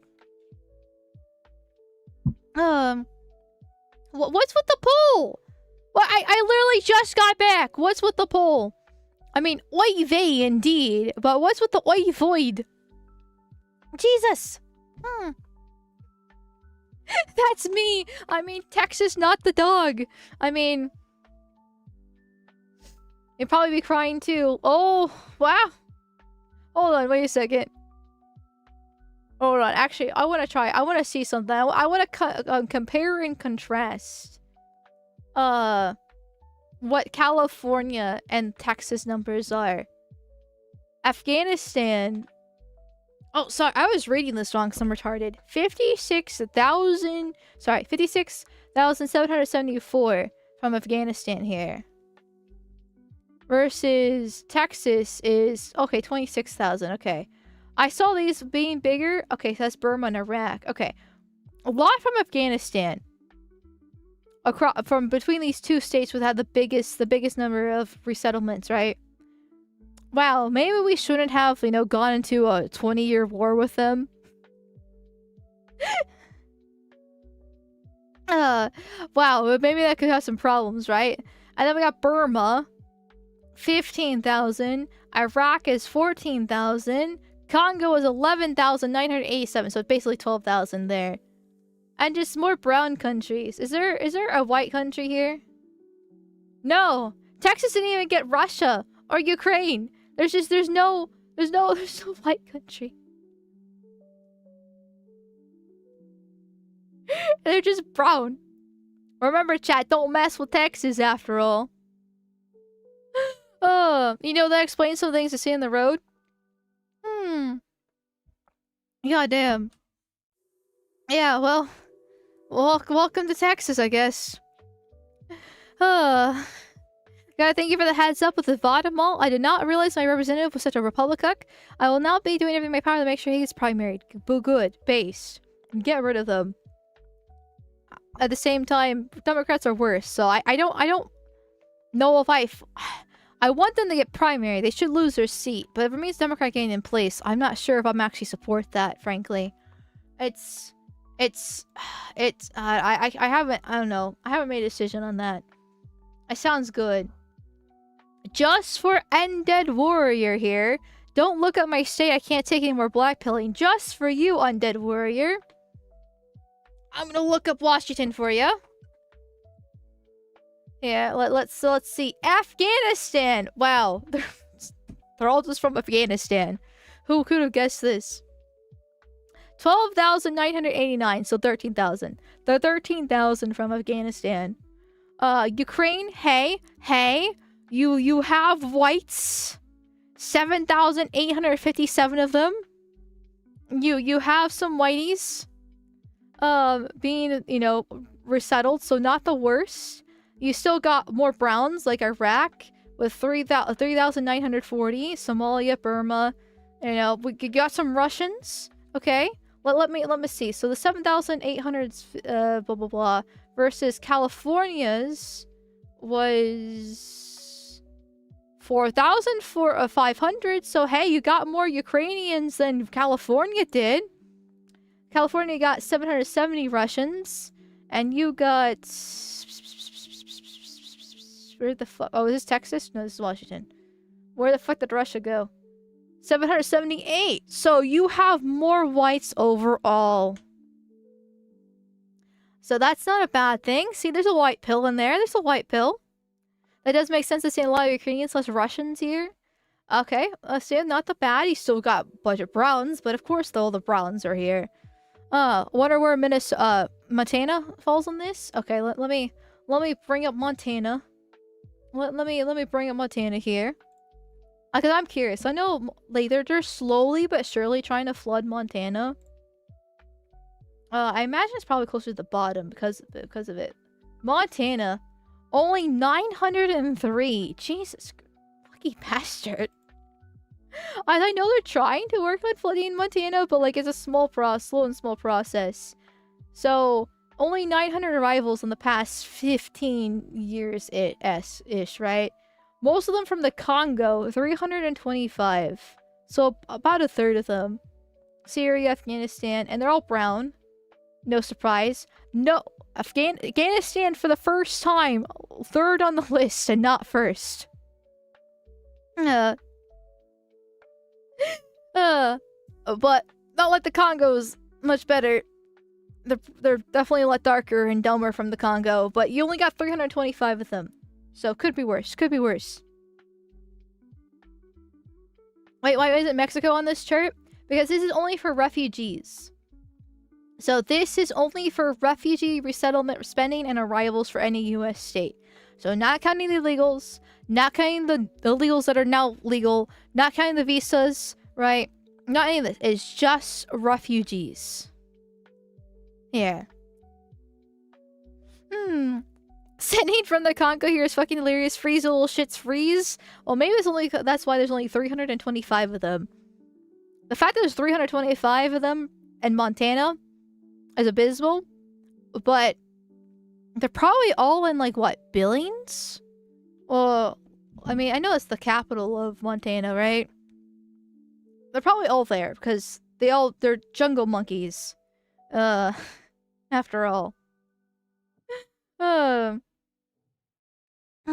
What's going on in Alaska? I highly doubt anybody's in Alaska. I'll be completely honest. Now that requires resettling upon resettling to get to Alaska. So it's probably the bottom here. Actually, hold on, wait a second. There's more refugees in Alaska than in Montana. Wyoming doesn't have any of them. 7. Sorry. 7 in Wyoming. 25 in Hawaii. Why did Mississippi get 148? What is this? Okay, I'm actually kind of curious about Alaska. Somalia! What? Somalians? And the Congo? And Alaska? I really hope they died of permafrost.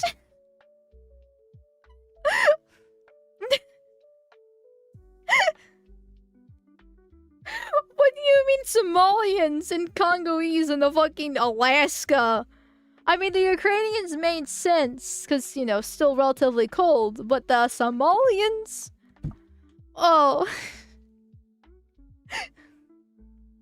Oh my god. Yeah, it's late enough in the stream to say that. Yeah, it's been a few hours, okay? It's been a few hours.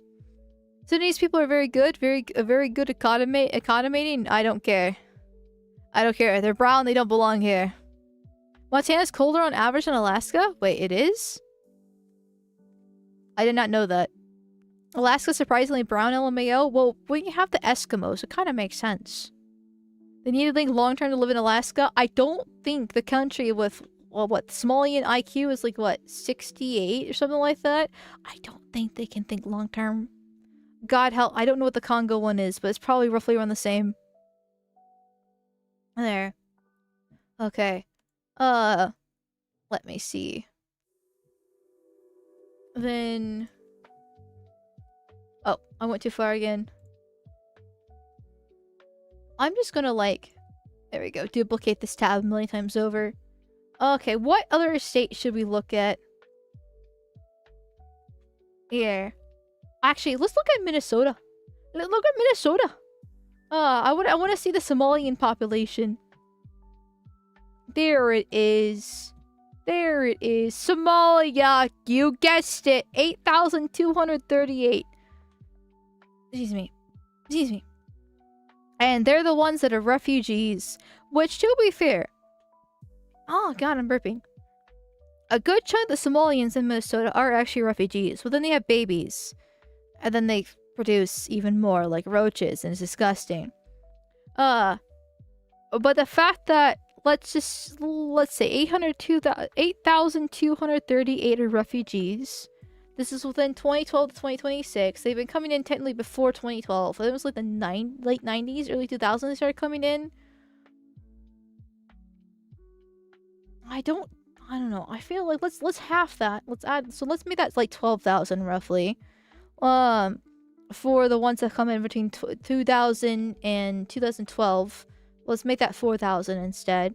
So that's 12,000. And then a lot of them have a shit ton of kids that have grown up and also have kids.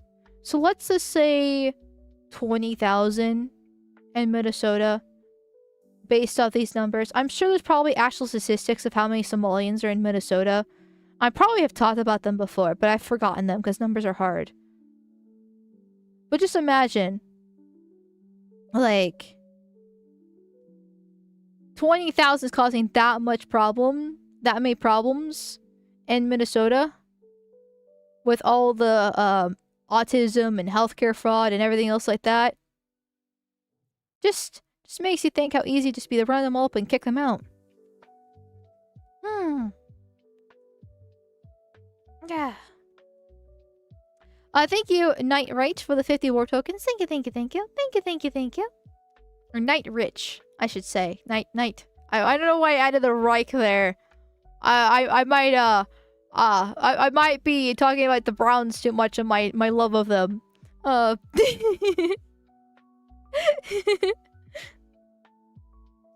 Bees remembers the Pakistani guy who got him banned. Oh, Mayo. Goddamn right I do. Well, yeah, no, Beezus is not allowed to be banned from Kick. Beezus is a good little Fed boy that's not a Fed boy. He's an ex-Fed, but once you're a Fed, you're always a Fed. Beezus gets head pats and love and appreciation. He's actually one of the OGs. Actually, honestly, most of you guys in chat right now are actually OGs this late at night. But still, no, Beezus is not allowed to get banned by some Pakistani on Kick. Speech skill issue? Yeah, well, listen, it should be well known that I need speech therapy at this point. I think from my starting of my whole streaming, I needed speech therapy. I knew. Well, thank you for stopping by. I hope you're enjoying stream so far. You know, all things considered, hope you're enjoying stream. I do appreciate the new ones. Probably one of the newer ones here. Actually, Undead Warrior, you've been here for fucking ages, man. Like, ages? Honestly, most of you guys, I recognize, like, almost, like... I do, obviously, I recognize new people. Like, I see new people. I try not to call them out, because it's, like, kind of weird to do that, actually. Alright? I don't mean to oust people when they're relatively new. Right, because it just seems a bit strange. But I do obviously recognize the old heads, and like it's nice actually seeing people over and over again. I get like this is like very, I know it's very parasocial here, but I like getting to know you guys and like what they kind of expect from you, and just I don't know, and talking with you. It's very nice. Okay, it's very nice, and I like it a lot. So thank you guys for sticking around and staying. And chatting for so much. Speaking of which, thank you, Beezus, for celebrating your Subby Puppy for 10 months in a row now. Thank you, my dude. Thank you. Amalgamyte strikes again. I'm sorry, I can't help it. I'm a woman. I'm bisexual. Okay, I'm gay by default. It just is what it is. It just is what it is, okay? I'm new here, Beezus. You're not new.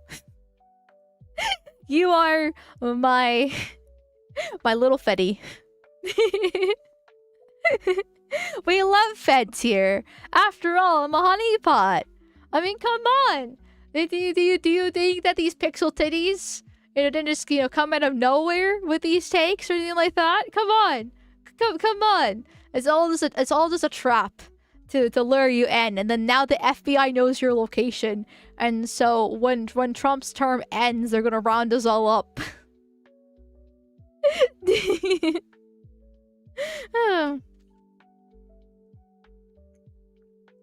I'm a new Jew.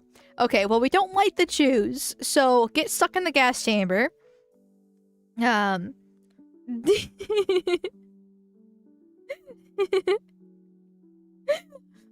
Stream lagged so much for me a bit there. I saw your Kamala Harris hyena looking model. You fucking fake news. You dirty, dirty spear merchant. Get the fuck out of here.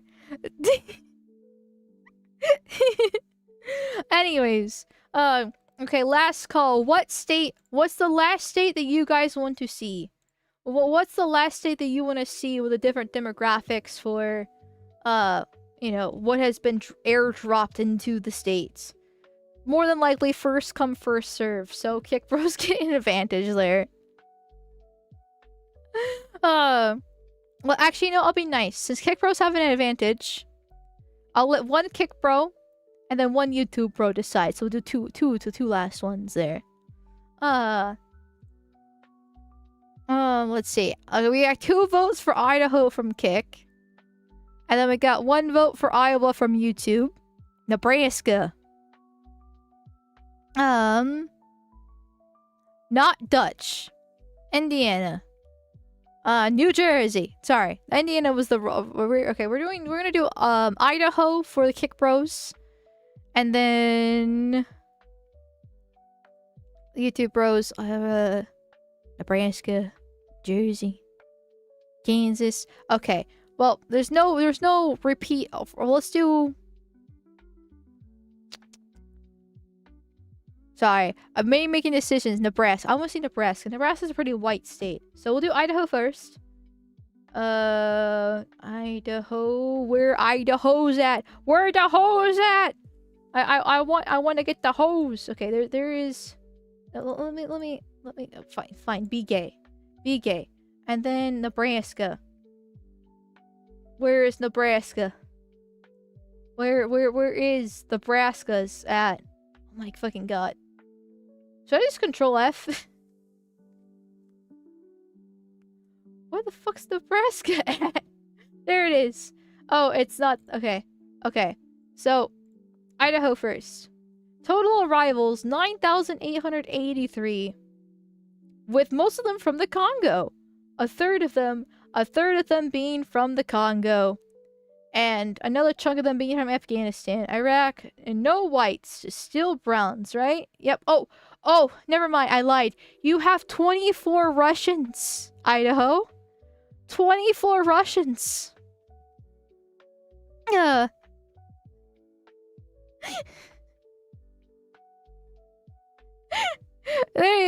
got some whiteys, aren't you happy? But still just brown. Still just all of them brown here. Okay, what has happened in the Congo, okay? Somebody please, like, inform my dumb void brain. What has happened in the Congo for them to be, like, in the top 5 of every single state? I know it's a shithole, but it's not exactly something that's, like, justifiable enough to get asylum. Congo's been a shit show for literally decades. Congolese are fleeing from the Belgians, so I don't know about that.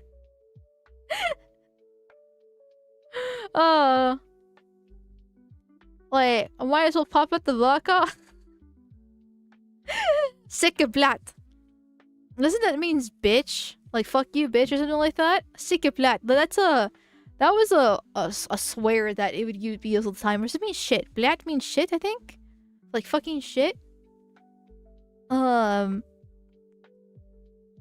blatt means shit, I'm pretty sure, if I remember correctly. More like bitch, fuck? Okay.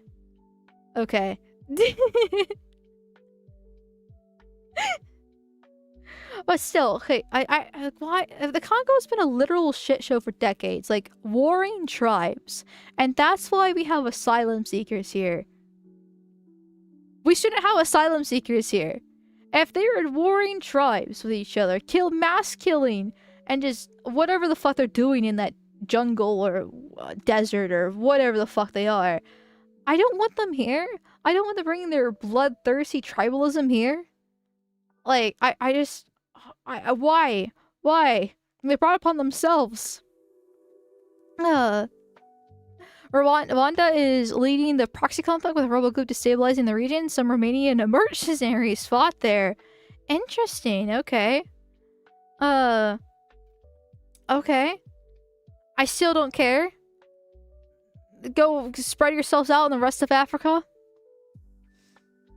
And then, let's see, Nebraska. Burma. That's a new one. Afghanistan still on the top 3. Afghanistan, you represent, bro. Oh my god. I just love Afghanistan. Allahu Akbar, my brothers. And Iraq. But Burma. Burma. The Burmese. Or what was it called before Burma? Fuck. What? I'm blanking again. I know Burma was called something else before. God damn it. I can't remember. Chat, be my memory here. Myanmar. Thank you, chat. Lord knows I'm retarded. So basically 4,000 of them. They shouldn't be here. Just send them back to Myanmar. Or Burma. Whatever they want to call their nation now. Actually, fun fact, I don't know if we have it anymore. Cause my mom took everything with the divorce, or almost everything. But we used to have a really old globe. And I remember looking at it before when I was getting into politics. So maybe we do have it somewhere. It might be like in the barn. But it does have Burma as Myanmar. Actually, looking at old globes is fascinating. I love looking at maps in general. But looking at old globes is amazing to actually see where the lines and divides for countries were, and like their old names for different things. Because it wasn't just Myanmar and Burma that was different. It was some part of like Eastern Europe were also a little bit different too. Ow!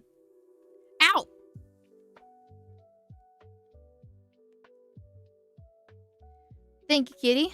I appreciate the love and affection. There.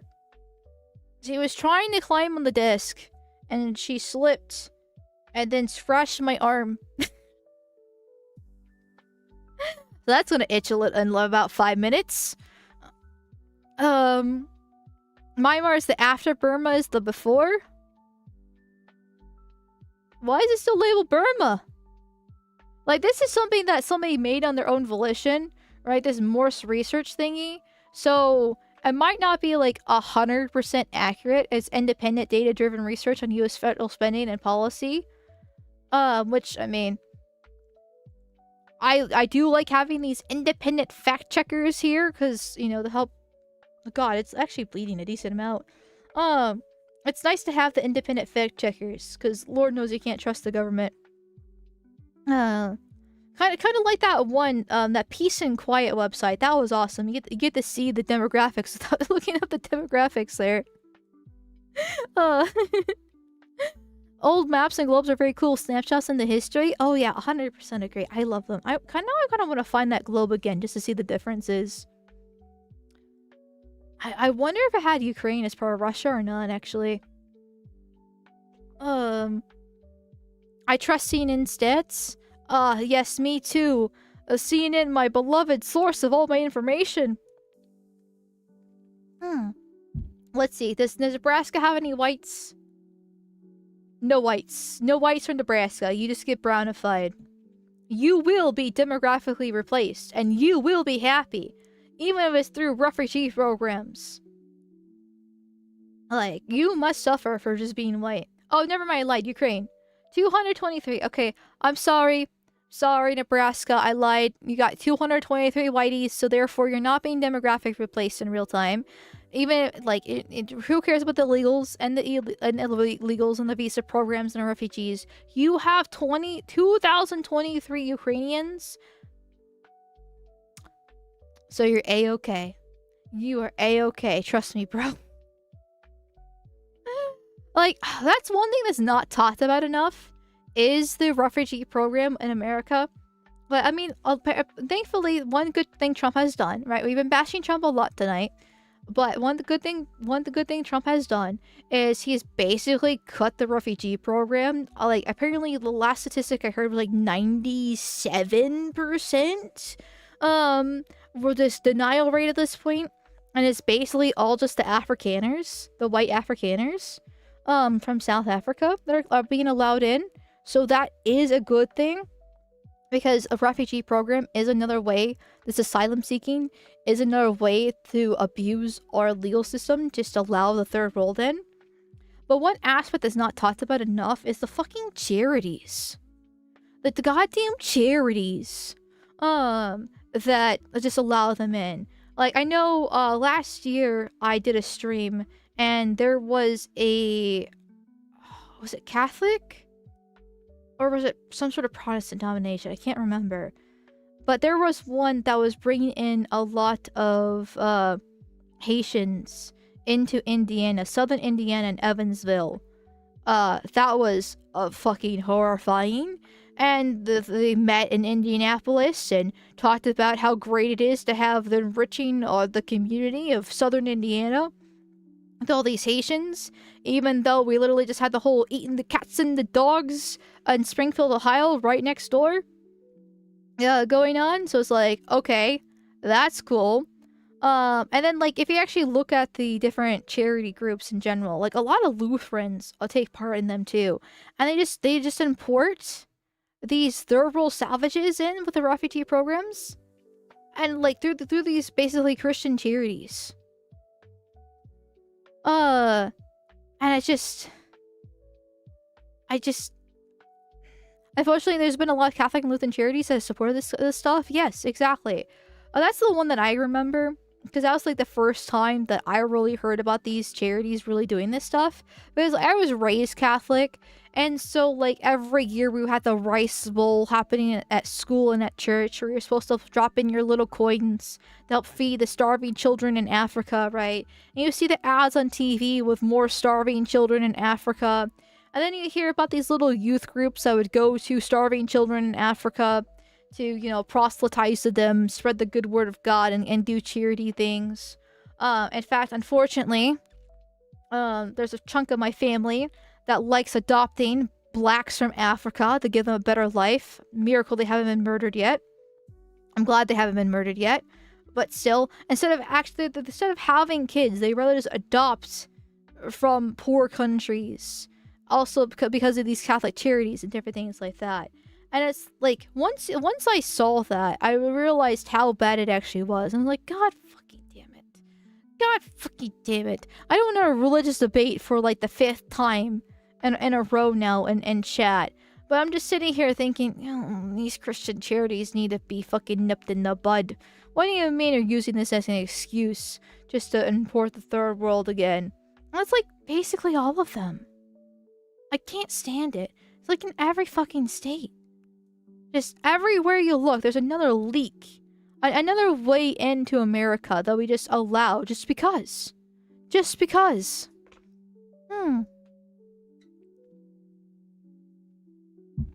That's just Angelina Jolie. Yeah, well, that's basically who my family member is. It's disgusting. But I always thought it was weird. Even before I was like racist and where I am now, I thought it was fucking weird that she did that shit. Christmas cards with those children, and they just stick out like a sore thumb. But I was like, whatever. And then my parents were like, oh yeah, she adopted another like 3rd or 4th child. Or, you know, she's doing such a nice thing for all these poor starving Africans. My grandma loved her too. And all this stuff, and I'm just like, that just rubs me the wrong way. I'm sick and tired about hearing these poor starving Africans. This is before. Once again, this is before I became racist or anything like that. I just always just rubbed me the wrong way. Oh. Anyone advocating for immigration should be forced to travel through the country alone. Base. Can she at least stop some Slavs? LMAO? No. It's always the Browns in Africa. I think she's done. It's been a long time since I actually heard her adopt another black child. But I think she's got like 4 or 5 of them. It's crazy. She is married, by the way. And they are very rich. They do it for the tax write-off. That makes a lot of sense. Because like I said, they are well off. That's for sure. But yeah, and she is at least married. So I'll give her that. But my God, not a single child of her own. I could never do that. God, no. Absolutely disgusting. I guess Now, actually, hypothetical chat. Hypothetical.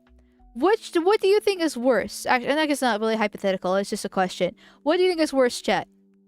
A woman who race mixes and has a mutt baby, or a woman who is white and married to another white, and then they just adopt a bunch of African children?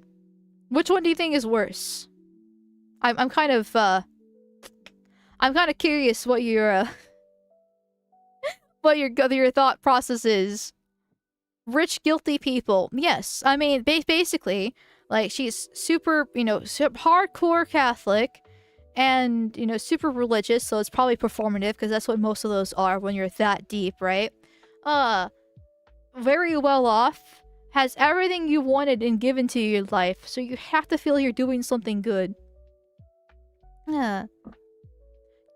Let's see, adopters. Vote for a loss. Adoption is worth adopting. That's tough. You're taking someone else off the market when you adopt. First, so race mixing's worse. Adopt is worse, at least with race mixing you have a kid. One can at least be blamed on ignorance. Let's see, I'm mixed race, so I'm biased, but adoption is worse. Race mixing is worse, at least with Africans, they could stay in for other Africans. The one bringing in foreigners, lol. It seems like it's, like, relatively divided, because, to be honest, I'm not exactly sure what I think is worst. Because on one hand, you're a race mixer, you're a traitor to your ancestors, you ended your bloodline, and you're creating a mutt. And on top of that, the poor child's life is now going to be handicapped because of it. Too, because you're lowering their intelligence. They don't believe in it. They don't really have any purpose, like actual end group where they belong. They have a bunch of health problems. Like, it's pretty bad. But then adopting a black African child. I guess they're all black because they're African. That means you're bringing in foreigners and giving them citizenship, versus they would actually normally stay in Africa and suffer in whatever orphanage they belong to. But you're adopting them and actively adding more foreigners to the country that are hate our guts and probably want you dead. So either way, you're still a traitor. You're still technically a race traitor then. It just depends on how you do it. At least it's half white. In other case, we're bringing full black into the country. But that actually arguably could make it worse. Because it's half white, and then you have a mixed, right? And nobody knows what to do with the mixed. Because they're their own different breed. They're not white, they're not black, they're mixed. They're a whole separate category. And you don't want to punish the child for the actions that the parents did. So then there's weird limbo. Versus a full black in the country, you can just be like, revoke their citizenship and then send them back. So they're easier to take care of. If you were to have like a full-on revolution there. Yeah, easier to put Africans out of the country. Mixes have ties to the country, yeah. So there's that.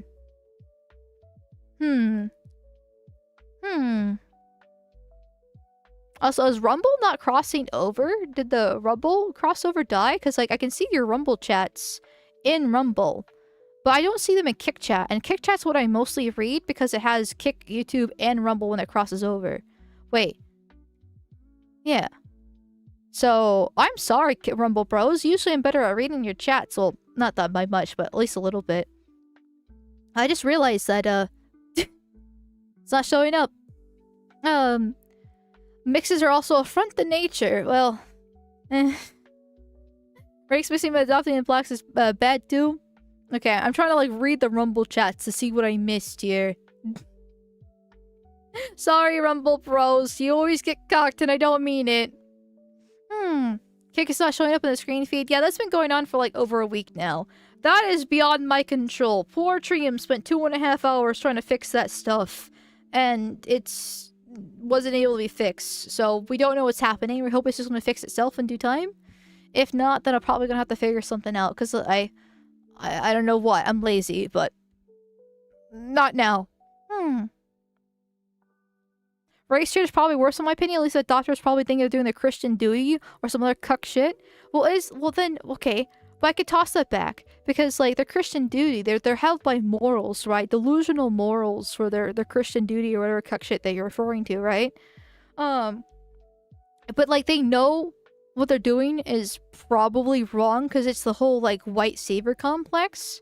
Versus if the race trader could just be ignorance. Where they just, like, they found this person attractive. They've had, 80 years of propaganda shoved in their face, so it's relatively okay to be, a race trader and race mix. And maybe they grew up in the ghetto, and so when you're around people, you get used to how they look, and then you become attracted to it, especially if you grew up around that stuff, right? So, like, I'm not saying I agree either way. I'm just saying technically both arguments work. I don't know which is worse. But I probably would say race trader. Just because I feel bad for the children. It's not their fault.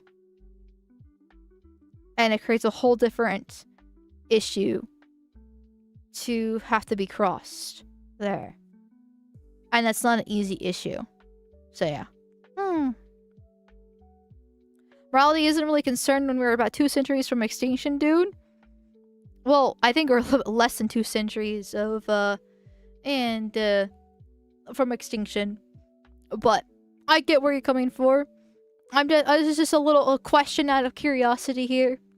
I hate moral debates anyways. Understandable here.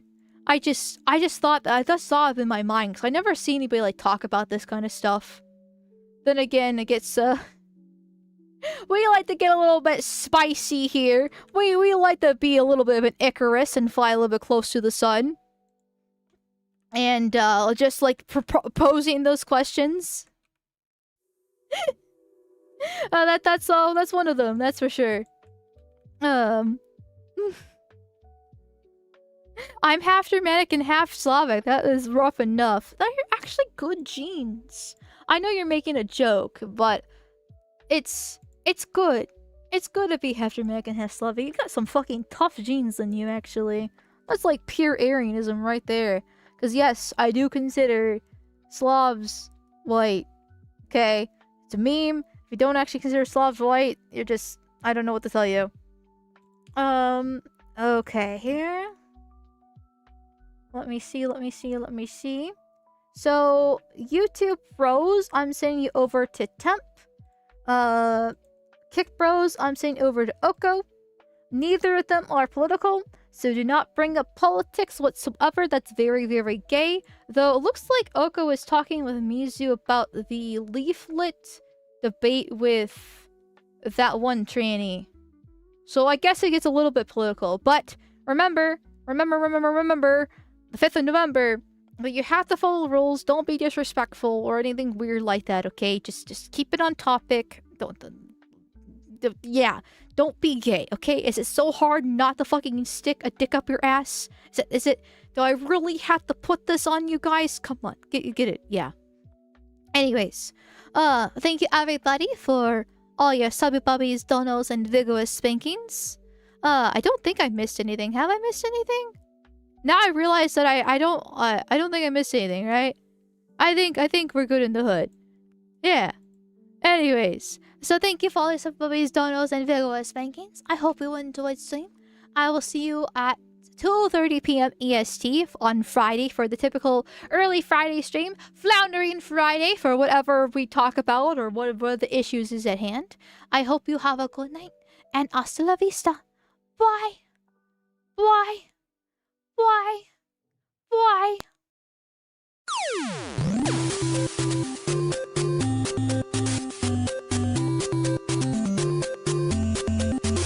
I mean, hey, if Pac-Man affected us as kids, we'd all be munching magic pills and listening to repetitive electronic music, am I right?